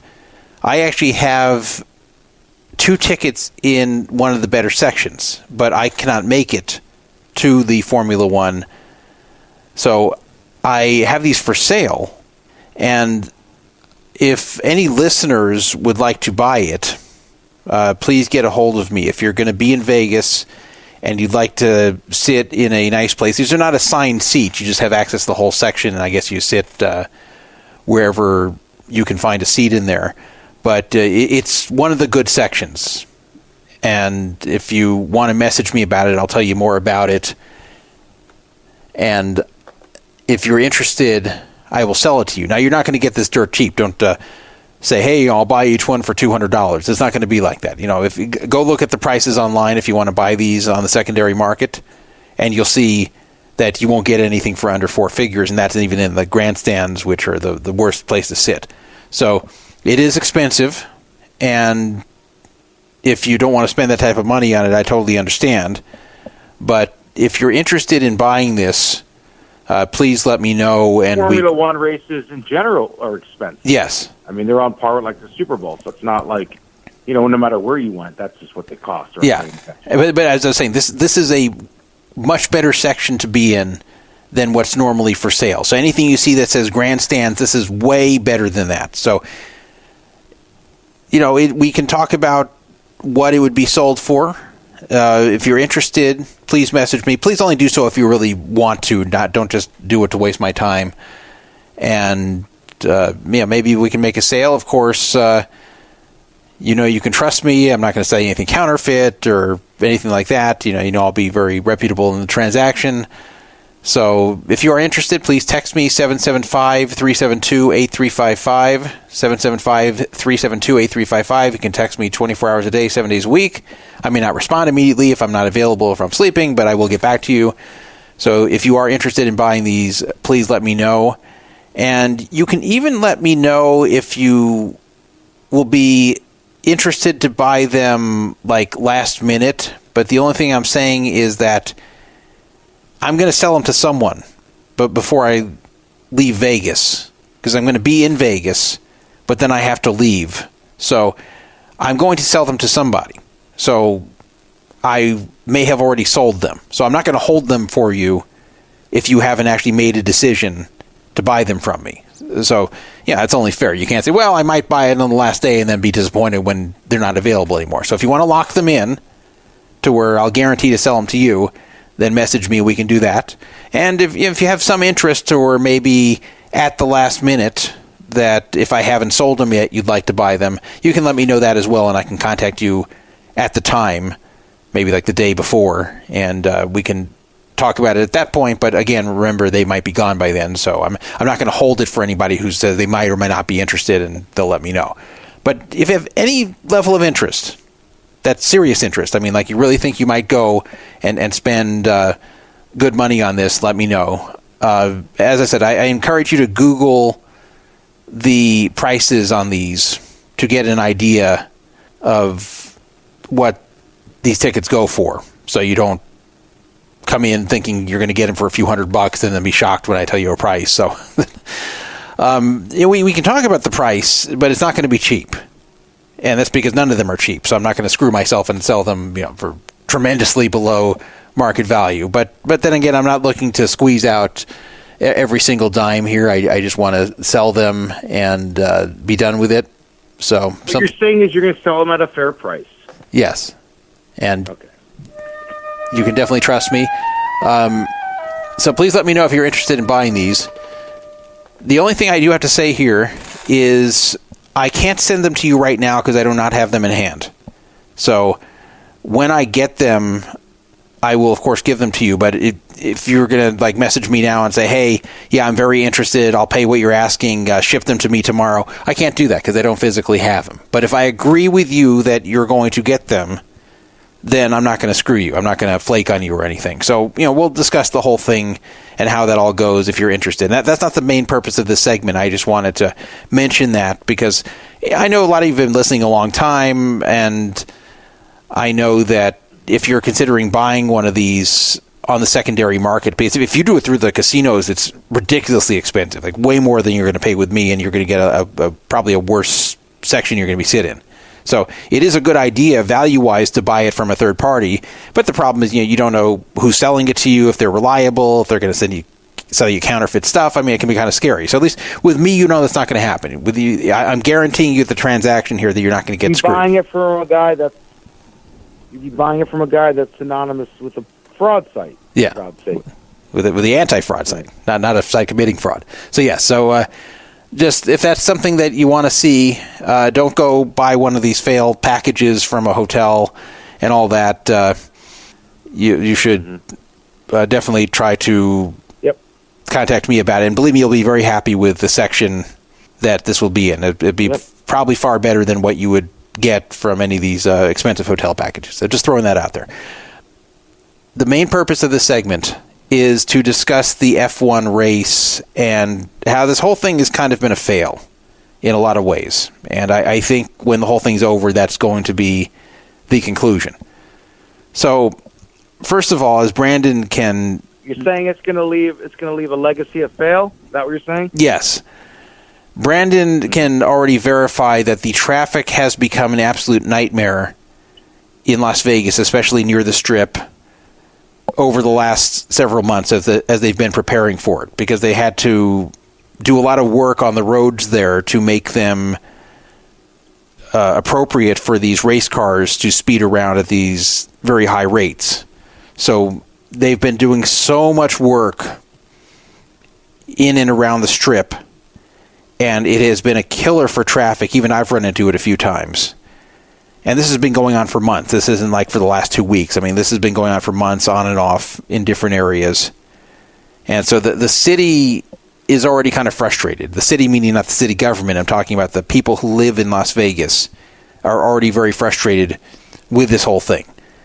But maybe you say, okay, we'll put that aside. Maybe it'll be a great event, and it'll be very successful. It's just inconvenience to the locals. Well, no, because what was anticipated was that this was going to draw people in that were going to pay huge money for hotels, because the tickets are very expensive. So they're figuring if they're attracting a lot of people who are very high-end clientele that have a lot of money to spend on watching this race, if everybody's going to spend 4 figures and above for these tickets each, that it makes sense that they will spend that much for their hotel room per night, because there will be such high demand.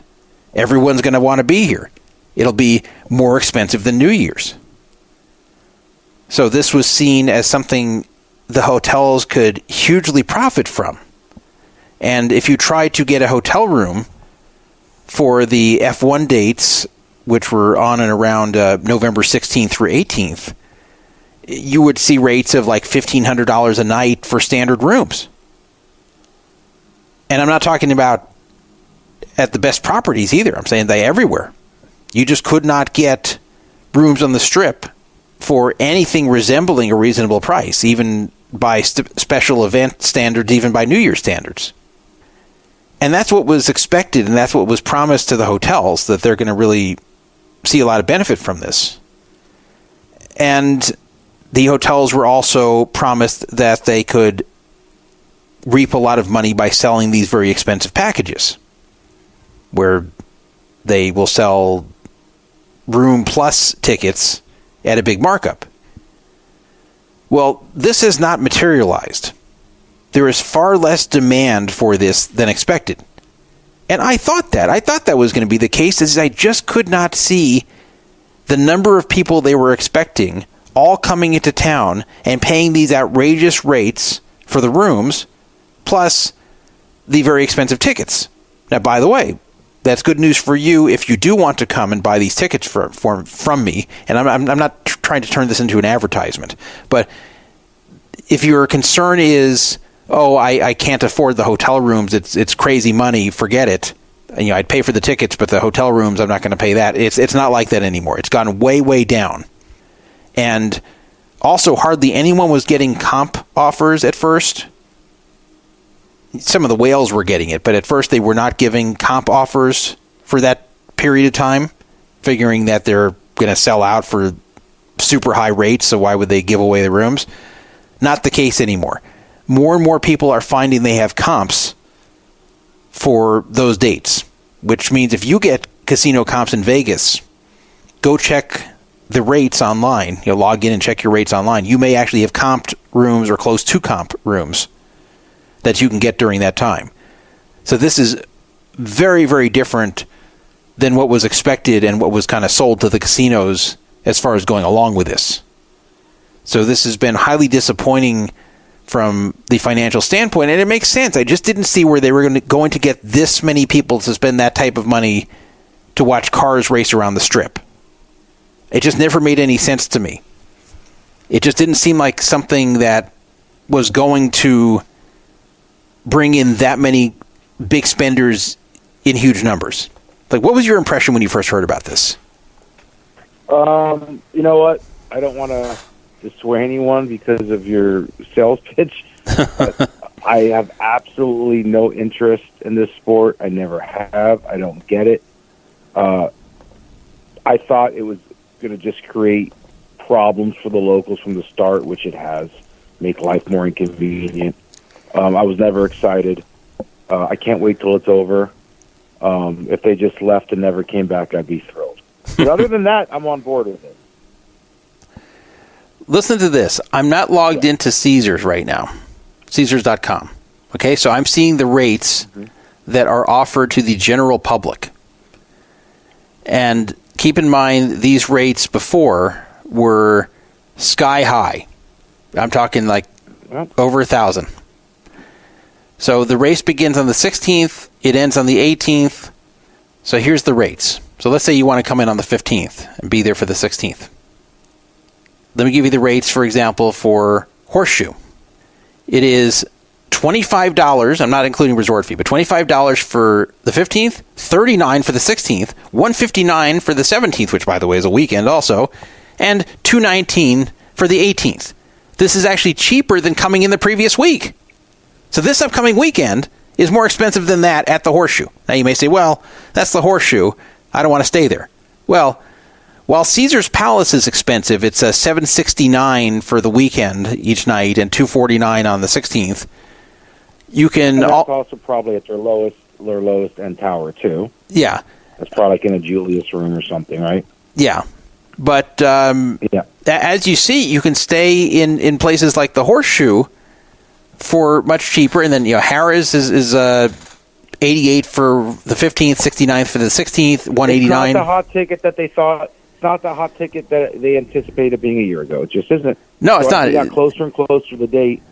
These casinos noticed that the bookings weren't filling up, so they had to adjust accordingly to try to salvage, and they don't want to have like a 20-30% occupancy rate during this weekend and be embarrassed. Yeah, they're lowering their rates accordingly. Yeah, and as I said, it's actually cheaper across the board at Caesars properties, at every single property, for the weekend of the race than the weekend before.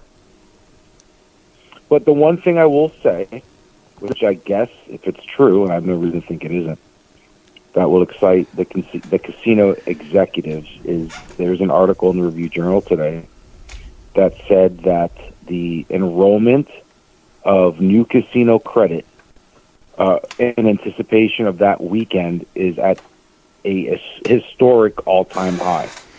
More people have registered for credit, lines of credit, to gamble with, for that weekend than at any other point in the history of Vegas. And in terms of new accounts, that's what it said. So, if that's the case, maybe they salvage it that way. Maybe it doesn't turn out. I mean, two things can happen and still be true. It could be a disaster in terms of the overall interest, and just how many people show up and the rooms being full, but it could also be profitable to what they expect for the casinos. But there are also all these other weird things that are annoying people. They're charging $15, a $15 surcharge for taxi cabs, for instance, and Uber is going to be charging more too. Lyft, they're all charging more. They all got permission from Clark County to do that. But do you know why they requested? Well, I'm sorry. Do you know why they're claiming the need and the justification, which has already been approved? Do you know the logic behind it? No. What was the reason? Because the various lobbying boards that work on behalf or work for taxis and Ubers and Uber Eats have stated, because the majority of people that are coming are going to be from Europe that they are not going to tip because they don't know better. And because of that, they don't want their service employees to be stiffed. And this is a big concern with other front end of the house employees that you can't really compensate. Otherwise, a lot of the casinos could compensate them, but they're not, such as valets and room service and, whatever, all the other, employees that really make the majority of their money on tips. There's a concern because they're claiming over 75% of the people that are going to be arriving are going to be from Europe. And in Europe, there's no tipping. And they're either not going to tip or they're not going to know they're supposed to, or that, whatever, that's a recognized, their standard, I don't know, whatever you want to call it. And that's why they're adjusting accordingly with the fees. At least that was their argument in getting it approved. Whether that's really true and they feel that way, or, if it's a cash grab and they're using that to justify, who knows? But that was the argument.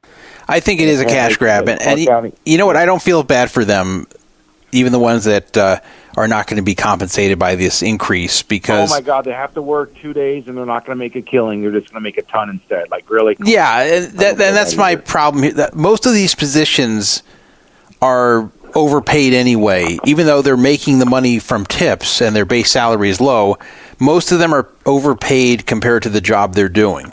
And there is such a thing as being overpaid for the job you're doing. Now, that's great for the person doing it. I'm happy for them that they're making good money for a job that normally shouldn't kind of command that type of money coming in.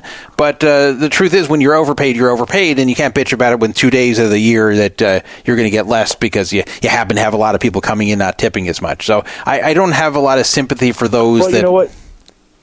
Probably, though, for Uber drivers for sure, because they can dictate their own schedule. They're never forced to drive, and to a lesser degree taxis as well. It's probably the incentive also that they needed to make sure that they're well covered if people aren't calling off or not showing up. Because I'll tell you something. If I was an Uber driver, I would not work that weekend. I'm not an Uber driver. I've never worked for Uber. I've never had any kind of job like that. But if I was, I would not show up. And B, you have to think about taxi, Uber, Lyft, whatever, right? Any kind of ride share. It's probably going to take you at points, sometimes an hour and a half just to drop off a fare and pick one up. So, you know what I mean? Because of the traffic and the gridlock that this is going to cause. You got to remember, the whole strip's going to be closed for 4 days. So anywhere you go, picking people up, dropping them off at hotels, everything is going to be down back roads, avoiding the strip where every other car is going to be on as well. Imagine basically taking all the traffic, okay, that's on the strip on any given, big weekend, and then now just putting it on all the back roads and side streets behind the various casinos. It's absolute gridlock. Like, you're gridlock. Yeah, it'll be horrible. That's one of the things I think might happen. I think that people are maybe underestimating how terrible the traffic really gets. The only thing you can compare it to is when the strip is closed for about 6 hours during December 31st on New Year's Eve. It's usually from 6 p.m., 5 p.m. to about 4 in the morning. Okay, so closer about to like 11 hours. Okay. So, yeah, close. Yeah, close. Yeah. But I'll tell you where it's a little bit different. It's different in that the one way it's different is that most people who come for that night for New Year's, they go to their hotel. They're usually already there because I think a lot of places don't even want you checking in on the 31st. A lot of them make you check in on the 30th. So people are already there. They do. And they don't really feel the need to go anywhere for the most part. They can walk places, but there's not a lot of driving that night anyway. People are kind of where they need to be at that point. And this is also 4 straight days, though. We don't have a precedent for this. Yes, that's the other thing too. So of that long. Yeah, and I think with this, not only is it going to be for these days, but I think that there's going to be people feeling more of a need to move around than something on New Year's where people are basically just, going to dinner, going to walk the strip and wait for the fireworks and then, walk back to the hotel and go to sleep. So this could be a problem. I think I read that it's not going to be all day that these closures are going to take place. I read that it was like 5 p.m. to 2 a.m. every day. So okay. There probably will be parts earlier in the day where you can drive around on the strip. We're talking about the main strip. I don't think the main strip's going to open at all during the race. Are you sure? because they wouldn't want the roads damaged or impeded in any way with them having the, I don't know. I'm going to look that up now. I thought it was maybe certain parts will be open, like they'll reopen Flamingo, but I don't know about the actual strip itself. But I'll tell you, I have, for months now, since about June, have had, and I still have today, I actually checked earlier, free room offers at every single Caesar property. And even with that said, you would have to probably pay me several $1,000s, like in some kind of, free play or, I don't know, whatever. Someone giving it to me to get me to go down there. I have no interest. Even with free rooms, if I have free food, I have no interest in being a part of it.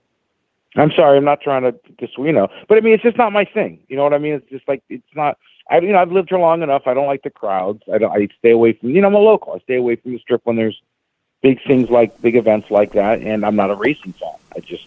I don't really get it. If I went down there, like, it'd be cool, like for 30 minutes, 20 minutes to watch them go in circles. And then after that, the appeal to me would be gone. You know what I mean? I just wouldn't. Well, now nobody's going to buy my ticket, so thank you.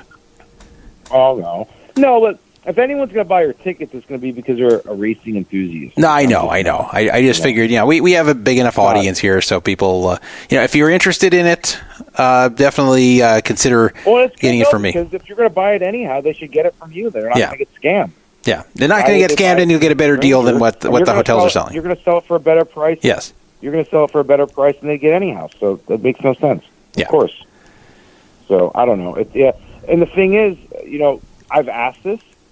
I've asked employees. I've asked people in front desks and all departments, and no one has given me a straight answer. They signed a contract with Formula One for 10 years. This is only race 1 of 10. And the question I've asked multiple times is, will this, what we've seen as recently as even though during the World Series, people were complaining about the road closures and the traffic, and it's gotten no better. It's only gotten worse since then.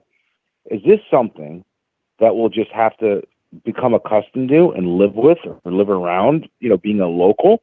Or is this like a one-time thing where they're doing these improvements and, maybe in 3 or 4 years they'll need to do it again and no one has an answer? Is this going to be a year-round way of living with road closures and constant repaving and paving again and repaving? Or are they basically getting this infrastructure for the most part set up now?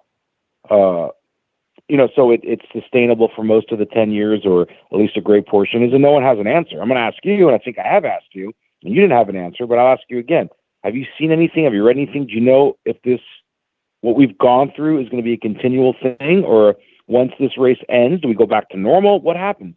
What do you know? Yeah, I don't know. I had wondered the same thing. It just seems crazy that they would do this for 10 years, and if there's this declining interest already before it even goes on year 1, what's it going to be like in future years? So I'm wondering about all that, and if this is going to be something that residents have to live with for all these years, and if there's going to be some kind of revolt from residents where they demand that something changes. So we'll have to see. I don't have an answer for that either. I was very surprised when I heard it was going to be 10 years when I first heard about this a while back. I thought it was like a one-time novelty. And there's been some other complaints, too. They removed some trees in front of the Bellagio fountains that have gotten people very upset. These were trees that have been there for a long time, and they just pulled them up. And people, number one, were just kind of disturbed that they're just destroying trees that have been there a while for the purpose of a race. And number two, people are saying, well, we like these trees. We like having the shade in the summer. This is just gone now. What are you going to do with them? And they tried to put out a claim that they're replanting the trees elsewhere, which I think is bullshit. I think they probably just said it so people will feel good. But yeah, they pulled out trees, which caused controversy. And people have also complained that these stands that are sitting there right now, I've seen them as I've driven the strip. There's stands presently right now, and that it's kind of an eyesore. It's blocking people's views, so people aren't thrilled about these weird stands that are sitting now on Las Vegas Boulevard. And I know that's temporary. That'll come down when this race is over, but people already don't like that. And, of course, the traffic is the biggest concern. So we'll see. We'll see what the reaction is, and we'll see when this whole thing's over, when they take a look and decide whether this was a success or failure, and they analyze everything. We'll see what the report is. Maybe what you're saying about the casino markers might save them. Maybe if they take in a very nice casino hall because a lot of high rollers are coming in and there's going to be a lot of people playing and losing at high limits, that might overcome the disappointing hotel numbers that they were hoping to really rake it in on those weekends, and it looks like they're not. As I said, the lower end Caesars properties are going for basically a low to normal weekend. Like, the prices are actually lower than a lot of weekends I've seen. And yeah, Caesars is higher and Paris is higher and the Cromwell's higher, but the other properties are not. So yeah, you could say it makes sense in one way that people want to stay in the nicer Caesars properties and stay away from the lower end ones. Like, why would you come and spend all this money on the race and then stay at the Horseshoe or at Harrah's? But on the other hand, it's showing that they're just not selling well. It's showing that the only ones that really have a lot of demand are the upper end properties, and even there, they're not getting the type of money they were expecting, not even close. So that's a big problem, and I have to imagine these packages are not selling well that they are including with the race tickets. So we'll see. We will see. Anyway, if you are interested, please text me 775-372-8355. I don't typically sell anything on this show or try to benefit financially anyway, but I'm going to sell them to somebody, and I'd actually prefer to sell it to a radio listener than a stranger anyway. Well, I have bad news for you if you're looking for the remainder of this show. I have decided that we're going to be ending it right here for part 1, because this is a very long show. It was over 8 hours, and editing it is a pretty big chore. So rather than having to do this all in one sitting, I'm going to stop the whole thing right here, and the remainder of the topics that you heard in the introduction will be heard in part 2, which has already been recorded, just not edited yet. So the choices would be to wait until the whole thing comes out for a few more days, or for me to post this portion now, and then the other portion, which is almost 4 hours, later on. So we're going to do a split show this time. Some of you like it, some of you don't, but that's the way we are going to do it. I do want to thank Brandon Drexel Gerson for coming on the show for a good deal of time this week. You'll hear more of him in part 2. In fact, most of the part 2 topics have Brandon on them. In fact, more than most, all of them. So you're going to hear Brandon the entire time in part 2, whereas in this one he was at the beginning, then he went away for a while, then he came back. But part 2 is going to have all Brandon. And the topics we will cover will be the Sean Chacon thing, the Mojave Desert and Las Vegas history about Don Laughlin, bed bugs in strip hotels, the culinary union and their strike. That's probably not going to happen. Something about video poker, and also a little quiz about me and my life. So that's what you can look forward to in part 2 when that hits the archives. But for right now, you'll have to just make do with what we have here, which was still almost 4.5 hours. That should be fine. Anyway, next show should be sometime in mid to late November, so I will talk to you guys then, and be on the lookout for part 2. It'll be there in a few days. Shalom.